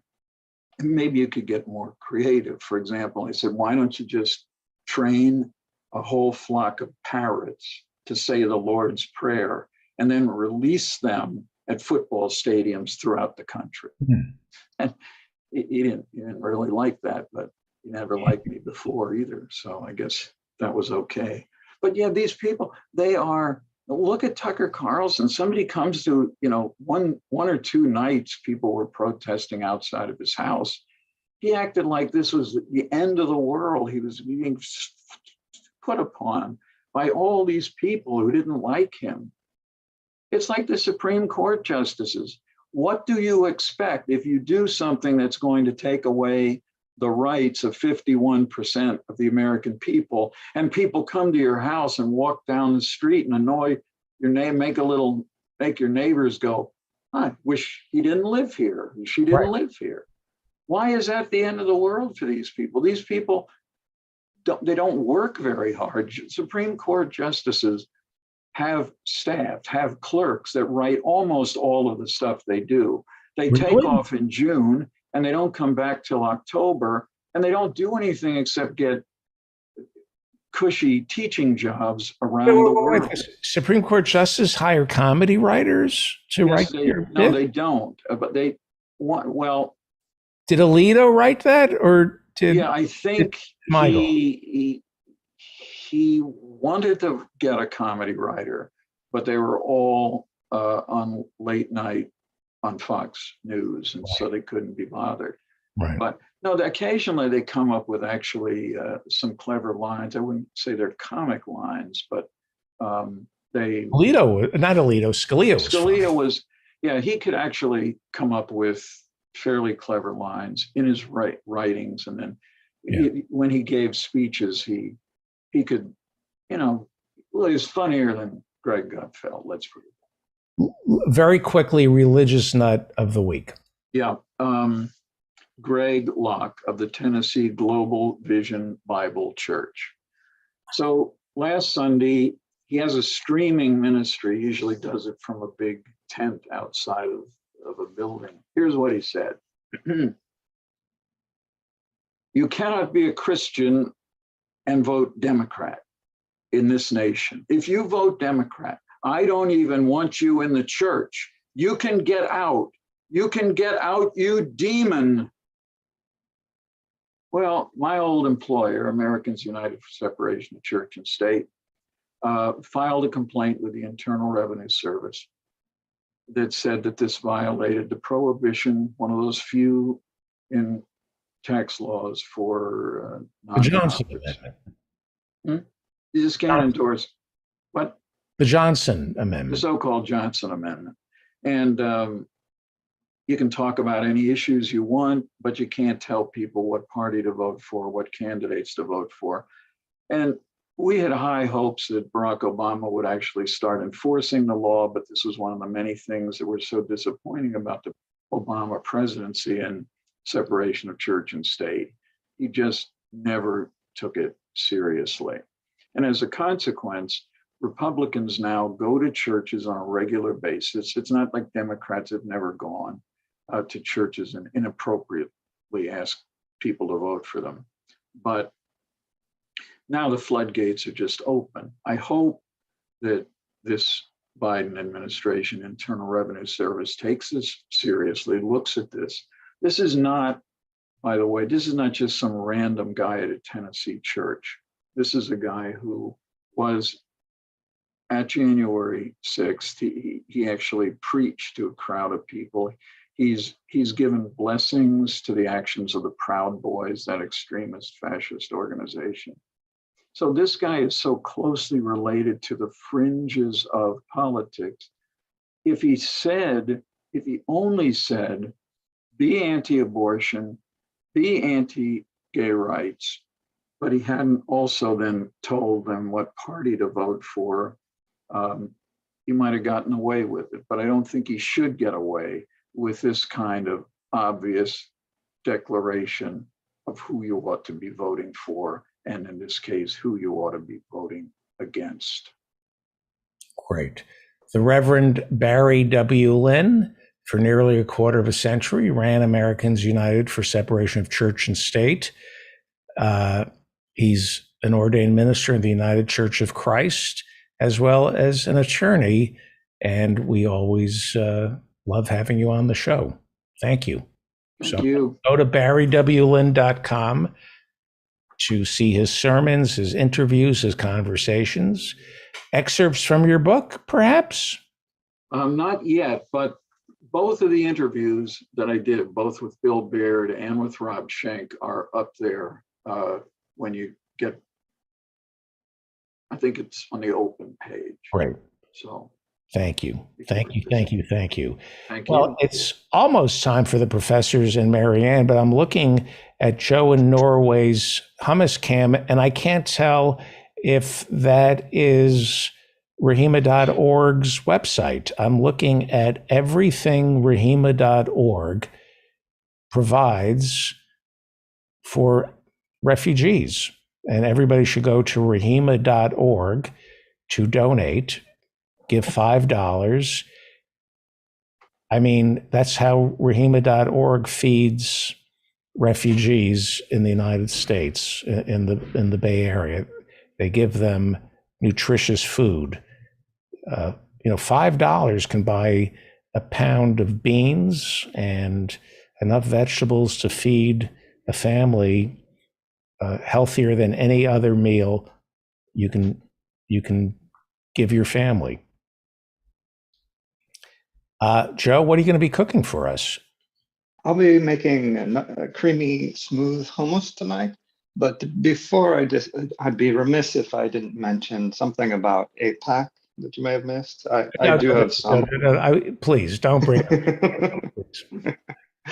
It's already starting. My policy is AIPAC is anti-Semitic. It thinks Jews are too stupid to solve a problem with the Palestinians through anything other than violence. AIPAC is anti-Semitic. It thinks Jews are stupid and violent. Anybody who doesn't speak out against AIPAC is an anti-Semite. Period. Absolutely. But one thing missing from this is that I don't want to discuss it. No, okay. no. Moving on. Don't touch the third rail of AIPAC on this show. No politics. No politics. What? What about AIPAC? Go ahead. The left and the right leadership in Israel are united, virtually united against Palestinian rights. That's just a fact. This is more of a issue with Zionism from my experience. That's all I wanted to say about that. So I'll be making a national dish of Israel Palestine. It's never enough for you people. I shit on AIPAC for an hour on today's show, and it's not good enough. Is J Street okay? Does J Street pass your? Now I should stop talking about it. I'll stop talking. Do you have a problem with J Street? Yes, but for another time. Anyways, in order to make a smooth and creamy hummus. How long did you live in Israel for? Oh, I lived there several years, a couple different times. Okay. And maybe in retirement. Maybe. Go ahead. Be sure to focus on the task I do before I cook the hummus. In order to make a very smooth and creamy hummus, you have to essentially circumcise the chickpeas. So I'll be playing a little bit of a moil here tonight. Circumcise about 500 chickpeas.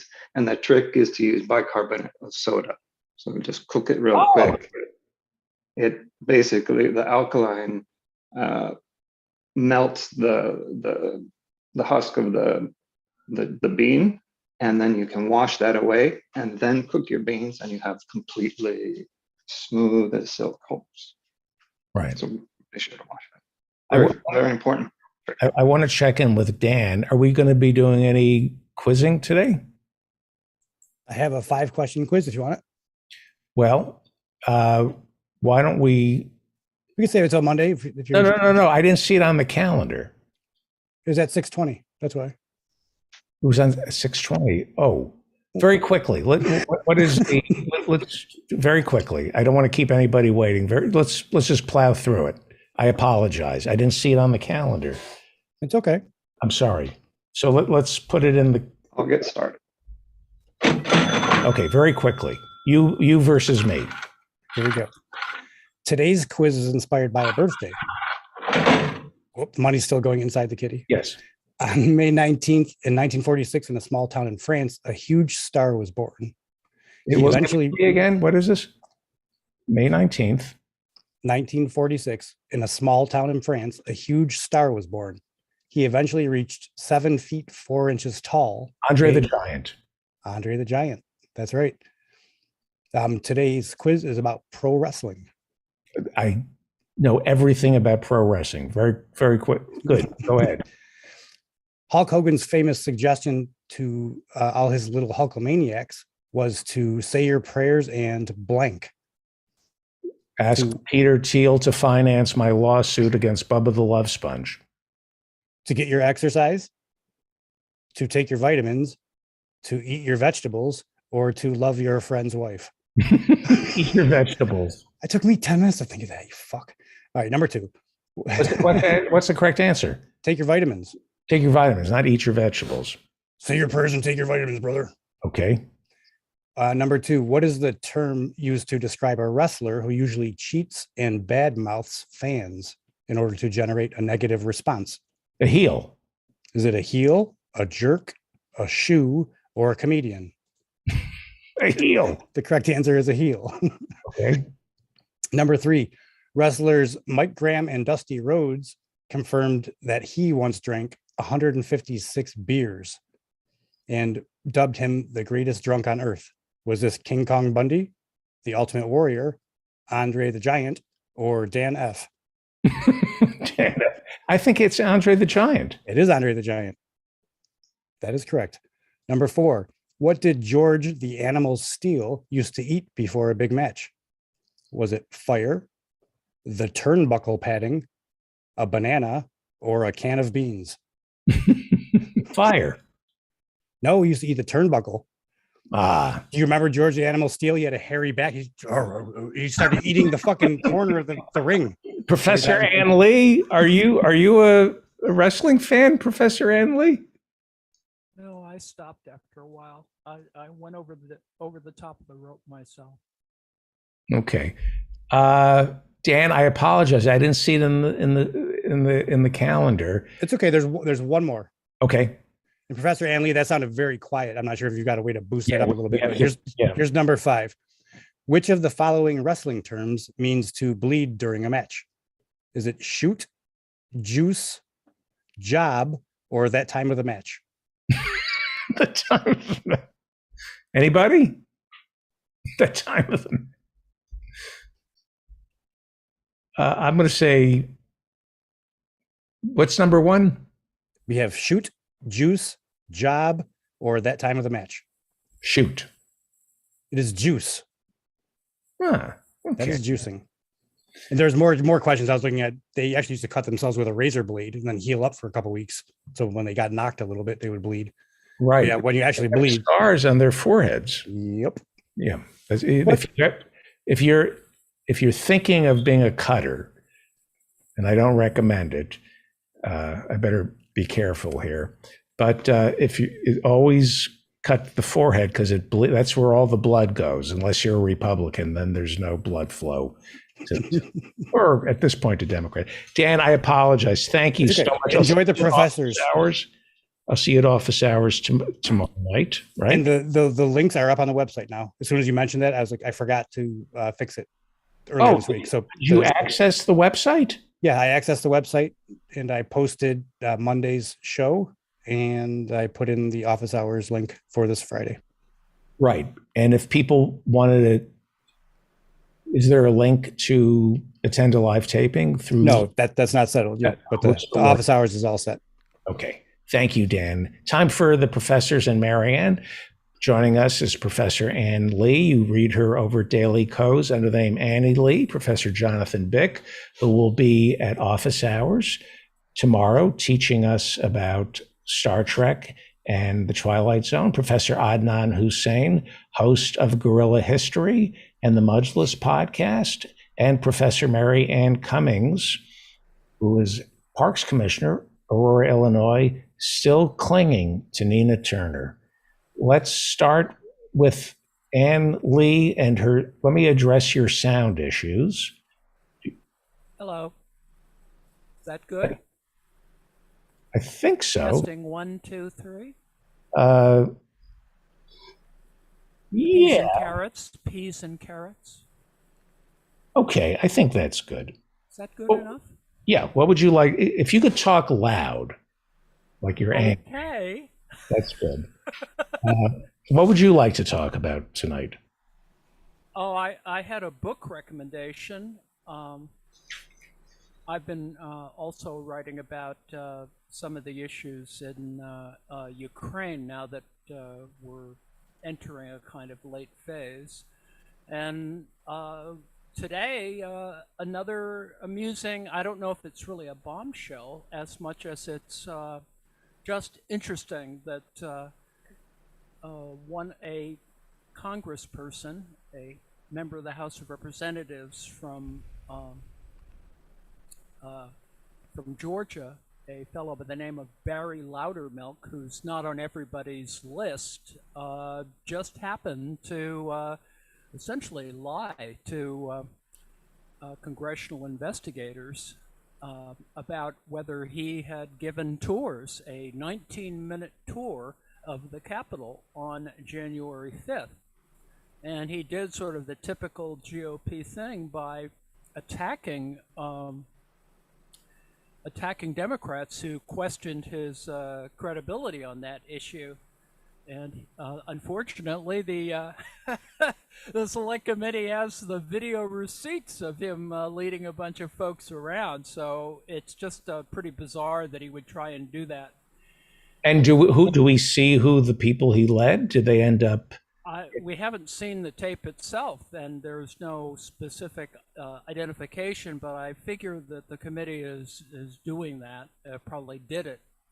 Because they've been doing that for everything, and undoubtedly they've just asked Barry Loudermilk to show up voluntarily to the committee, and we'll see whether he gets served a subpoena just on that basis. It's clear that it's just a sign that they have a lot of receipts, and that these weird denials are just going to stack up. And of course, the reference to it as a quote-unquote reconnaissance mission is sort of interesting in the sort of subtext of that. And most of the news programs led with that a couple hours ago. So. And Merrick Garland supposedly is asking the committee for some transcripts. Indeed.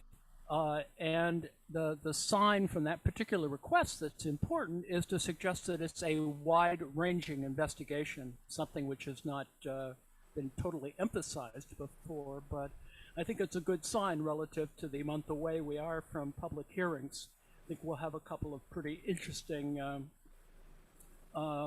must-see moments on. Yeah, when are the public hearings? A month from now, I think, maybe in a couple of weeks. I don't recall the exact date. Maybe somebody else. What is the timing behind that? Is the feeling that hearings during the summer will get a bigger audience? I would guess that that's it. A lot of these things are timing. I think that the wide-ranging Merrick Garland thing was released on the same day, the anniversary of the 1973 Senate, at the beginning of the Senate Watergate inquiry was. You're talking the Mueller report. The Mueller report. No, 1973 Watergate. No, I'm saying you're saying that Mueller released it. You said Garland released. Or the news, and this may just simply be the committee releasing the information that the Justice Department requested transcripts. Oh, I see.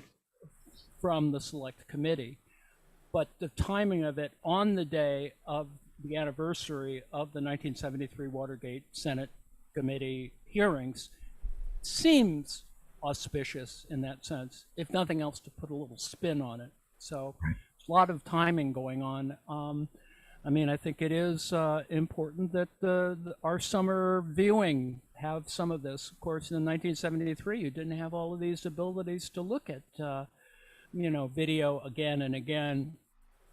And a lot of people were, glued to the sets when we only had 3 major networks. So, I think it's different these days, but important. We're going to have lots of these timing issues. I think the issue that it is a wider ranging investigation, and that ultimately, some of us who complain about Merrick Garland not moving fast enough is finally going to be answered. We may actually have, with all due respect, some kind of indictments, or at least early indictments that'll squeeze other people, perhaps.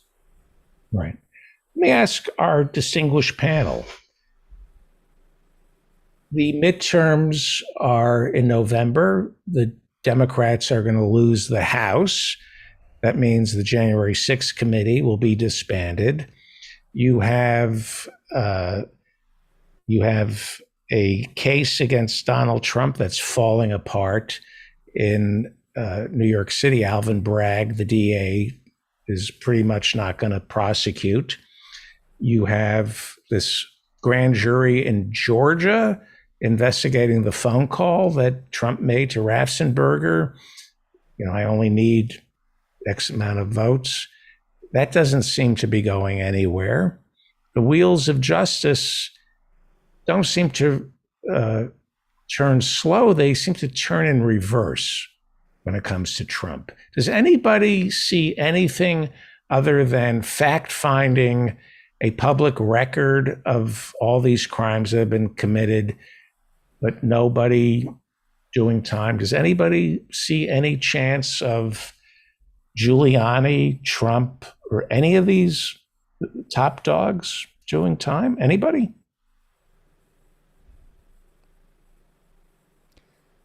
I wouldn't take that bet. And it looks like, our judicial system is not going to hold people of power accountable. I mean, we've been on this trajectory for a couple of decades at least. And, from the moment that Ford pardoned Nixon, that was setting a terrible precedent. And, Reagan was not held accountable. Bush Sr. was not held accountable. Bush Jr. is not going to be held accountable. Dick Cheney is not going to be held accountable. I can just go on and on and on. But I don't know. I don't see Trump being held accountable here. I hope I'm wrong. I hope Professor Enley is right. And, that Merrick Garland is going to awaken from his slumber and actually do something. But we'll see. Bob Dylan said, steal a little, they throw you in jail, steal a lot, and they make you king. And when I first heard that, I thought it was profound. That was 40 years ago. Now it's trite and banal. No fault of Bob Dylan's, but it's just, gee, of course.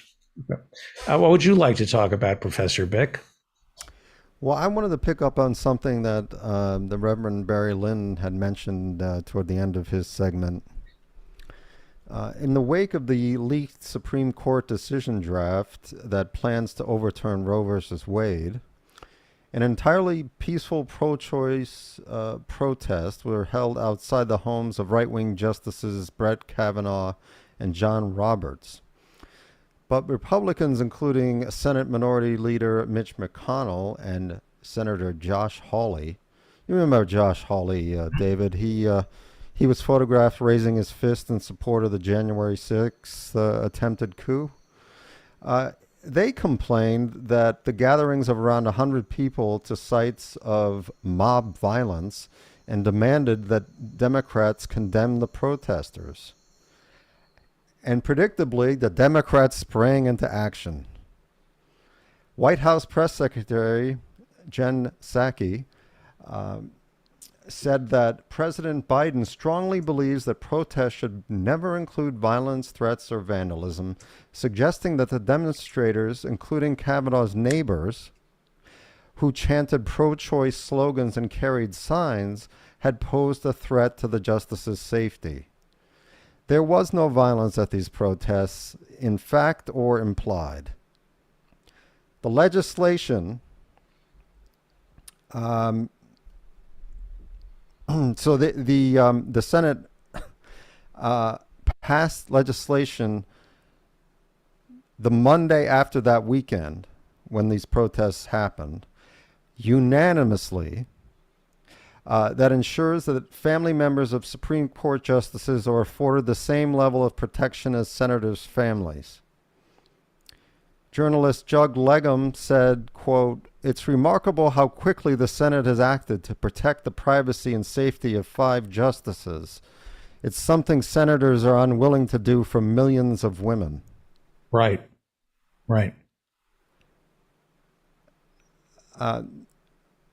The Senate, their family members are entitled to privacy?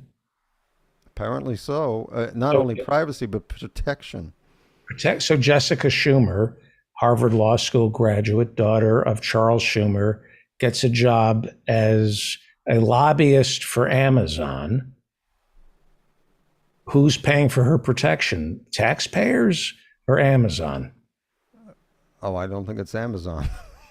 So we're paying for Jessica Schumer's protection when she's lobbying for Amazon. Yeah, well, Gee, why are we going to lose the Senate in November? Chris Smalls might come after her. And But the I think- Senate.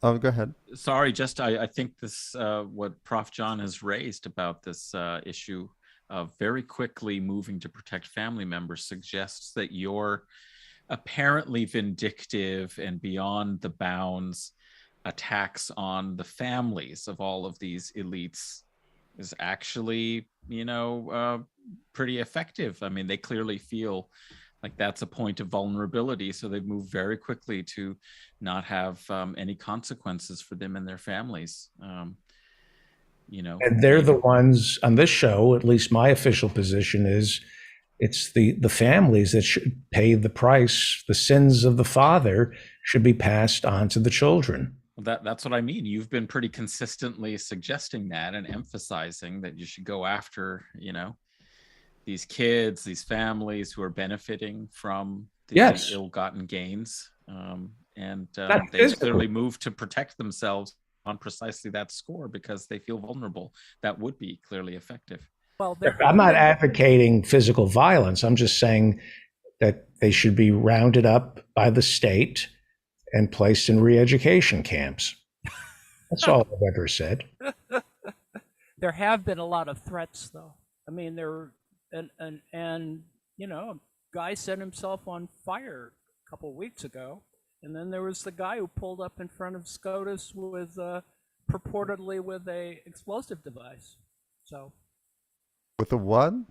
An explosive device. He rolled up in his pickup truck and claimed he had a bomb. But that wasn't going after anybody's family. No, but I mean we don't know about how many different kinds of threats have been happening, and there has been reports about more judges now being threatened across the board, not simply SCOTUS. Right. Let me just clarify. I do not believe in physical violence. I just believe that if your last name is Bezos, you should be tainted. You should not be allowed to be proud of the Bezos name. If your last name is Schultz, you should not be proud that your father is Howard Schultz. That should be synonymous with evil. These are union-busting companies, and I think no physical violence, but I think we need a cultural revolution in this country where we denigrate, not celebrate, inherited wealth. That's all I'm saying. And I think in fairness, these protests were not aimed at the families of the Supreme Court justices. They were aimed at the Supreme Court justices. And, the fact that they were at their house and they felt vulnerable, well, dearie me, these were peaceful protests. You're taking on a position of that power. You're making these controversial decisions that are at odds with the majority of Americans in what is supposed to be the least powerful branch of government. And you are, and Susan Collins did the same thing. Someone wrote a message in chalk, not threatening, on the sidewalk outside of her house, and she calls the police. Please. Really? Yeah. So the Senate held a vote on the Women's Protection Act, which would have affirmed that healthcare professionals have the right to provide abortion care and that pregnant Americans have the right to obtain abortions. The vote failed 51-49, and the Democrats knew it would fail due to the legislative filibuster, which requires 60 votes, because we had to protect slavery, and we haven't gotten rid of it since the Civil War. Unless right-wing Democratic senators Kristen Sinema of Arizona and Joe Manchin of West Virginia ended their opposition to filibuster reform, which they did not. So that went out the window. So a legislative fix is not going to be forthcoming for those two reasons. So while the Supreme Court is poised to roll back reproductive rights for 166 million women, said progressive journalist David Sirota, the Senate's response was to give the justices and their families more royal guards. Adam Serwer of The Atlantic noted that while Democrats have said in recent days that a backlash against the impending Supreme Court ruling will secure victories for the party in the midterm elections, possibly, the unanimous vote on Monday of the Senate suggests, quote, the party leadership does not seem to like the idea of there being a backlash. Max Berger of pro-labor rights media organization More Perfect Union tweeted that protests held at the Supreme Court justices' homes are a legitimate outfit for the majority to express anger with an increasingly anti-democratic political system. While voting to protect justices from such protests, Berger wrote, the Senate can't defend a right supported by 70% of Americans. And, for more than 2 centuries, the Supreme Court judges' families have not needed this additional protection. I think here's a better idea. Maybe the Supreme Court should not issue rulings that are opposed by a supermajority of Americans. Maybe they should respect legal precedent and the principle of stare decisis on matters where they testified under oath that they were super precedents. Maybe they should respect the bodily autonomy of Americans instead of substituting their extremist religious ideology on those who do not share their evidence-free beliefs. Those are just some suggestions. Another great way to protect your family? Abort your babies. You don't have to worry about protecting your family if you get an abortion. Just a suggestion. Yeah. And as for the Democratic Party, I thought they were genuinely dedicated to protecting abortion rights. But when the Democratic Party leadership protects anti-choice incumbents against pro-choice progressive primary challengers, I have to wonder if they care more about abortion as a right or as a fundraising issue. It's clear that corporate Democrats do not side with most people on Medicare for all, taxing the rich, unions, forgiving student debt, and other popular economic policies. But at least I thought they would actually fight for certain social issues like the right to an abortion. Now I'm not so sure. Yeah. Starbucks says they will drive women in Texas to get an abortion. So if you turn in Howard Schultz, you can get $10,000, right? Or a lot of lattes. Yeah. Do you have to buy a coffee to get driven to the clinic, or not necessarily? Professor Marianne Cummings, do you have your voice back? I do have my voice back. Sorry about that. I didn't realize how bad I sounded. And I had no idea I had lost my voice until somebody called me up in the morning that morning. And I couldn't speak. So it was just a massive pollen attack is what it was. So You lost your voice when that Alito decision got leaked. We all lost our voice. I'm just trying to audition for MSNBC with those platitudes. Oh man, you have to really disconnect the integrity portion of your brain if you want a job there. I mean, basically you just have to be a mouthpiece. I have to say, I kind of miss years ago when I actually liked Chris Hayes.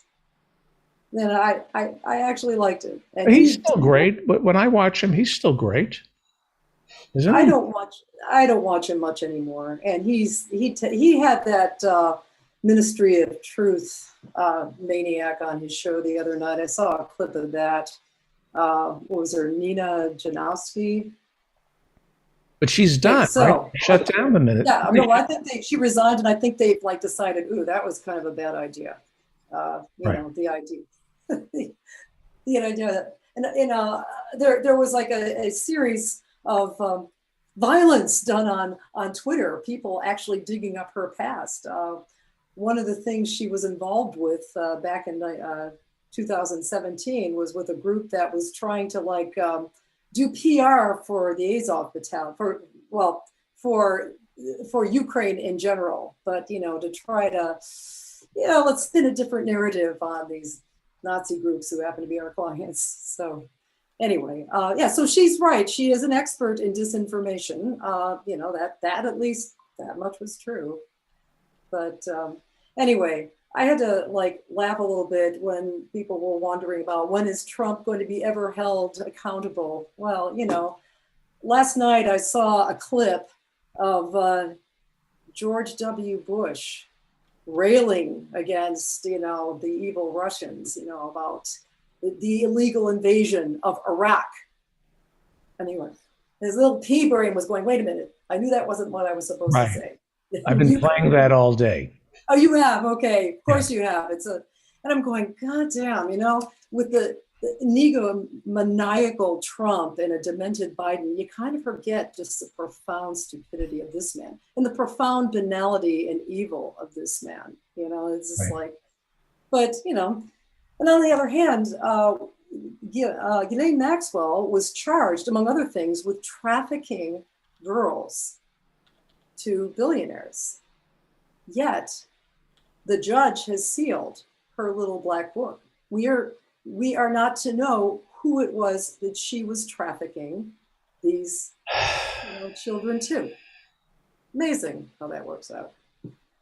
And but anyway, I have and then they wonder why QAnon. They wonder where people get the idea that Democrats or billionaires are running a pedophilia ring. Yeah, well, I get people really pissed off, but in terms of, I know that you were talking with earlier about taxing the churches. I mean, there is the biggest pedophilia protection racket on earth that's still in operation and still tax exempt, even though its head may have himself may be a fairly benign person. There's still the ghost pope skittering around the Vatican, Ratzi, with half of the College of Cardinals still referring to him as Your Holiness. So, this power is power. Ratzi, but sometimes, do you mind doing a Sheryl Sandberg for me and leaning in? Yes. Yeah, thank you. Okay. What was this third thing you were talking about? What was it? I didn't know what you were talking about last week. But anyway, am I properly framed? Yeah. No, it's to hear your voice. Okay. Yeah, I am speaking a little more quietly this week.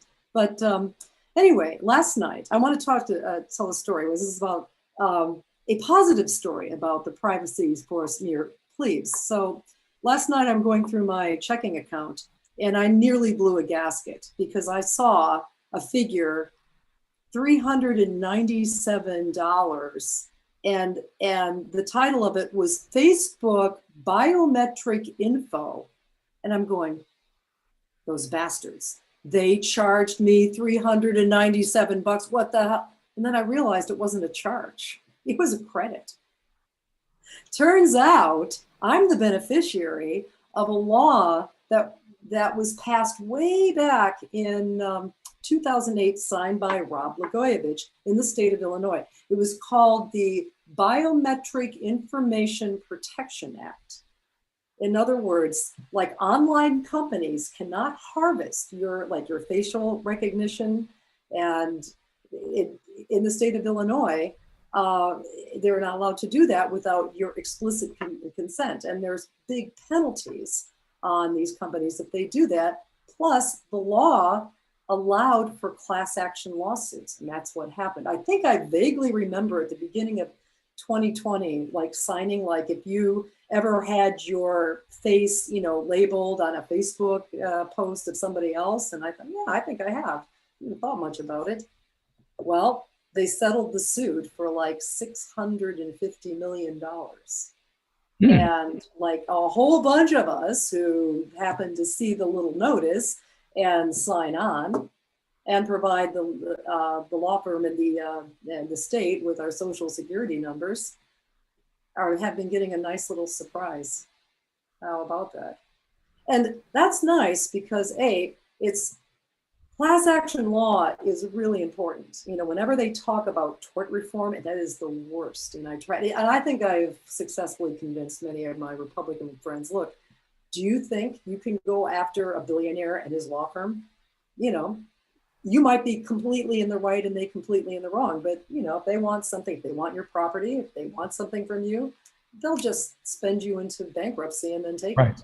And this is the one way when a bunch of us get together.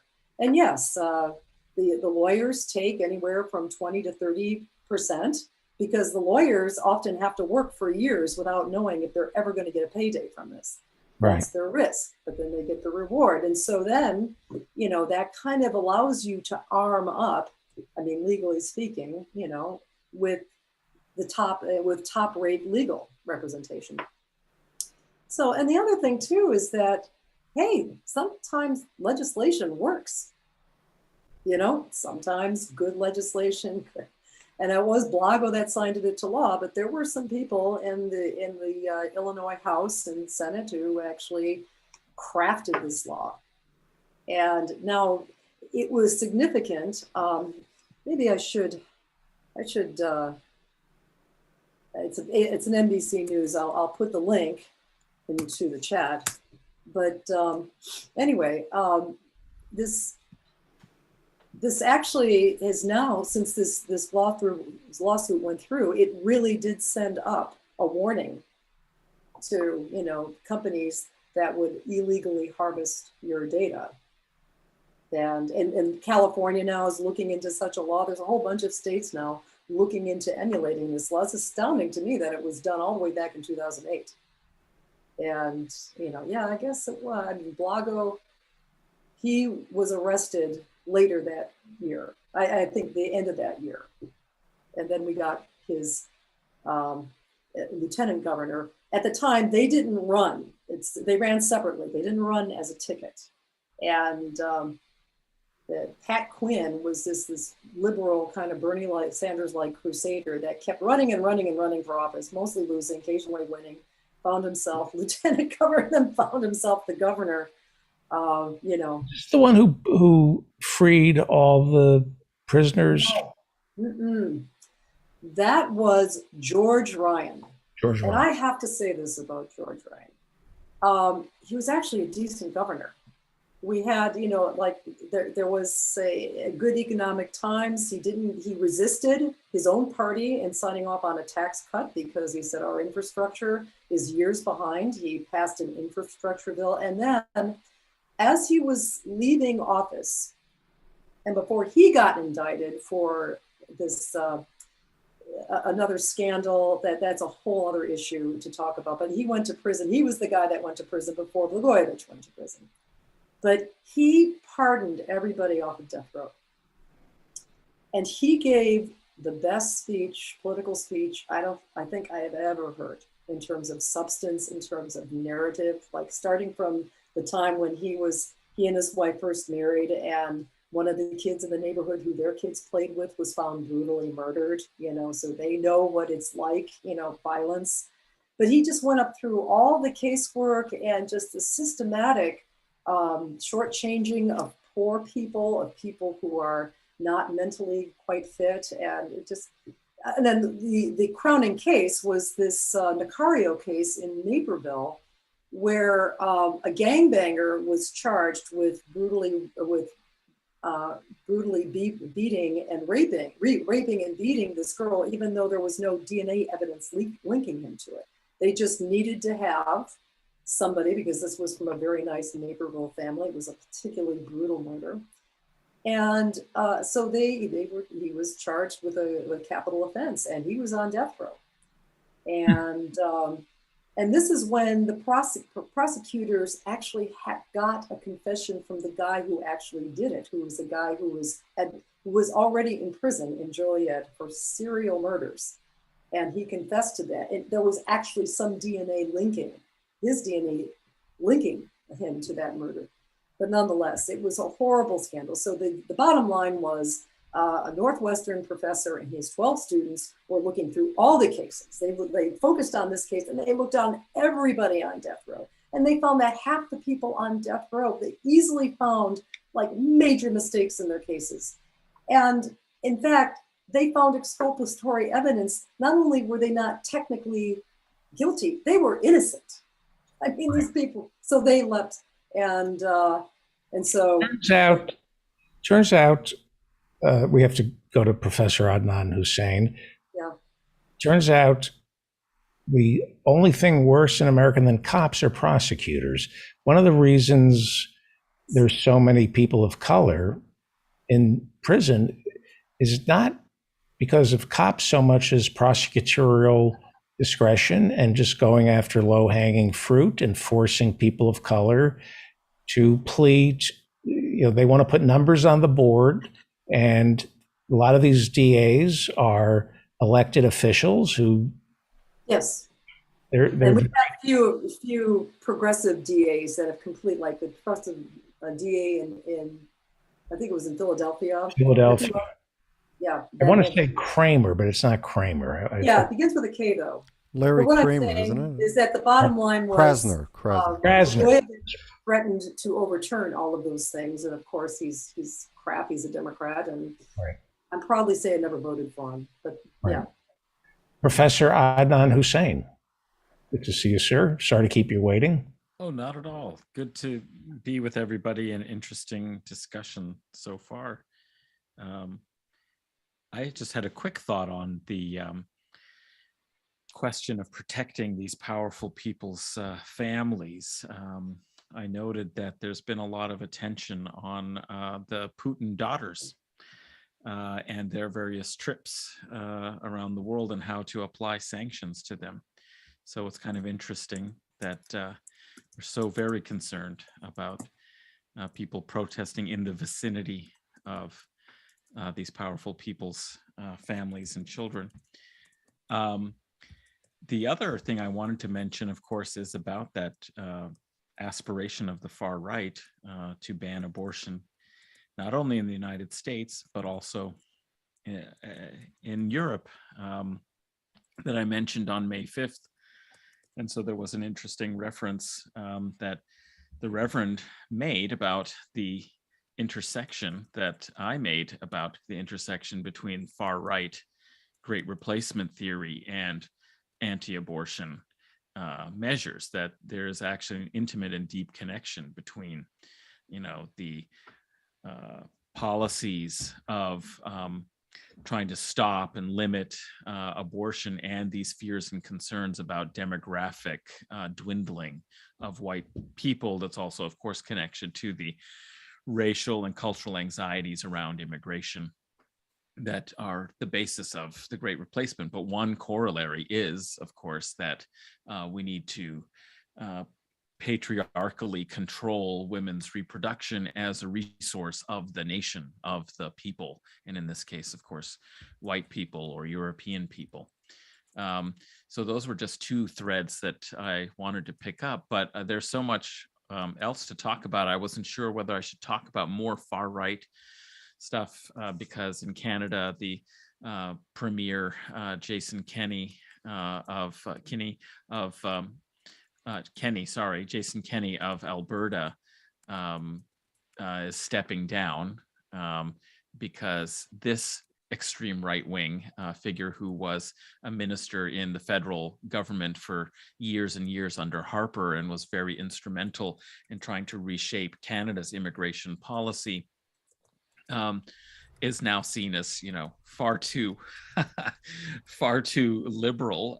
He tried to bring together the different factions of these far right parties, Western exceptionalists, Western secessionists, along with people whose basic ideology are QAnon and the Great Replacement theory, even he thought those people were a little crazy and that they were threatening to take over the party. He happened to say this in some meeting that was recorded and released, and it caused such a storm that there was a kind of review of his position as leader of the United Conservatives in Alberta. He managed narrowly to pass that vote within his party by 1.3%. But he nonetheless decided that his position was very untenable. And so he's stepping down.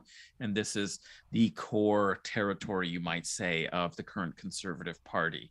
So it's interesting to see who will emerge as leader in Alberta and whether this points to the direction that the federal Conservative Party will adopt and the next round of elections. And I think we will see, something further on the right. But the other sort of story that maybe connects a little bit here with the Ukraine issue is one that I mentioned briefly when we were talking about with Joe Lowry about the censorship issues and so on, is Turkey's position in attempting to stop, or at least maybe not stop, but saying very clearly and directly from the outset, they are voting no on the entrance applications to NATO by Finland and Sweden, both. And apparently NATO requires all 30 current members to agree. I think this is quite an interesting development, partly because I think one of the questions about NATO that somebody like Trump raised, and I think the far right has raised in their critique of NATO, is what's the business of Turkey doing, in NATO? They don't belong in NATO. They're a Muslim country. They don't belong in Europe, and of course the European Union has been very serious about excluding Turkey, and there have been important French foreign ministers and others who have declared during the period when Turkey was exploring accession into the European Union, the process that you have to go through of political and legal reform and economic reforms in order to enter. They declared, very clearly that majority Turkish country like Turkey would never be allowed to enter into the European Union. I didn't know that Turkey was not in the EU. That's interesting. Yeah, they're not. They used to be part of an informal kind of sort of notional body of the Congress of Europe, or was it the Concert of Europe? I forget the exact phrase, but and they even also had the distinct honor in the late 19th and early 20th century of being declared the sick man of Europe. So they were part of Europe in some sort of sense, but of course, because they're majority Muslim power, the reconstituted ideal culturally of Europe in the European Union raised concerns for people. And you find, for example, under Pope Benedict, grave anxieties about the possibility that a country like Turkey might enter, because that would undermine the Christian heritage, the exclusively Christian heritage, presumably, of Europe. So they're not a part of the EU. They are, however, part of NATO, which is, of course, a product of their important geostrategic role during the Cold War, controlling access to the Mediterranean Sea.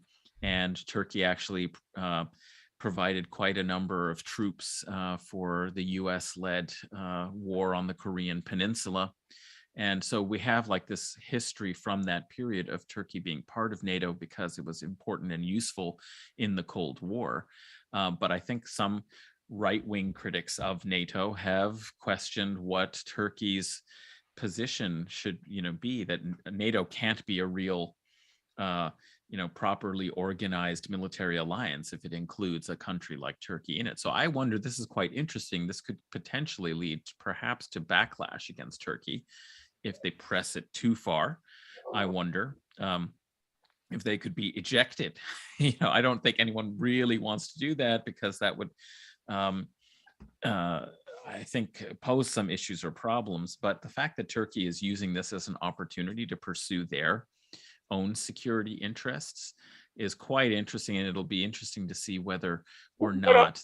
Yeah, what is it? So the Nordic countries are joining, and why is Erdogan? Turkey, yeah, okay. Well, this is Turkey's position, is that Sweden and Finland are harboring PKK and Kurdish YPG and Fethullah Gulen supporters, whom Pennsylvania? Yes, the figure who everybody in the Middle East thinks is a clear CIA asset, but okay, he's sitting there in Pennsylvania, and he was leader of a fairly secretive religious group in Turkey that originally was an ally of Erdogan's party, the Refah movement, and then later the AK Party. And in fact, they provided a lot of the intelligentsia, you might say, the skilled people, because they specialize in education, and they ran a whole set of specialized religious schools and promoted what they characterized as a very tolerant, Sufi-oriented form of modern Islam.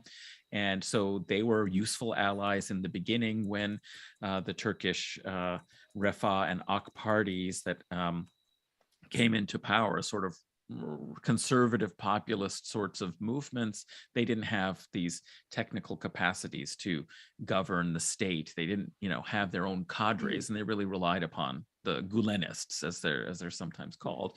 At a certain point, they had a kind of parting of ways, and Fethullah Gulen's supporters are blamed for the 2016 sort of failed coup, where a part of the military tried to take over the government. And now Turkey, well, I mean, some people believe Erdogan was fully aware of what was going to happen.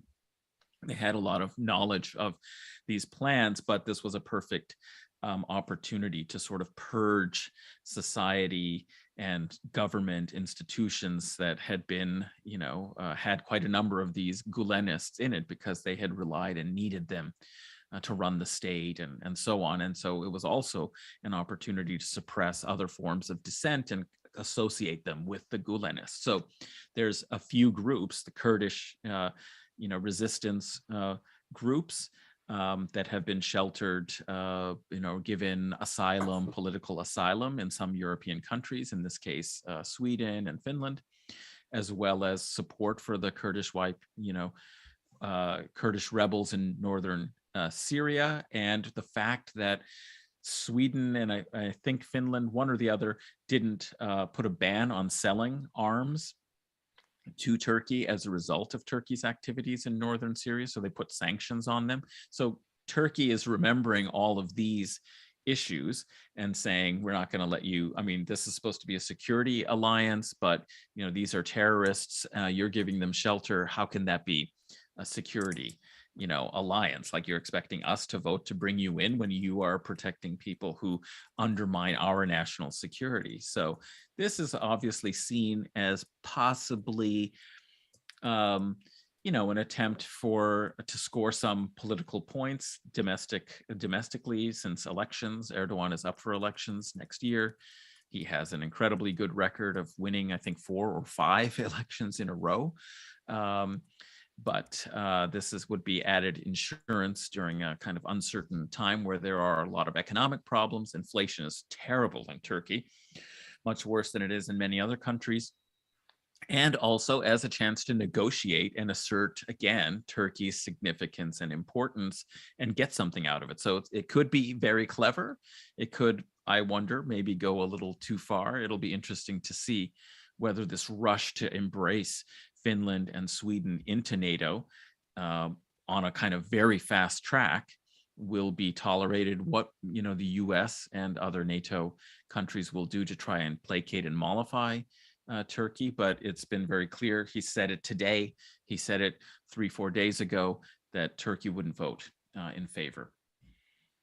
Right. Some other, like the foreign minister and other officials, have said, well, we might work with them, but Erdogan has been very clear in making this announcement as, I guess, the opening salvo of his bargaining, with NATO for some concessions. Erdogan, are the elections fair in Turkey? Well, I think around the world now, one has to wonder, the kinds of interference and vote suppression and so on. Are American elections fair? There's questions clearly in lots of places. So I would say it's not really maybe a lot worse than the United States. I mean, he genuinely is a skilled politician who has managed to create shifting coalitions. I mean, if you look at the start of his career to where he is now, he started off as a kind of Muslim-oriented liberal reformer because he wanted to get into Europe. That pathway was blocked, and he originally used to be very warmly welcoming of the possibility for Kurdish language rights and other aspects of incorporating them, giving them Really, certain because kinds of I autonomy. remember him kind of reversing all of, at least the Western press was saying he was reversing everything that Ataturk built for Turkey. Well, yes. I mean, he has basically tried to set himself up as a kind of neo-Ottoman second Ataturk, but from the other side. And that is something that he has cultivated. But initially when he came in, he was saying, yeah, we should get rid of the death penalty, we should do, he also used the reformist kinds of requirements for democratic governance and supervision, rule of law, sorts of concerns and standards within the EU as a way to suppress military control over the government, because that has been something that, Turkey routinely has these military kind of coups or soft coups. Right. And the real rulers of the state, they were a state within a state. That's interesting. And he used that to suppress them, to root out the secular, secularist military, Ataturkist ideologues of the military, the deep state. In fact, that's where the phrase comes from, is talking about the deep state is Turkey's military and police apparatus and security apparatus that really ruled the state. And you could have different elected governments, but nothing would change because the true controllers of power and security policy and so on was, the military and security apparatus. So that's where the phrase, the deep state, comes from. And he used accession, into the EU as a lever, to try and root out military control over the democratic processes. Ultimately, however, what he's ended up doing is sort of replacing them with his own sort of people. And he used to, as I said, be accommodating of Kurdish rights. He said, well, look, why should we, they're good Muslims too. Why should we, base this on this extreme Turkish ethno-nationalist sort of approach? We should give them language rights and, restore some of their, political prisoners to, let them run for office and give them, amnesty and give them some kinds of autonomy over things like schooling and stuff like that in Kurdish areas of the East. What he is now moved to is that he's basically taken over the position of the extreme right-wing nationalist, politics. I mean, he's just moved his coalition over there, and he's conducted, war, against Kurdish rebels, and of course used Kurdish activities in northern Syria to justify intervention in the Syrian conflict and so on. So he is something of a political chameleon and has clearly, developed a good way of always landing on his feet. And in ever increasing, well, I don't know, like the last round might have been, there was a round fairly recently where there was a Kurdish secular party that kind of took over from the Socialist Party and created a left coalition, human rights, that won in a round of municipal elections that really threatened him. And so then that's when he really turned authoritarian and right-wing and called all these people terrorists, rounded them up, put them in jail and so on. But most of the time he has managed to have pretty strong majorities in reasonably fair elections. My memory normally fails me. It seems to me in the Bush administration, he was an outlier. He became leader of Turkey when Bush was begging countries to be secular, militaristic, and not be run by Muslims. And then suddenly Erdogan comes to power, and we were told, this is dangerous. He's going to reverse all of what Ataturk did, cleansing Turkey of Islamic rule, and now it's going to become like a Muslim caliphate. That didn't happen, though, did it? Well, it didn't it didn't happen. But on the other hand, his policies have drifted further and further toward exploiting religious identity and rolling back, like no public, alcohol served, on this, he's done things like that, also taking back, turning the Hagia Sophia from a museum into a mosque. So he's done some other symbolic things to reinforce the kind of religious character of Turkey and have it be recognized more officially in government and undermine where he can aspects of secularism. And it has also coincided with his turn towards trying to be seen as the preeminent Muslim politician in the Middle East and turn his foreign policy, as the doors to relationship with Europe have been closed. He's turned to trying to kind of create this coalition with Qatar and with the Muslim Brotherhood. So he was one of Morsi's closest sort of supporters and allies, and was very upset with the fact that the US supported the overturning of the first democratic elections in modern Egyptian history to reinstall a military dictatorship. So he's tried to kind of neo-Ottomanize, you might say, since 1516 until the end of the Ottoman Empire, at the end of World War I. The Ottomans governed and ruled over Egypt, Syria, Jordan, Palestine, Palestine, Israel, and Iraq, right? And so he's looking toward this as an area of his geostrategic interest, which is why he intervened in Syria, why he supported the Muslim Brotherhood in Egypt, and why, for example, he's taken various positions of intervening even in Libya currently. Right. Yeah. Well, we have to wrap it up. Thank you for that. Professor Ann Lee, read her over at Daily Kos. Annie Lee, very quickly, what is your book recommendation? Oh, it's a new book which I've just started in the spirit of Raymond Williams, who wrote a book on keywords, essentially on ideological matters, but a really useful book for those of us on the left. There's a new book by Michael Hudson on J. J is for Junk Economics, a guide to what is it? A reality and what I just reality and deception. I've turned into George Bush again. So anyway, right. Oops. A Guide to Reality in an Age of Deception by Michael Hudson.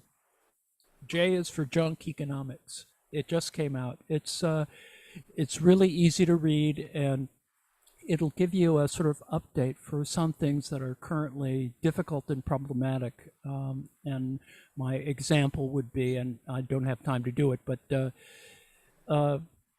would be the Road to Serfdom by Hayek. He comments on how essentially it's about debt peonage and it's neo-feudalism again. And it's really a good book. I mean, that sounded a little wordy, but it's actually very easy to read. And I think it's very accessible. And folks who don't have, a lot of the theoretical stuff will find this actually kind of a useful guide to the current problems that are involved in heterodox economics. So anyway, J is for Junk Economics, Guide to Reality in an Age of Deception. Fantastic. Thank you, Professor Ann Lee, reader over at the Daily Kos, Annie Lee. Thank you, Professor Adnan Hussein. Thank you, Professor Marianne Cummings. Glad your voice is back. Professor Jonathan Bick, we will see you office hours tomorrow night. Looking forward to it. Thank you. It's time for Minsky and Kay. And look, I'm going to play the theme song, but I don't want to play it for too long. I'll play it at the end. Here we go. Well, anyway, I'll play. Alan Minsky is Executive Director of Progressive Democrats of America. And Professor Harvey J. Kaye is author of Take Hold of Our History, FDR on Democracy, The Fight for the Four Freedoms.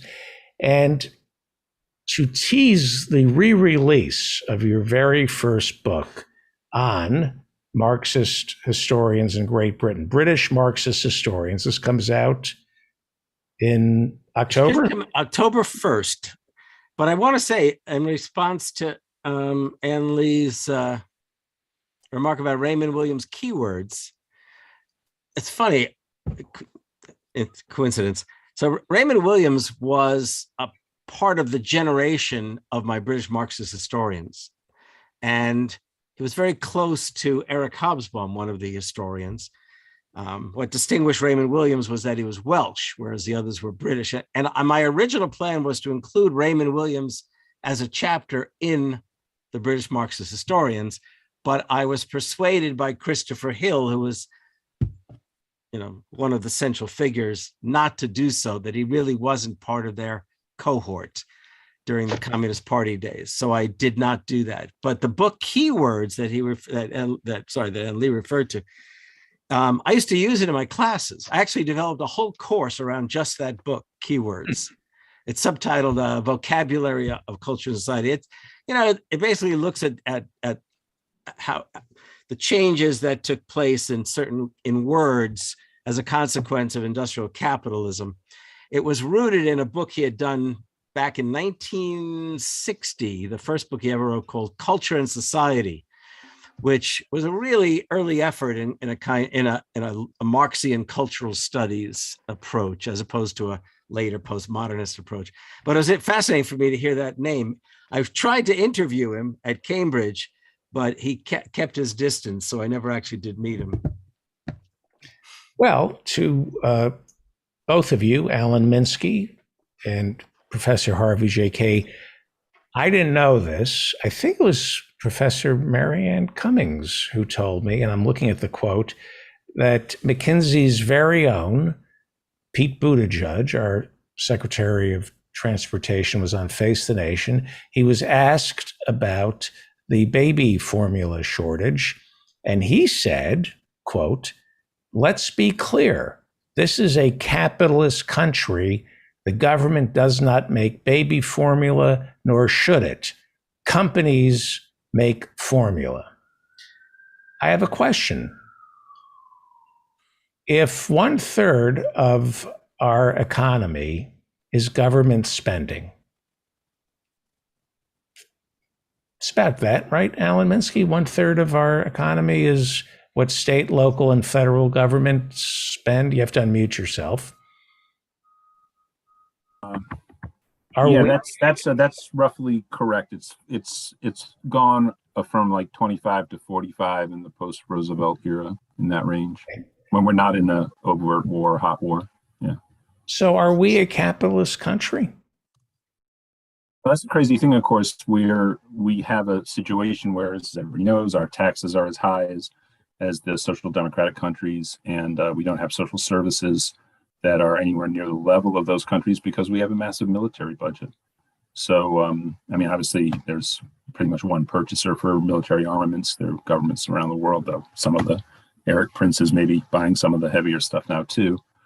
Rich people have their, gated communities and offshore existences and, probably large bodyguard entourages. But for the most part, the single buyers are governments, and the United States government's the largest purchaser. So we have a huge amount of the economy that is operated under the government and by the government. Professor. Aren't you glad to know your president is a capitalist and his puppets believe that we are a capital? You know what? Even in the days of Eisenhower, they had the decency to talk about the fact that we were a mixed economy. Do you remember that language from when we were kids, you and I? Well, you weren't, you're a bit younger. I can't believe you said mixed economy, because Jen Senko was on earlier, and I'm reading her book, and she brought up mixed economy in the book last night. I'm going, mixed economy. When's the last time? Well, that just shows you how long ago they dropped that kind of language. It's the language of maybe John Kenneth Galbraith of the 1950s into the 60s. By the way, in 2020, I'm wondering what that percentage was. I wonder if it got above 50% with the huge Trump, the CARES Act. Yeah. See, Alan's father would have known what a mixed economy was. Yes. And we will be hearing his father's name. In all seriousness, we're about 3 months away from everybody talking about Alan Minsky's father once again. Right? 3 months away? You're predicting a market crash, David? The Minsky moment, your father, I don't mean to embarrass you, is a world-class economist, world-class. And during I met you, I heard about the Minsky moment, and it was right after the financial collapse. And all I read about was your father and the Minsky moment. I'm sure you're sick of talking about that. No, but what are you saying? Are you predicting a huge market? There are predictions of a recession, right? I was reading. Yeah. I mean, my dad comes up when there are recessions. My dad comes up more when, financial speculative bubbles implode, and you have an over leveraged economy. Right. Too much debt and now we're finding that people are having trouble paying back their subprime loans once again. But banks are not the culprit. It's private equity that's doing all the lending. Who's doing all the lending? Well, aren't this private equity stuff? Yeah, I was reading about the amount, the $1 trillion that one of the, what's the name of the one that controls like $1 trillion portfolio? Blackstone? Is it Blackstone? BlackRock or BlackRock? One of them is horrible, and one Black Hole may be the name of it. Actually. Black Hole. Blackstone and BlackRock, and I was getting confused. One basically manages portfolios. The other is an investment company. The one is actually claiming to address climate change, but then they decided not this year. We're not going to divest ourselves of all these banks that are spending close to $1 trillion on fossil fuels. Like Jamie Dimon, for example, JP Morgan Chase is one of the biggest investors in fossil fuels. And they're financing it. What is a Marxist historian? What does that mean?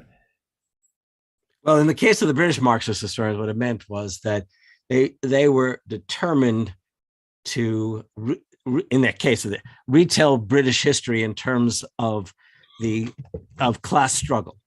That's at the heart. That's what it really was about, and to tell the story of Britain from the bottom up and by way of class struggle.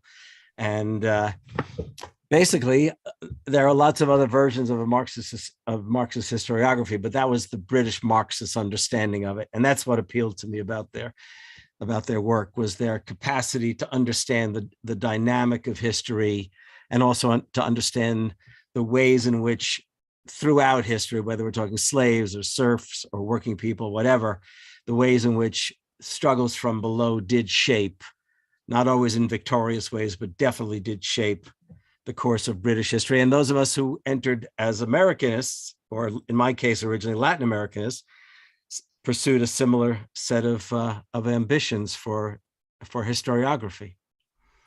Who would be Go ahead. I do want to say too, I mean, and I think Harvey will concur, that generation of historians that Harvey wrote about too, some of them were very prominent names in British sort of public intellectual society. Oh, yeah, no, absolutely. I mean, almost every one of almost every one of them was, but in certain ways you had, for example, E.P. Thompson, besides being probably the most significant social historian of the second half of the 20th century, because of an array of books, most significantly a book that may be read less today than it was a few decades ago, The Making of the English Working Class, which was a 900-page history of the formation of the English working class in the late 18th and early 19th century, which was originally supposed to be the first chapter of the whole story of British labor, and turned into its own 900-page book. But he became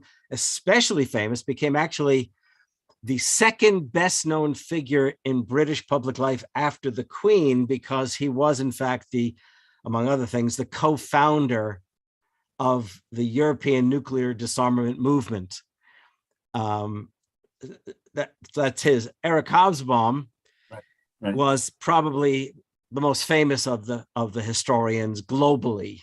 Okay, and not only because he could speak 5 languages, deeply involved in Italian Communist Party stuff and Italian politics, British politics. He was basically the foremost intellectual probably of the last few decades in Britain, at least on the left. I mean, I could go through the litany, but those two in particular. But he, Hobsbawm, right? If I get this right, he never left the Communist Party. He refused to. Right, he never did. So right. in some respects, it was just a symbolic adherence to it. But I think I'm going to get this right, but maybe I'm getting this wrong. He also was a widely read and hugely popular theater critic. Jazz critic. He wrote for years under the name Francis Newton, and for New Statesman and other outlets. In fact, I think the collection is available of his jazz criticism. Yeah, there's a really, by the way, if anyone is interested, go on to YouTube and just plug in Eric Hobsbawm, and you will get there's a really good, good documentary of his life produced by some people on the left. Eric Hobsbawm. And Hobsbawm would be, I always recommend your book, Take Hold of Our History. It's a soft entry point into your writings. It's a collection of essays, and you get a rough idea of what Professor Harvey J.K. is about. Who of the Marxist historians would be the easiest to read? Okay. That's a good question, because there are books that are just like wonderful to read. Let me start with that. Okay. And I will tell you that my first encounter with the historians, and I would never have occurred to me I would one day become their historiographer. When I was a freshman at Rutgers back in 1967, 68, the two names that I encountered were Eric Hobsbawm, in fact, because of a book that he did, which is a classic, The Age of Revolution, and which later was followed by The Age of Capital, then The Age of Empire, and then finally The Age of Extremes, which is so it takes you from 1789 all the way through the 20th century, the histories themselves. The other one is somebody who's not in my original book, but I actually am the executor of his literary estate, and I've done a whole bunch of things. I knew him very, very well. Became very, very close. George Roudet. And I could tell you that if people really want to get a sense of what these historians are about, there's a really good little book that I brought out on his behalf after he passed away with University of North Carolina Press, titled Ideology and Popular Protest. And it really does look at the relationship between working people throughout the ages and what we would think of as a kind of intellectual or political class. And it's really, I think, the closest thing to a damn good Gramscian analysis of social history. So that's George Roudet's work is fantastic. But seriously, I read all of their works, and I just found some of their works just absolutely fascinating. And I had never studied British history until I really had to throw myself into what they had to say. There's a paragraph. There's a paragraph that that Thompson wrote that became, where's my book?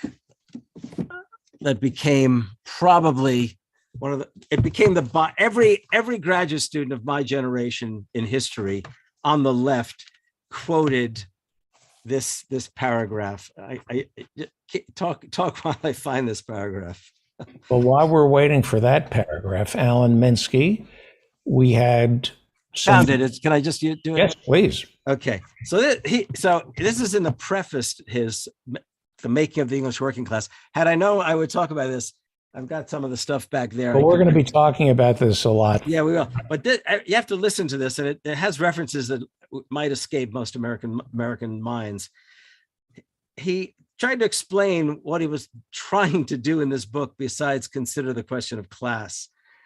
But he does this, and he really was almost poetic in the way in which he wrote, "I am seeking to rescue the poor stockinger, the Luddite cropper, the obsolete handloom weaver, the utopian artisan, and even the deluded follower of Joanna Southcott from the enormous condescension of posterity.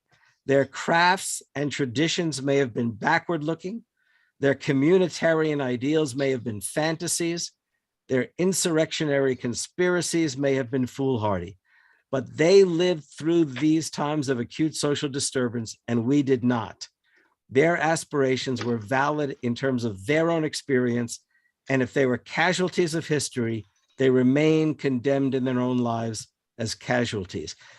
And that's a poetic way of saying that he was going to take them seriously. Okay, so he would never use words like masses and elites. Okay, there was nothing economic or technologically deterministic in these people's works. It really had to do with sort of human agency and the way human agency can actually change things, even if you lose in the process. Right. This is exciting. I can't wait to be talking about this in the lead up to the release of the book. Let's talk about Tuesday. Yeah, Alan's better than I am on that for sure. And I'm so unsettled by all of this that I'll listen and then Summer Lee. Crank. Let's start with Summer Lee. Has she won? Yeah, my understanding is that the only outstanding precincts, there was some trouble in registering the votes from 31 different precincts, all of which were in Allegheny County, where she won. She lost the other county, Westmoreland County. And that they're even from the part of Allegheny that were within her district, or they largely were, where she won even more handily. And so the expectation is that she will win, yes. Right. And AIPAC set up a front organization called the Democracy Project, or the Project for Democracy. Yeah, for something is the acronym. I'd recognize it if I saw it, but yeah, that's what they've done, yes. They set up a front group. Yeah. So this is dark money. The AIPAC is a Republican organization that lobbies for the far right crackpots of Israel. Unfortunately, that's not accurate.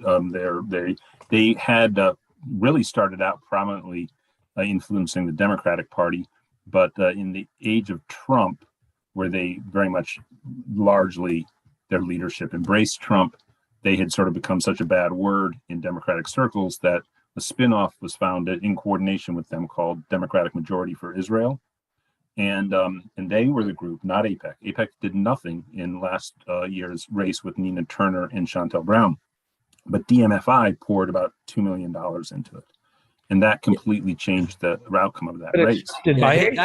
Actually, can I just, Alan's right, but I just want to add one thing. It's really the age of Netanyahu that turned AIPAC into what it was. Okay, yeah, because it goes back further. That's correct. Yeah. Right? And I think Obama bucked heads with Netanyahu, as we all know. So AIPAC in their defense and standing with Netanyahu on everything, they became more of a bad word in Democratic circles. But the result in Ohio meant that the template was deemed so successful that AIPAC has jumped back in. They've created this really DMFI was affiliated. Their new organization is just so that they can pour super PAC money in, because AIPAC actually hasn't worked as a super PAC. It had been a bundler of donations that would then go directly into the campaign. So now they created a super PAC, United for Democracy, or whatever the hell it's called. People can look it up. I'm not getting the name right. And they poured even more money than DMFI into the race against Shontel Brown. They were the primary funders of support for her In the Summer Lee race, by the way, it was heavily weighted in attack ads against Summer Lee. Only a small portion of it was pro Steve Irwin, the candidate they were trying to lift up. It's called the United Democracy Project. UDP, right? That's right. Yeah, the UDP.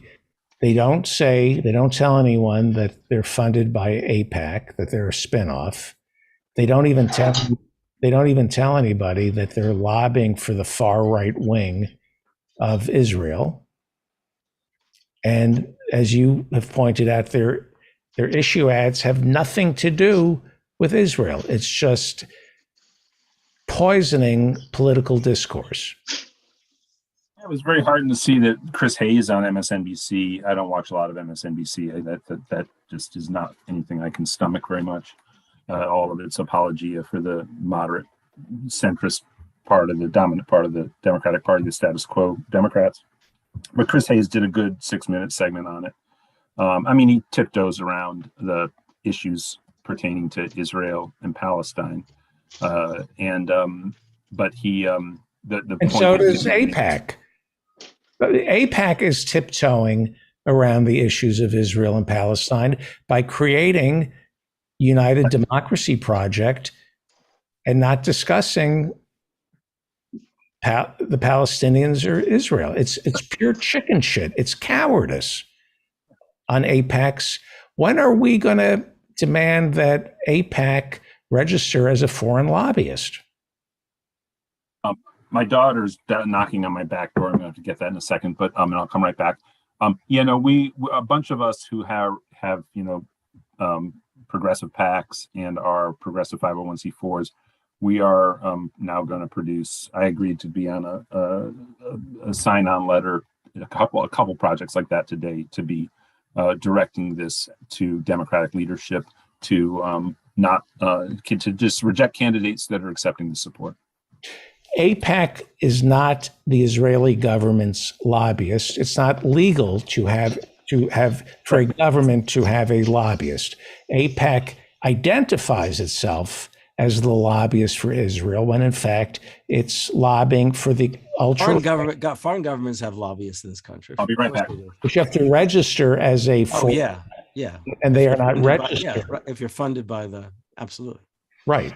So that's a big practice for former politicians, Democrats, Republicans. They love doing that. Right.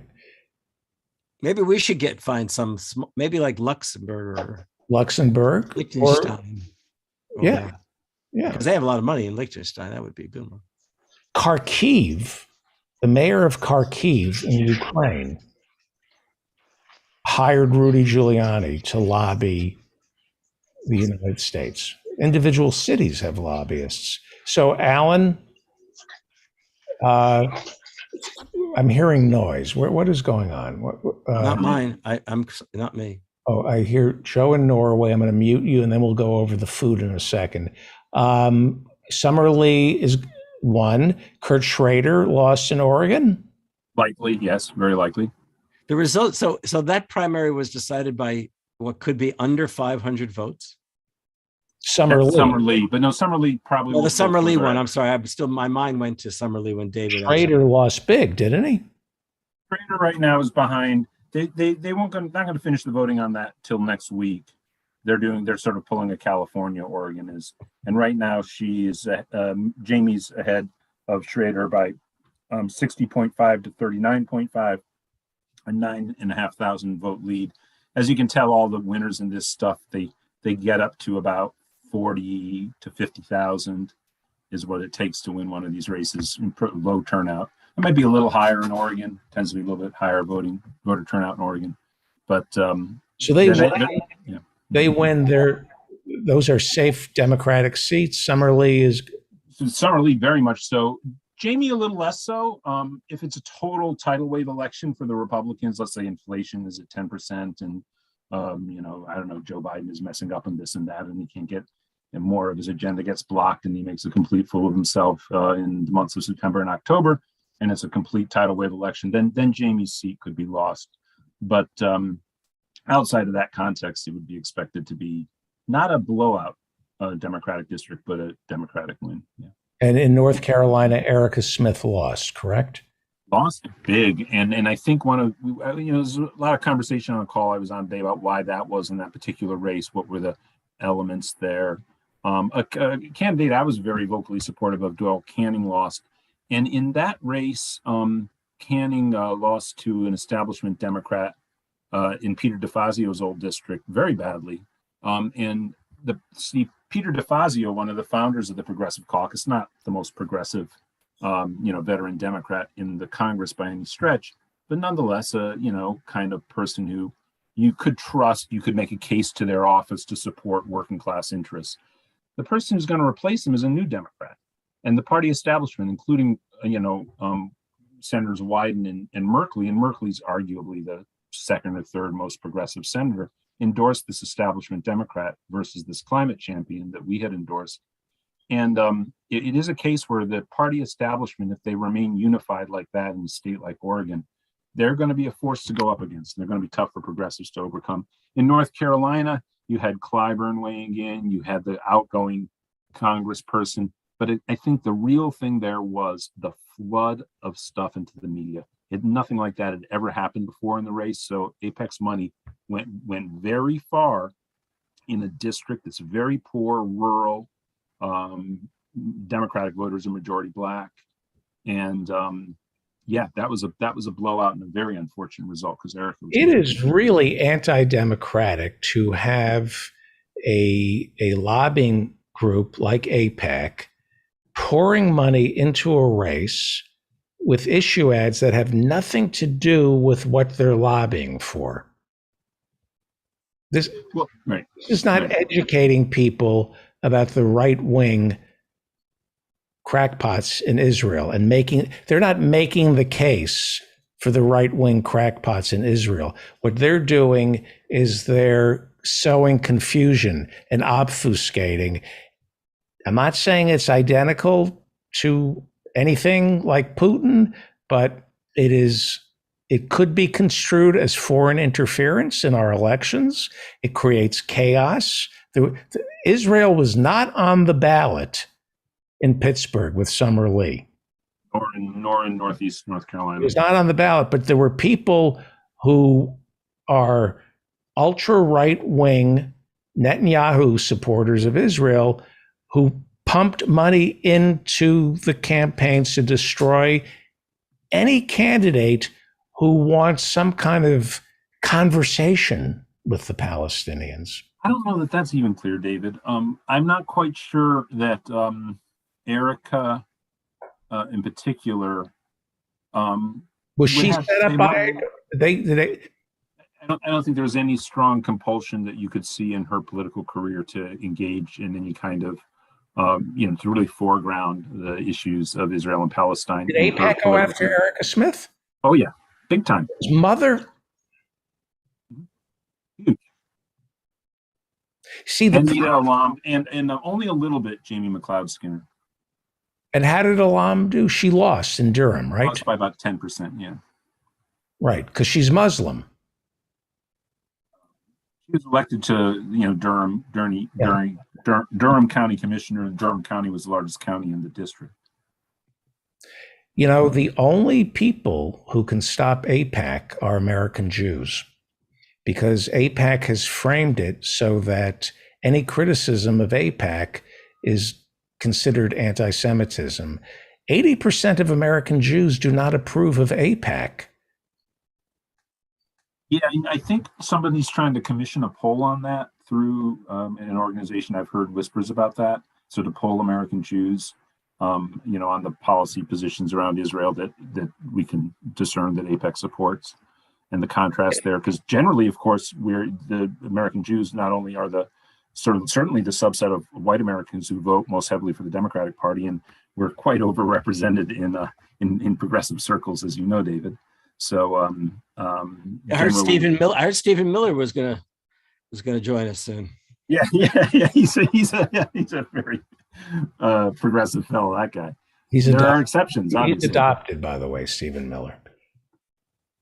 Is he? Yeah. Just thought I'd mention that. Was he? Yep. Really? That was Breitbart.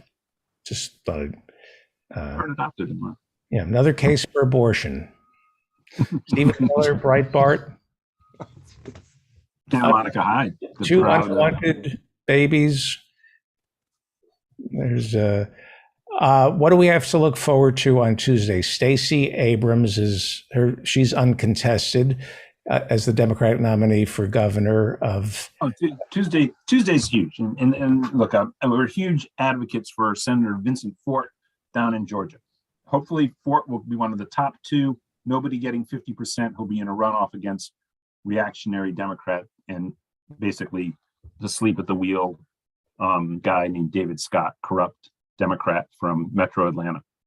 But the huge race is in South Texas. And that's because, the way the media has covered these races, only a few of them gain national prominence. And I think it's fair to say, even more than the Nina Turner races, that now the Cuellar Cisneros race. Yeah. Cuellar Cisneros race is the highest profile congressional race in the progressive versus moderate Democrat battle. In particular, I think it's become that way in part because Cuellar was investigated by the FBI, but I think it really went to another level when Pelosi and Clyburn are, the Democratic Party is going on about their support for a woman's right to choose. And Cuellar, there we go. Thank you, Harvey. That's great. And Cuellar, they're going down and they're campaigning for Cuellar, and Cuellar is, of course, anti-choice and anti-labor and pro-fossil fuels, pro-ICE, all that stuff. Medicare for all, wants to weaken Obamacare. He's a far-right conservative Democrat. AIPAC is supporting him. Supporting him, though. The crazy thing there is they are pouring money in against Cisneros, but the fossil fuel industry gives so much money and so much super PAC support to Cuellar. I'm not even sure what the extra money pouring into that district's going to do. I mean, right now, Summer Lee, by the way, won in Texas by this narrow margin. Pittsburgh, sorry, by this narrow margin because she had an incredible ground game. She had an incredible ground game because she came out of a movement. When she won for the House of Representatives in Pennsylvania. Labor, she's a labor organizer.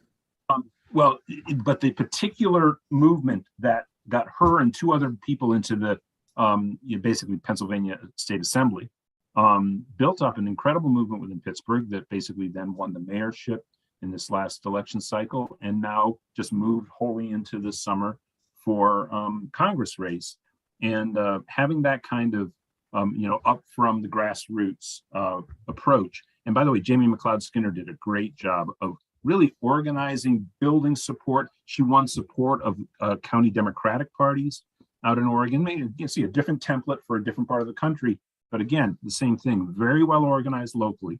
Jessica Cisneros now in her 3rd run against Cuellar.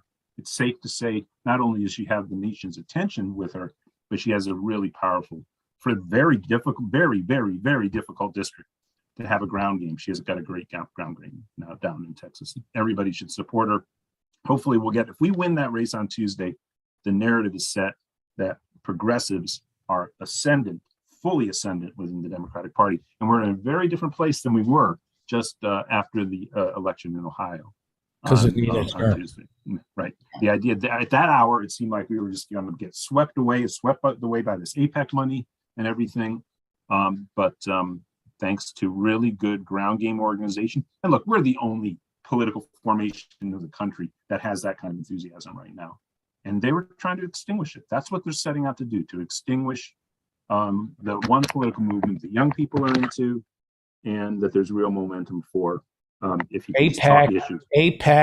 AIPAC is trying to extinguish the progressive movement within the Democratic Party. They do not reflect the views of most Jews. Most Jews are progressive. AIPAC does not speak for American Jews. I happen to think AIPAC is anti-Semitic. Here's why. AIPAC thinks American Jews are stupid. AIPAC thinks American Jews are malicious warmongers who can't find any solution to the Palestinian issue without resorting to violence. AIPAC preys on Jews who AIPAC thinks are stupid and militaristic, and I find that insulting and anti-Semitic. And I think anybody who supports AIPAC is anti-Semitic. I think AIPAC is an anti-Semitic organization, and the failure to speak out against AIPAC, anybody who won't speak out against AIPAC is anti-Semitic. I'm framing the conversation, and I think most American Jews need to do that. I think because if you criticize AIPAC in America, you're called anti-Semitic. And I think American Jews need to step up and tell AIPAC to stay out of our democracy. They're a chicken shit organization. They don't even have the courage to go into these primaries and put ultra right-wing Israeli orthodoxy on the ballot. They hide behind straw organizations and create chaos by attacking perfectly good progressive candidates that most Jews support. AIPAC is undermining Jewish values in America. Therefore, it is an anti-Semitic organization. AIPAC is anti-Semitic. We're definitely going to work in the way we can with our partners. We're somewhat more measured in our messaging. I appreciate what you're saying, David. But again, we'll be signing on to some statements and working with some people on some statements about what's going on with all this money pouring in. AIPAC chills speech in America. If you criticize AIPAC, if you say something like it's all about the Benjamins, like Ilhan Omar, the Democratic leadership comes crashing down on you, accusing you of anti-Semitic tropes. Yeah, and there's just not that much gain by. You got to be very cautious about what you say when you make official statements, especially if you're in a situation like I am, executive director of a somewhat legacy organization. You want to be careful how you phrase things because you just want to negate their capacity to make those kind of accusations because you don't want those kind of accusations in the press. And so we're cautious about the way we're going to make our statements, but we understand. I don't like speech being chilled, and I don't like phony front organizations, people pretending to be something that they're not. I mean, what they did to Nina Turner, I mean, that's some bad stuff. We're talking about AIPAC, or we're talking about the Progressive Caucus now? Talking about AIPAC. Sorry. Oh, okay. Professor Harvey J. Kaye is the author of Take Hold of Our History, FDR and Democracy, The Fight for the Four Freedoms, and his new book on British Marxist history. Old book. What? Everything Old is New Again. Everything Old is New is out in the fall, and we're going to keep talking. I love this conversation, Professor, about British Marxist historians. Alan Minsky is executive director of the Progressive Democrats of America, and there's still time to support Jessica Cisneros, right? Yes, absolutely. And I look forward to. I'll tell you something. If Cuellar defeats her, it's the equivalent. It's the equivalent of the Nina Turner affair. Yeah. And we'll tell you which will show you that it's the Democratic establishment loves the fact that they're going after these progressives. They just love it. By the way, Jessica Cisneros is the idea that they are ganging up on this person is just an absurdity. I mean, she's so sincere in her how she has arrived at the point where she is advocating for the policy she's advocating for, that she's jumped into this in the way that she has. Because guess whose office she started out working for when she decided she was going to get involved in politics? Who? Henry Cuellar's. The one that the FBI raided? Yeah, but she gets involved. She wants to make a contribution, right? She's going to law school. She gets a summer job working for Quayer's office, and she probably just saw firsthand. Here's this guy. He's not doing anything to support the people. And what's very. This is not a rich district. There are not a lot of 1%ers down there, in this district from San Antonio south to the Mexican border. Right. And this is the character that Pelosi still endorses. Okay. The money of the fossil fuel industries, take them on next time, David. That's where the real power is, believe me. Yeah. All right. Thank you, Professor Harvey J.K. Thank you, Alan Minsky. Follow Professor Harvey J.K. on Twitter at Harvey J.K. Buy his books.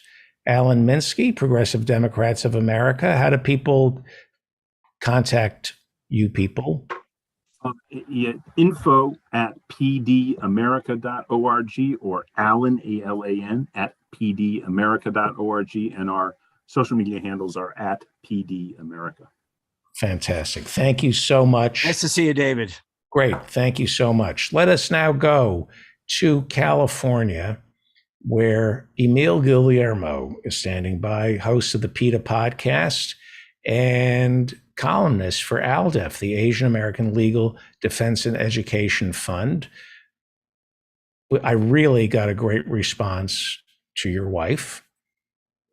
Great. Yeah. I need one tonight from her. So that's good. Oh, okay. Oh, no, just kidding. No, she loved being on your show. She was sick, but she is, I always kind of downplay her role at PETA, but it's not that she runs PETA, but all the big campaigns that they're effective on are her campaigns. And it's because of what she does. And she works. This is a term in politics that is always used. It's become a cliche, but when they say they work tirelessly, I always think of the Michelin Man or something, but she really works all the time on these issues, and it's hard for us to take a vacation and get away. I work a lot also, but she works so hard for the animals, and she taught me a lot, and she saved my life. So I appreciate her being able to come on and speak about the issues that she's that horse thing. That's almost all her and maybe one or two other people at PETA. And they have really transformed how people look at horse racing in America. Right. So let me read you something that I read. 1 in 3 adults in America believe there's a group trying to replace native-born Americans with immigrants for electoral gains. Another 29% of Americans say that immigration is leading to native-born Americans losing economic, political, and cultural influence. Of these two ideas, the study shows 1 in 5 Americans believe both. Right. That's from ALDEF, the Asian American Legal Defense and Education Fund, and it's written by a man named Emil Guillermo. The name of the column. It's me. Buffalo victims could have been Asian American under replacement theory. Yeah. Talk to me about that, please. I'm concerned about all the things that you were talking about in the previous segment, the primaries that pass and the ones that are coming up, Jessica Cisneros in Texas. And let me say, before I get into my thing, how much courage it takes for you to come out and say the things that you did about APACs. I mean, I've dealt with APACs for a long time, just looking at it. And because of what you said, right, it's the truth. If you say anything against APACs, you are seen as anti-Semitic. And I'm saying APAC is anti-Semitic. Yeah, I think they think Jews are stupid and militaristic and only care about destroying Palestinians. And I find that anti-Semitic. I think you need more people coming out and saying that kind of truth, because a lot of people are just their mom because they see AIPAC. They don't want to deal with their power because You know who has the courage to take on AIPAC? J Street. Yeah. J Street. People should go to J Street and find out what most American Jews believe about the situation with the Palestinians. 80% of American Jews support J Street, not AIPAC.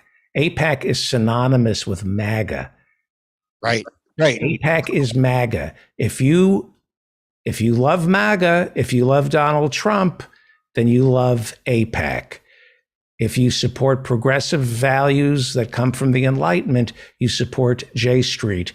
80% of American Jews do not support AIPAC. It is not anti-Semitic to criticize AIPAC.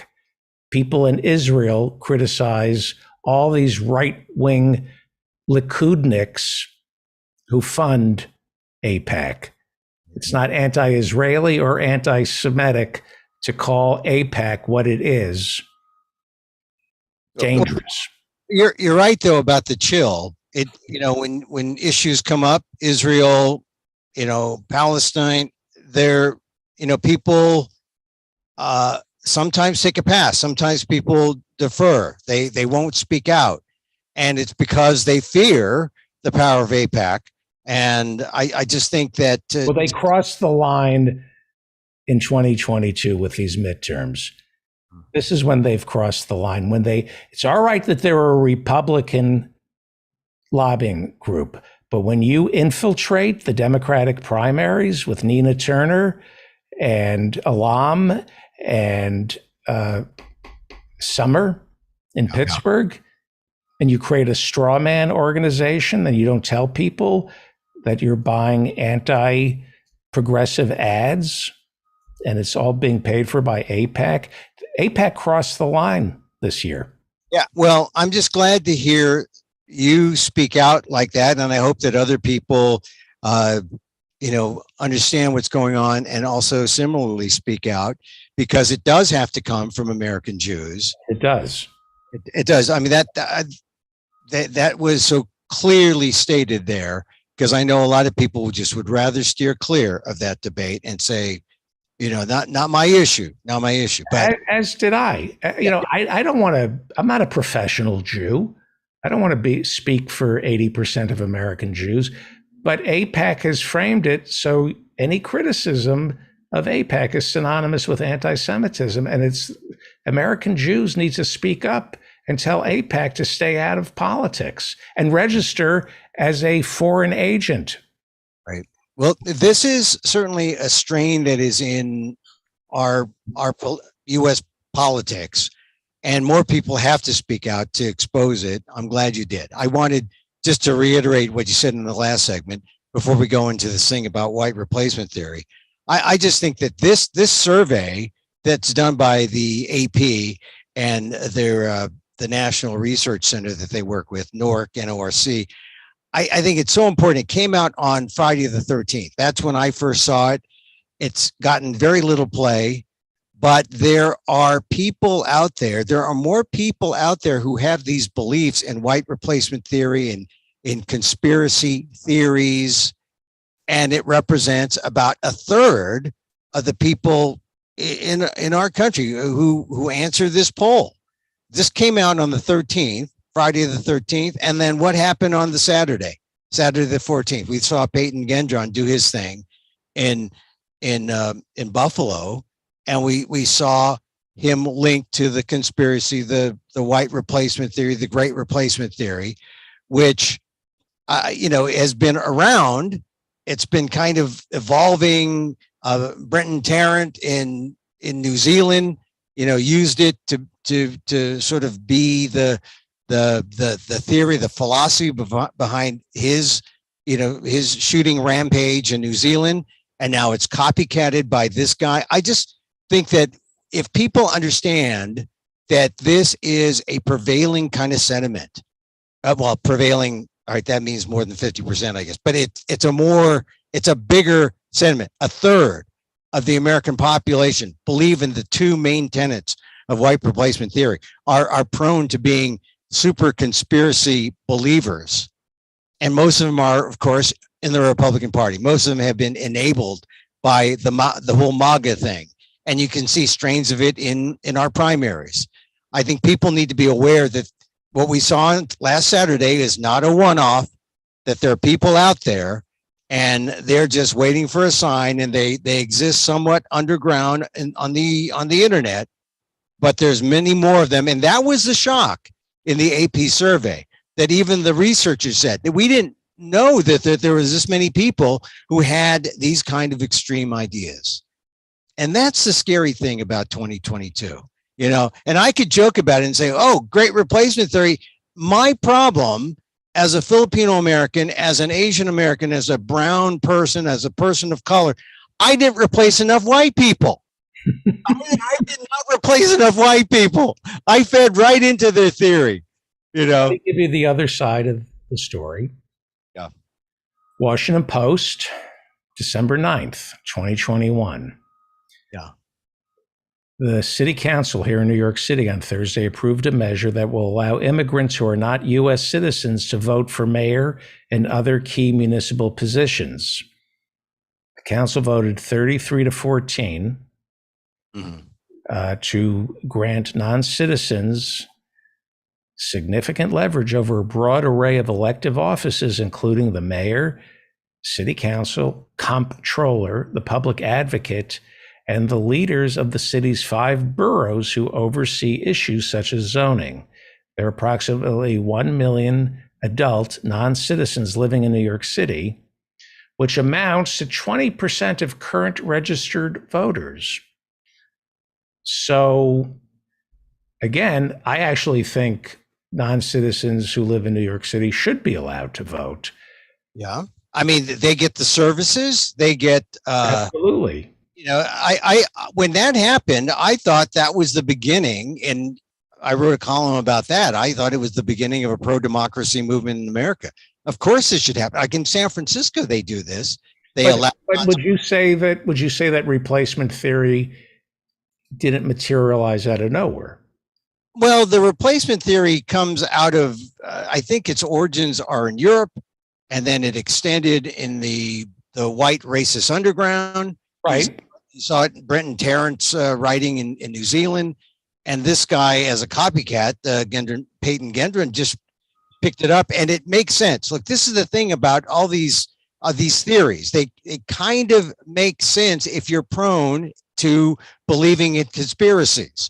If you're not prone to logic, if you're not prone to the reality, then you're prone to conspiracy theories. This is the scary thing, really. It's not that this is one conspiracy, but you got to lump in QAnon and all the other conspiracies, because here's the other thing that this survey said, that it doesn't matter if you give these people the truth, because basically people are prone to conspiracies based on personality. And that's a study that's been out for the last, say, 10, 15 years. And I talked to some political scientists, and they said, hey, there was a thing in Stanford and Berkeley like 10, 15 years ago. They showed that it had something to do with personality. And even the AP folks, in some stories I saw, they quoted some political scientists saying that it's about personality. So the scary thing is, you give real facts and try to debunk conspiracy theories, it won't work. But but a component, obviously, I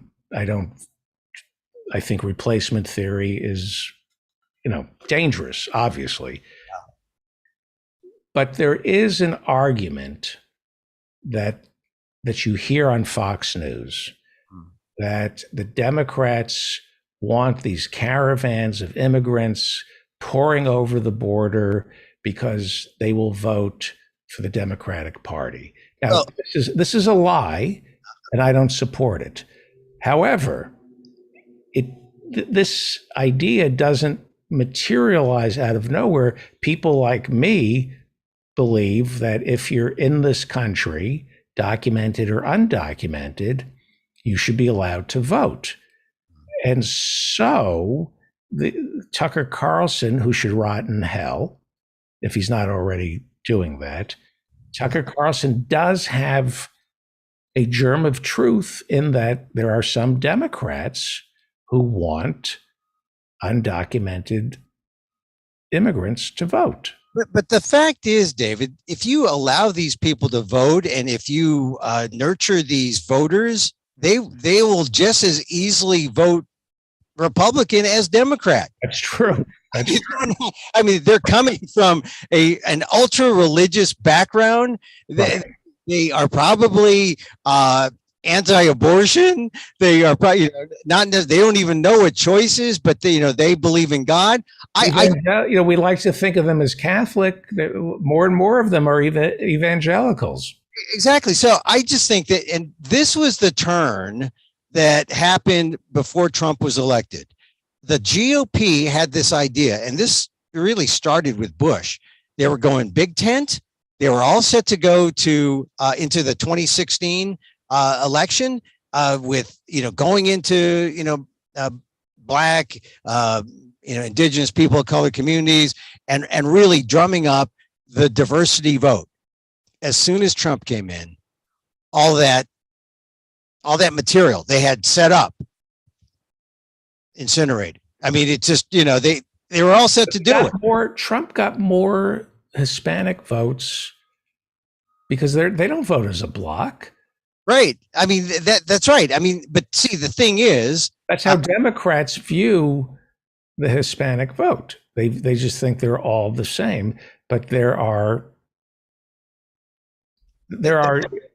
different. They're varied. I mean, you just like the Asian vote. I mean, this is Asian Pacific American Heritage Month. Look at all the different ethnicities.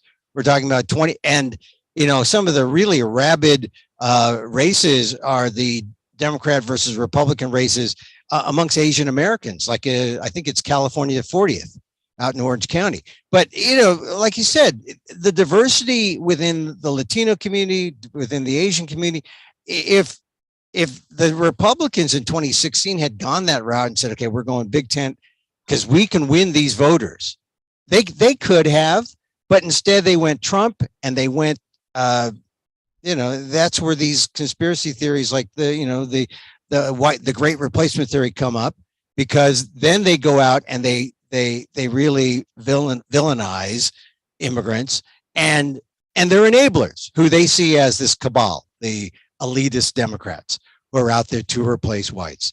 So this is how our politics has evolved. So I see this poll come out, or this survey issued on last Friday, I think before Peyton Gendron does his thing in Buffalo. And we know this is happening out here. It's not just some, fiction. It's a large group of Americans, a third out there. And this is affecting our, mainstream politics. Certainly the GOP. What is the GOP these days? Right? It's like, it's Peyton Gendron, a little bit moderated, but not by much. It's QAnon, it's the conspiracy theories, it's Fox News. One good thing about this survey, it said that the biggest or the largest number of these conspiracy theorists, who believe in those two tenets, that there's a cabal and they're out to replace whites, they were viewers of OANN and Newsmax, like 41%. And Fox was only like 31. So that was like kind of a positive for Fox viewers. It means there's some reasonableness. Well, Newsmax and OAN have to really go over the top. I mean, they are. Yeah. Well, there's something. So our marching orders really, if this is true with our electorate, either I don't know, do you leave the country? How do you fight this? If you know that it's personality and it's not the truth? Like you can't just give the truth. You can't give real facts to OANN or to these silos and say, hey, give this to your audience because they need to know the truth. That doesn't cut it, because it's this personality idea. And then to make it really dangerous, you bring in the number of people who own guns and the intersection between the people who believe in conspiracy theories and guns. And suddenly you have this, this place where they all are. And you realize that what happened in Buffalo isn't a one-off. we're going to continue to have these kind of things until we do something as a country to recognize that we need to come. It sounds trite. We need to come together. We need to, Joe Biden, when he went to Buffalo, right, tried to win over, Buffalo in the nation, talking about love, talking about Catholic hymns that they sing at Mass. I don't know how effective it was, but he's trying. I don't know who else is. And I think what happens is after some funerals and after maybe a couple of days, this passes and, on to the next shooting, right? Right. It's a depressing thing. Can I say something optimistic? Yes, please. Yeah. I hate the NRA. I think they have blood all over their hands. I hate guns. I think guns should be outlawed. I think anybody who requires a gun probably requires a lot more than a gun. That being said, as horrible as the news is, when you look at it from a secular snapshot, mass shootings there are studies that say mass shootings are in decline, that we have a lot of high profile mass shootings, but the numbers are not really, they have them every day. But I have read some statistics from reliable sources that say it could be that the number of mass shootings has not gone up or gone down. It has been pretty much the same. Well, I hope that's true. I do think that, all right, you had 10 in Buffalo, but last week you had that, the news media likes to clump them all together. It's like the TV producing way of covering the news. You got 3 shootings. Oh, we got a shooting block. We got to put it in our A block, right? And so here's Buffalo, and then let's bring up the shooting in Dallas at the Korean hair salon, and there were 3 Korean Americans who were shot, and they did capture the gunman. No one was killed. 3 were shot. So that was a second shooting incident, and lower number, a third of what happened in Buffalo. And then Sunday, the next day, you had that church in Laguna Wood in Orange County, Los Angeles, and the LA Times was really stretched because they had people going to Buffalo to cover that, and then in their backyard they had a situation where 6 people were shot, 1 fatally in that church. But that was Asian, and Dallas and LA were both Asian American shootings, and that's a sad thing. But it's not white supremacy, but it was. I think LA, they're looking at maybe charging a political hate crime because it was a Taiwanese church, and the shooter was a person who grew up in Taiwan and was against the independence movement of Taiwan and was for a one China. So it was a kind of a politically oriented thing. Here's the thing about maybe the one thing that maybe puts all 3 of them together, all 3 shootings.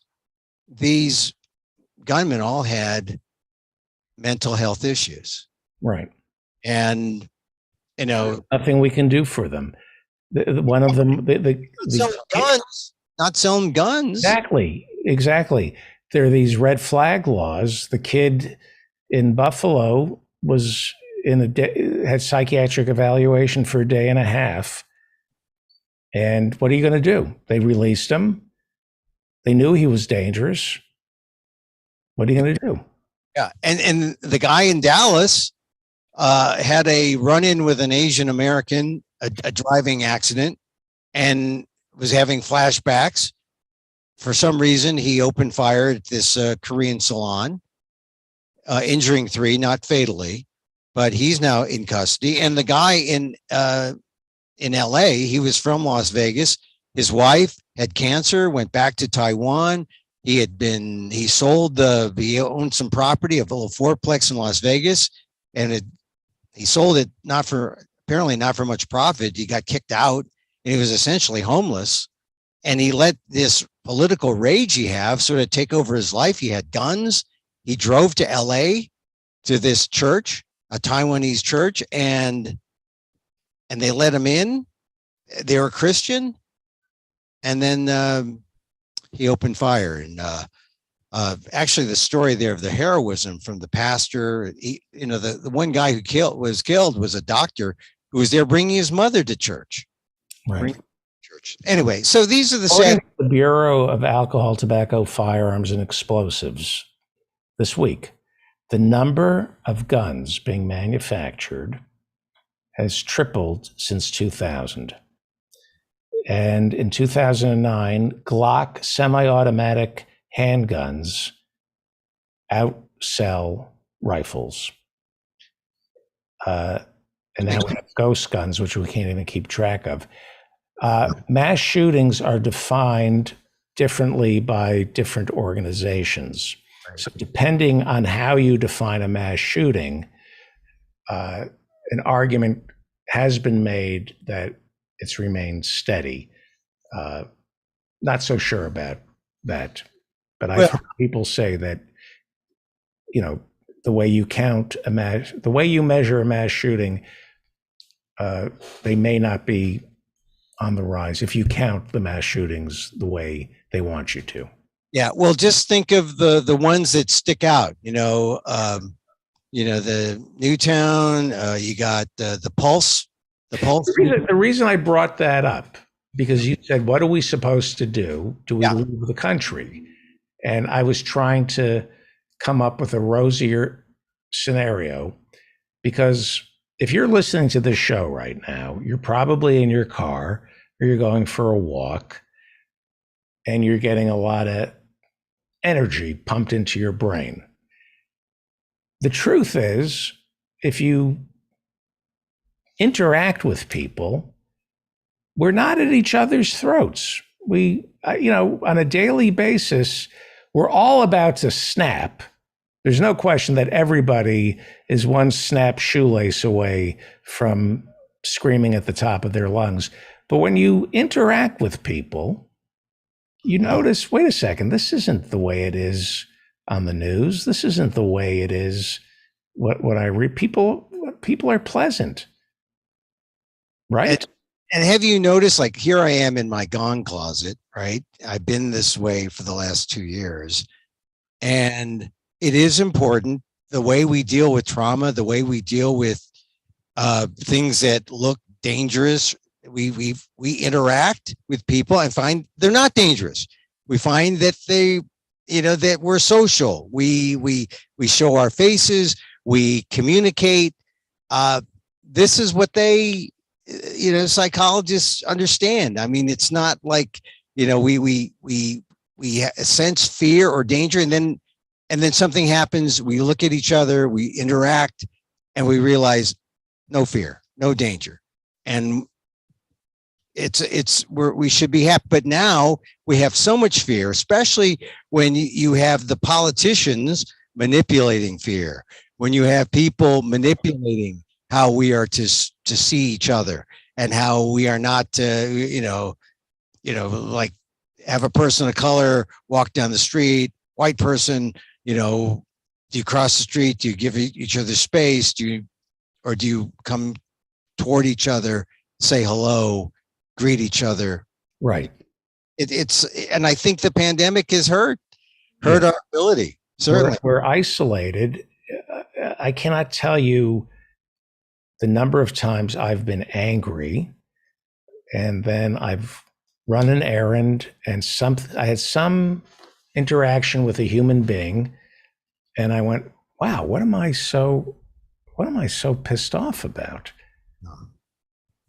Yeah, I think you're right. I mean, I did a talk show in Washington, D.C. for a couple of years, and it was during the height of the Limbaugh period, where everything was polarizing, and you had to, like, get on and be a provocateur. I think I nearly had a heart attack, and I had to stop doing that kind of radio and just start writing columns instead of doing the talks. And I felt a lot better.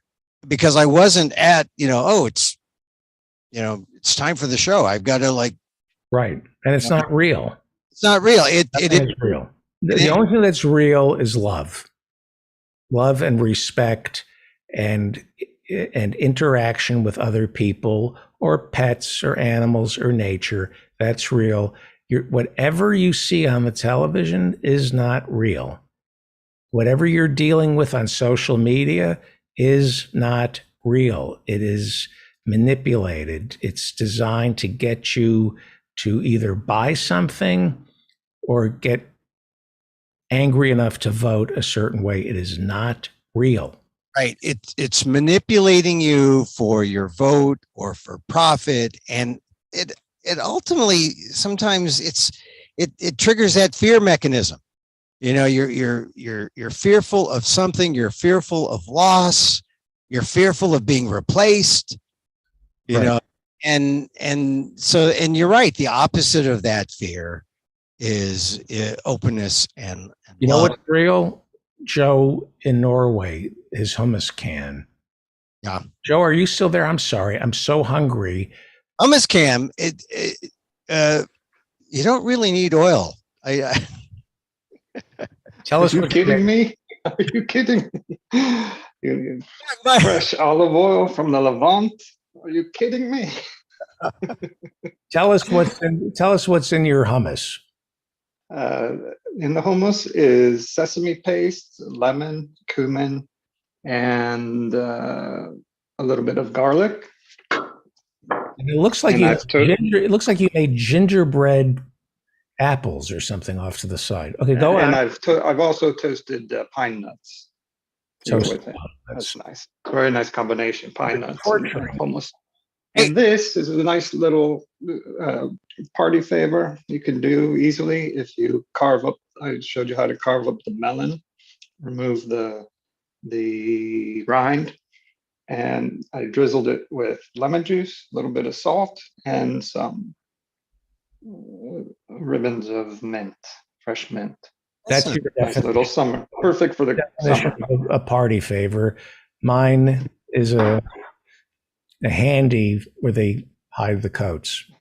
That's my definition of a party favor. David, Kathy, she cooks a lot of vegan stuff. I'll have her cook something and we'll get the camera over our vegan no oil thing that we do. Do that. I would love. Yeah. Yeah. I mean, she has some dishes that they're pretty ones, and then they're the quick and easy ones that we do. But they're all good. Like I said, she's really saved my life. I've married her. We've been married for more than 30 years. And I know that switching to her diet has helped a lot. So Leslie makes beans. Beans are important. You need the beans. Here's the thing about beans. I have no sponsors, but we treat ourselves to Rancho Gordo heirloom beans. Have you ever? I don't know. Are they like limas or what kind of beans? Go to ranchogordo.com and it's pronounced Gordo. And I'll check it out. Heirloom beans. They're out of Santa Rosa, but the owner, the New Yorker wrote about the owner. He flies down to Mexico a couple times a year, and they discover beans that have been missing for centuries. Yeah. Okay. Heirloom bean. These are the beans. Like these aren't the new ones. These are the heirloom. And they have what is called terroir. I'm not pronouncing it properly. Terroir, where you taste the land. Oh, great. I'm telling you, there are some heirloom beans that smell like bacon. Really? I'm eating it, and I say to Leslie, are you sure this isn't, you put bacon in here? No, it's just these heirloom beans have flavors, and you're communing with the universe when you eat a bean. Everything you need is in a bean. I believe that. I wholeheartedly believe that. We're big beaners, And Eat a bean or plant a bean, which means the universe is abundant, that everything you need has already been given to you, and that what's being taken away from you are all the things you don't need. And pretty soon, the way our system is set up, that we're going to lose our beans, our air, and our water. All you need to survive is water, beans, some vegetables, like farro for a starch. You don't some fruit, some vegetables, and people should try spending an entire day doing nothing but cooking beans, and think of that as your job. And you'll be centered, because that all you need. That's all you need. Bean meditation has worked for me. I mean, don't go pressure cooker. You don't have to go. You can just boil them. It's like all day. Yeah. I was going to mention, I don't have the time for that kind of meditation. Oh, too much to cook. I have friends. I bought one of my kids a value pack from Rancho Gordo. And whenever this child of mine is feeling down, I say, go make some beans. You will feel better. Cook some beans. Or give to Rahima.org. They provide beans to refugees. I'm going to try that. Rancho Gordo. They're not, they don't sponsor the show. Okay, I'm going to try that. Look, and here's my tip for if you're looking for a decent meat substitute. Butler's soy curls. I mentioned it before, but I have no connection monetarily, but they're just good, and they're hard to find sometimes. But they're out of Portland. Soy curls, pure soy. They ship them to you, and as a meat substitute, they're pure. Yeah.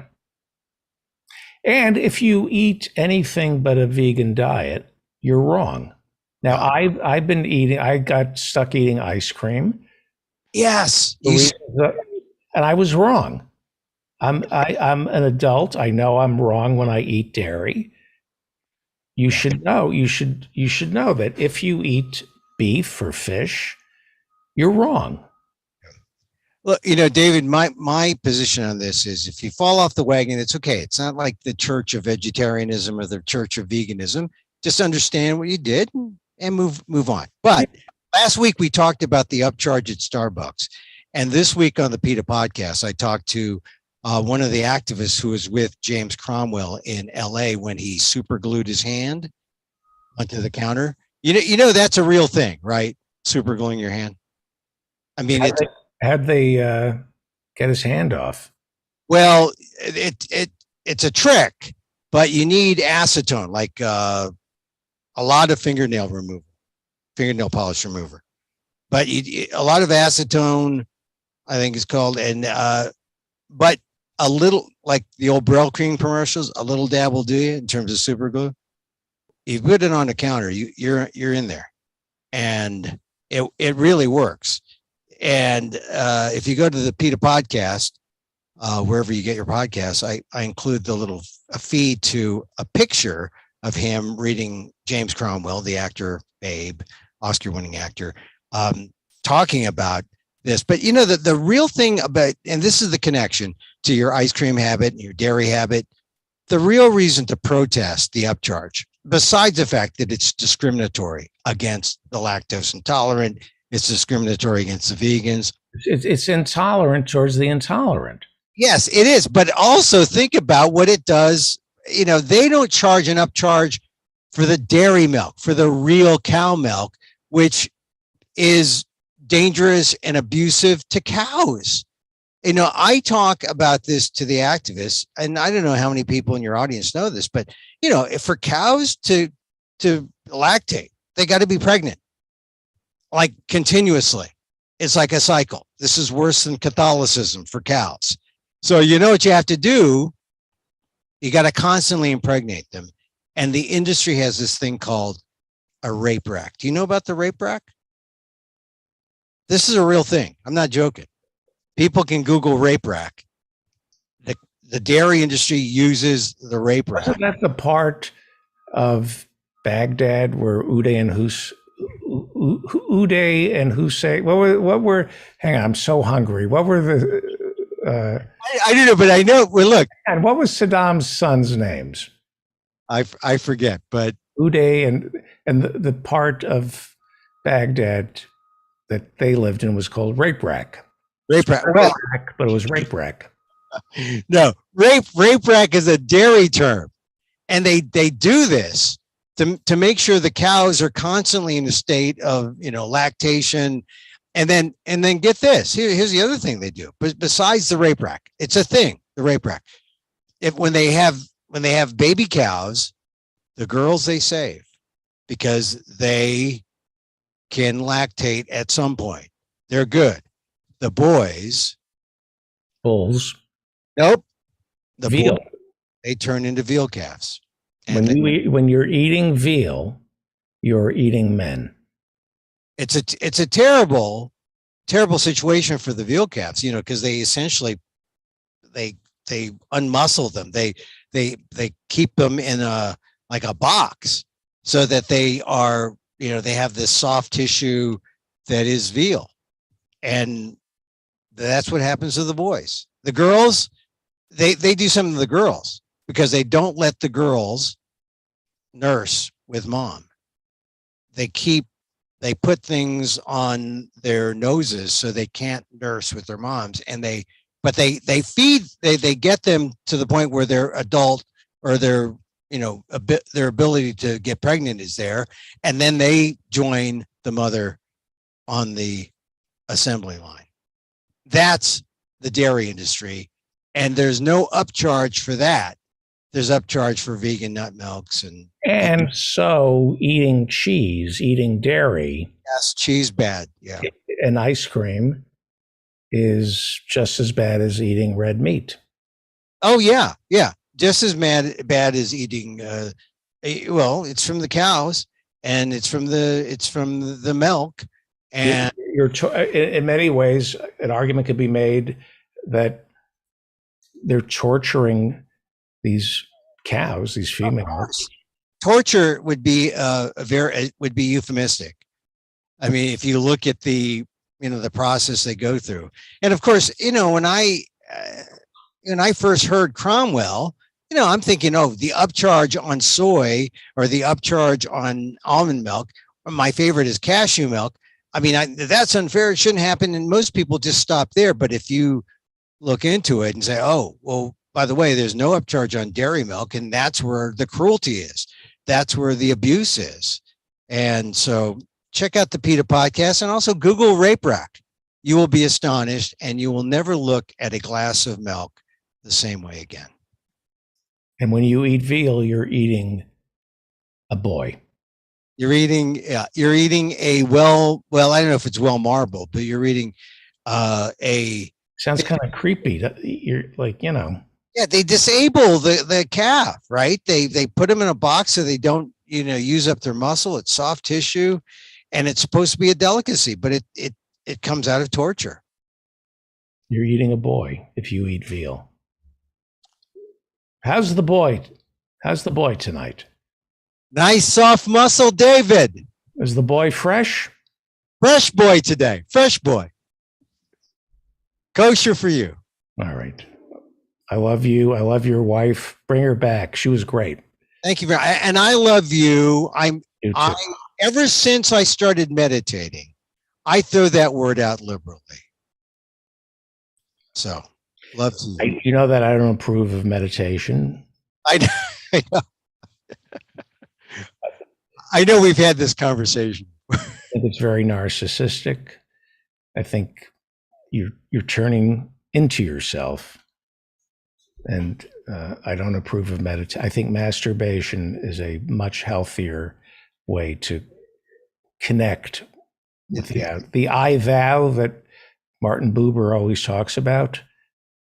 Yeah, right. Martin Buber, I thou. You find that through masturbation, not meditation. Meditation is very solipsistic and cuts you off from the universe. Doesn't make you at one with the universe. It cuts you off from humanity, whereas masturbation.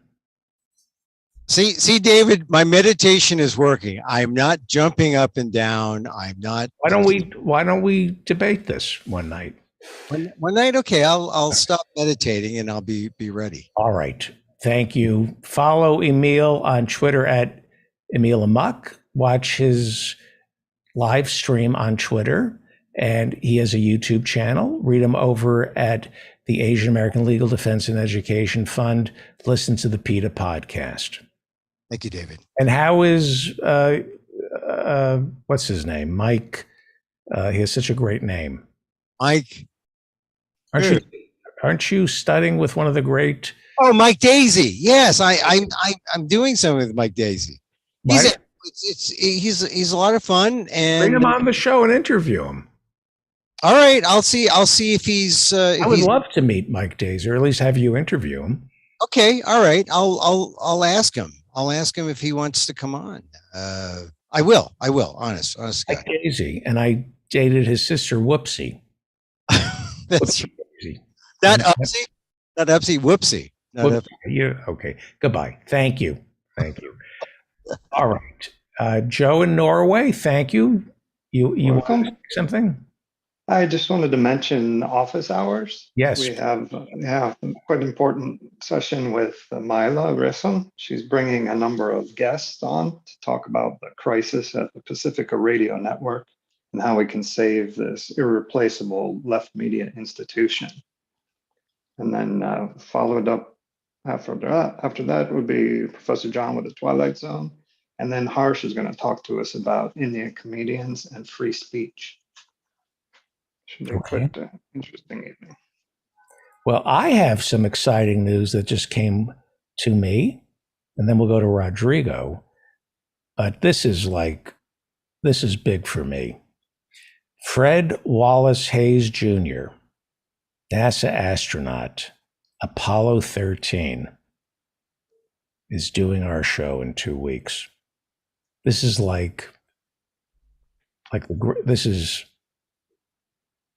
this is amazing. Fred Hayes from Apollo 13, and he flew to the moon. They weren't able to land on the moon, but he's one of 24 American astronauts to have flown to the moon. He's coming on the show to talk about Apollo 13, which I used to always play the ground control from Apollo 13 on this show. So this is I'm going to start playing. I just got an email that he said yes.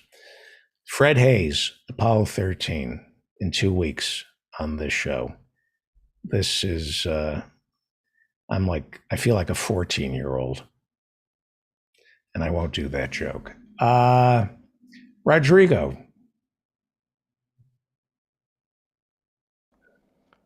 Hi, David. I'll try to go fast. No, our correspondent in Mexico, Rodrigo. I'm starving. I'm looking at the hummus cam. Joe is torturing me, Rodrigo. What is on your mind? You want to talk about replacement theory?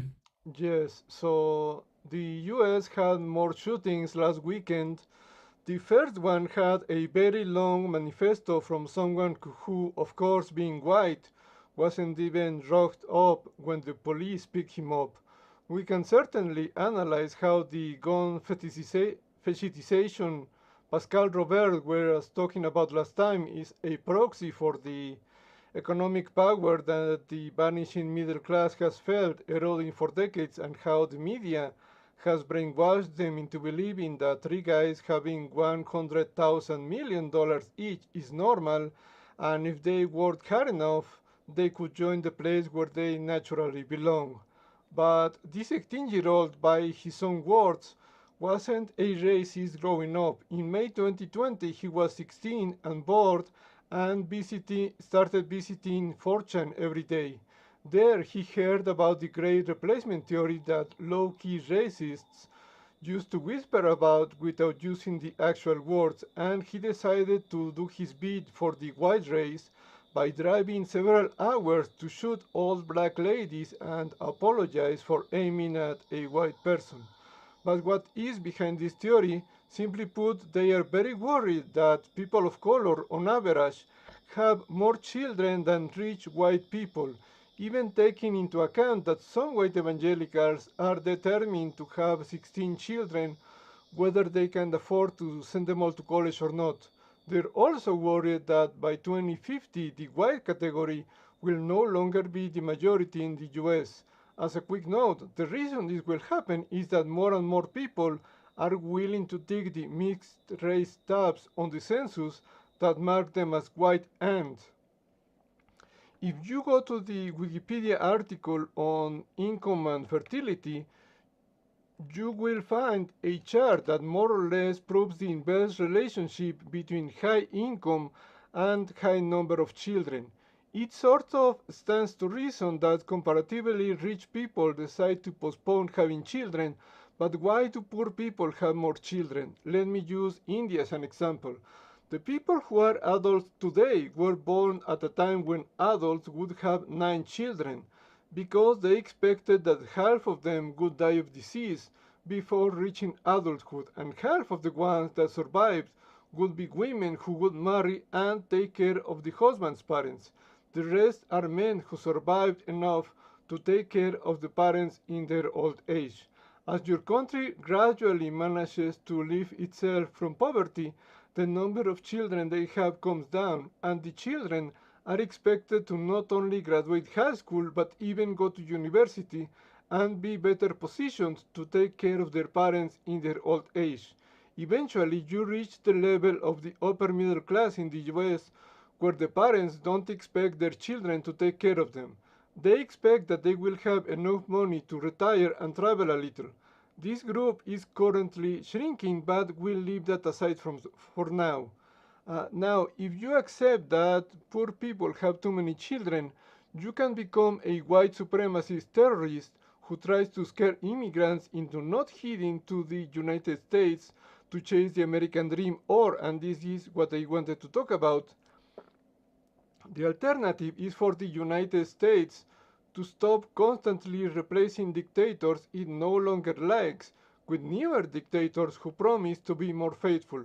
Someone I heard recently was saying that if they were in charge, the United States would pull back behind its borders and not come out for a decade or two. And if you know very little about the actual history of the world, you might think that's a great idea. But this would only solve one of the reasons the United States interferes in another country. What are these reasons? The first one is because your country has something the United States wants. The second one is because your country has something US corporations wants. The third one is because Ronald Reagan thinks killing 3,000 people in Grenada makes him look like a man. The fourth one is that the United States is actually scared of you.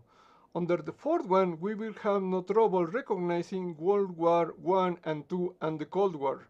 Under the first one, we more or less recognize the few dozen times when the United States replaced a bad leader with someone worse. For example, Saddam Hussein was a horrible person, but he allowed women to go to school, as did the Iranians before the CIA decided they were worried the socialists could win legitimate elections and the Iranian oil was just a nice bonus. But what about the second category? You may have heard of Commodore Perry sailing into Tokyo Bay in 1853 with orders to bomb civilians until the Japanese emperor agreed to trade with United States companies, or about the Panama Canal and how it came to be leased in perpetuity to the US government, which is how McCain was eligible to be president. He was born in the Panama Canal, which is considered US soil. You might not have realized that the Third World wasn't always a synonym for the underdeveloped countries. Between the 1950s and 1990, the countries that refused to join either the NATO powers or the Warsaw Pact made it clear that they didn't want to become communists, but They didn't want to depend on the United States or IMF loans either. They didn't exactly get a fair chance to do this. Why? Basically because capitalism calls for infinite expansion. It cannot abide the existence of a market it is not allowed to expand into, where the companies with the biggest advantages can leverage their existing advantages into new advantages. A clear example of this is Obama's TPP. He still thinks of this treaty as his legacy because it forced the 14 participating countries to adopt some labor protection laws. But there's a dark side to this treaty that Trump rejected impulsively. The TPP could enable for signing members what is known as secret trade courts or secret arbitration tribunals, where any new law that affected the quote expected income end quote of multinational corporations could get the government sued for compensation. Okay. We have to wrap it up. Finish your thought, please.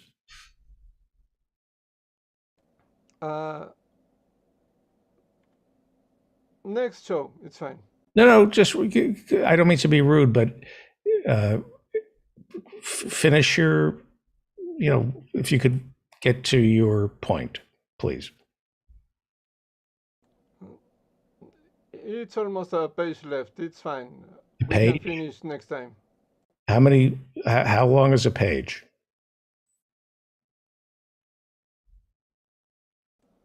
15, 20 lines? 15 what? Okay, finish the page, please. Okay. It took more than 100 years for Haiti to fully pay reparations to 9 generations of the descendants of slave owners for their quote-unquote loss, and that was not a secret. Inside modern free trade treaties, most of them now include these secret arbitration tribunals where your country can be sued for raising the minimum wage or protecting the environment in a way that makes multinational corporations spend more money than they expected. So when you think maybe the United States should start creating war refugees, remember that the United States Armed Forces liberating this or that country is only the most visible way in which the US determines who will have all the advantages. Sometimes they send soldiers in, sometimes they send weapons to Ukraine, sometimes they force poor countries to accept IMF loans that force your country to embrace the Republican austerity that certain politicians are such firm believers in, which hasn't exactly worked for either Greece or Spain. And sometimes they prop up far-right governments whose official policies result in, as one very visible example, 68% youth unemployment in Palestine. If you ask Palestinian young people, would you rather become a terrorist or get a job? More than 99% of them would choose the job, but they do not get the chance because the same government that last weekend killed a journalist and then interfered with her funeral has also designed a system where 2/3 of young Palestinians aren't meant to ever find a job. Not because Israel is genuinely afraid of Palestinians, but because the groups far to the right of Bibi Netanyahu and Ariel Sharon demand this as the price for their continued participation in the coalition government. And finally, a quick reminder for everyone who doesn't follow the Supreme Court. Judge Alito honestly believes that the Constitution does not establish the right to an abortion or the right to interracial marriage, or the right for people to reside with family and a number of other things. But don't worry, he's only coming for the right to plan your own family this time. I'm sure he's not going to come back and take away the non-existent right to, checking notes here, not be forced to undergo government-mandated surgeries against your will. I wonder what surgeries the government could force on you. Thank you. Thank you. That is our show. I'll see you tomorrow night, Rodrigo. Yes. Okay. I want to thank Grace Jackson. Follow her on Twitter at Grace Jackson. I want to thank Stump the Hump Quizmaster Dan Frankenberger. Ben Burgess, read his new piece in Jacobin entitled Bad Republican. It's a review of Meghan McCain's new book. And don't forget to listen to Ben's podcast, Give Them an Argument. The Hirschenfelds, Dr. Philip Hirschenfeld and Ethan Hirschenfeld. Angeline is now on Peacock, and Ethan is in it. Download Thug Thug Jew on YouTube.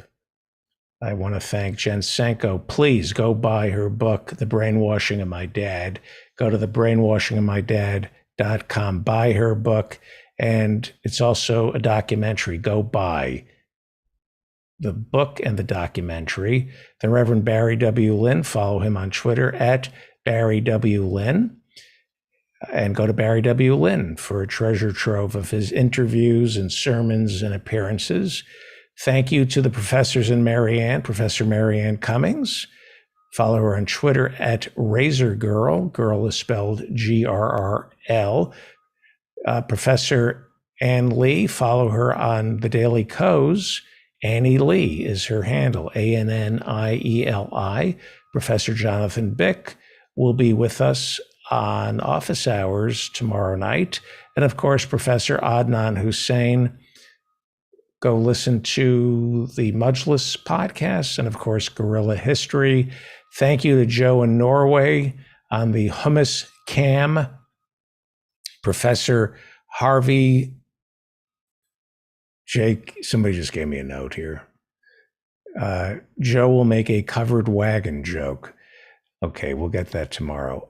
Professor Harvey J.K., go take hold of Our History, FDR and Democracy, Fight for the Four Freedoms, and Thomas Paine and the Promise of America. Alan Minsky, Executive Director of Progressive Democrats of America.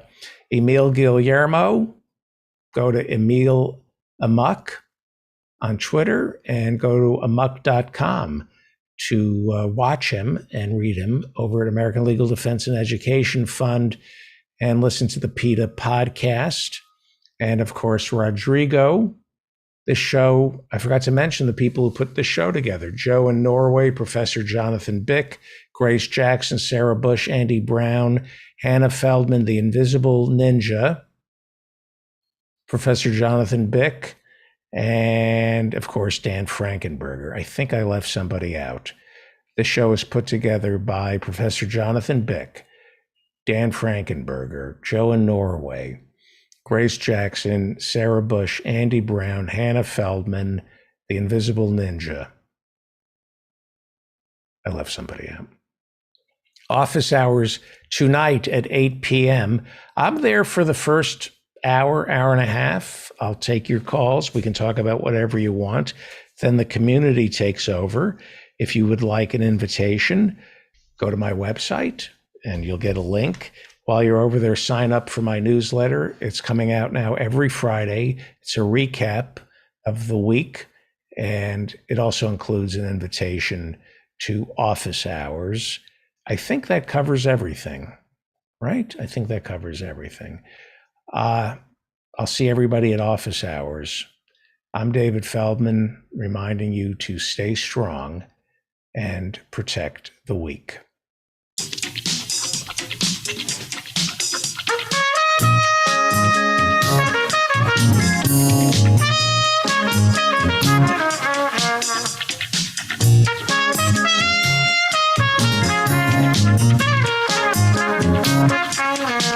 We got porcine hysteria in the greater Bay Area. We heard about it on CNN.com. I guess they're calling it a swine bomb. We've been infested by feral hogs. They messed up my lawn and they ate my dogs. They're taking over and they're out of control. We're gonna organize a swine patrol. We got a swine bomb. You're doing the swine bomb boogie.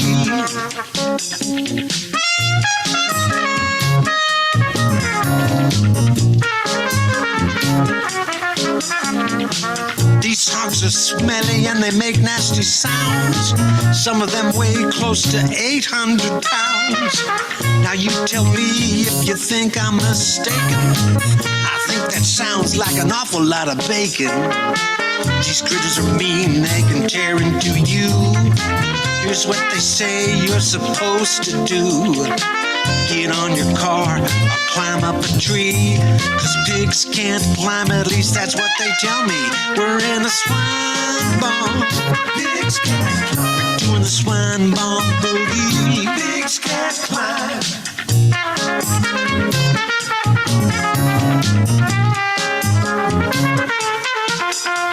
Folks are getting guns and shooting them on sight. I doubt if Peter thinks that's all right. All my life I've been for gun control. Now they done put me on swine patrol. Pigs can't climb and white men can't jump. All we can do is a bumpity bump.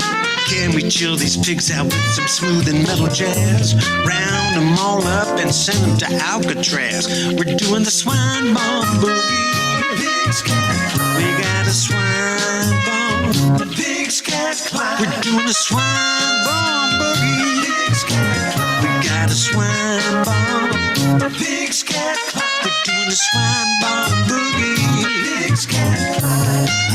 We got a swine bomb. Pigs can't climb. We got swine hogs all over the place. We're doing the swine bomb boogie. Pigs can't climb. I don't know what we're gonna do. If I knew, I would tell you. Seems like we've got little pigs can't climb. Pigs can't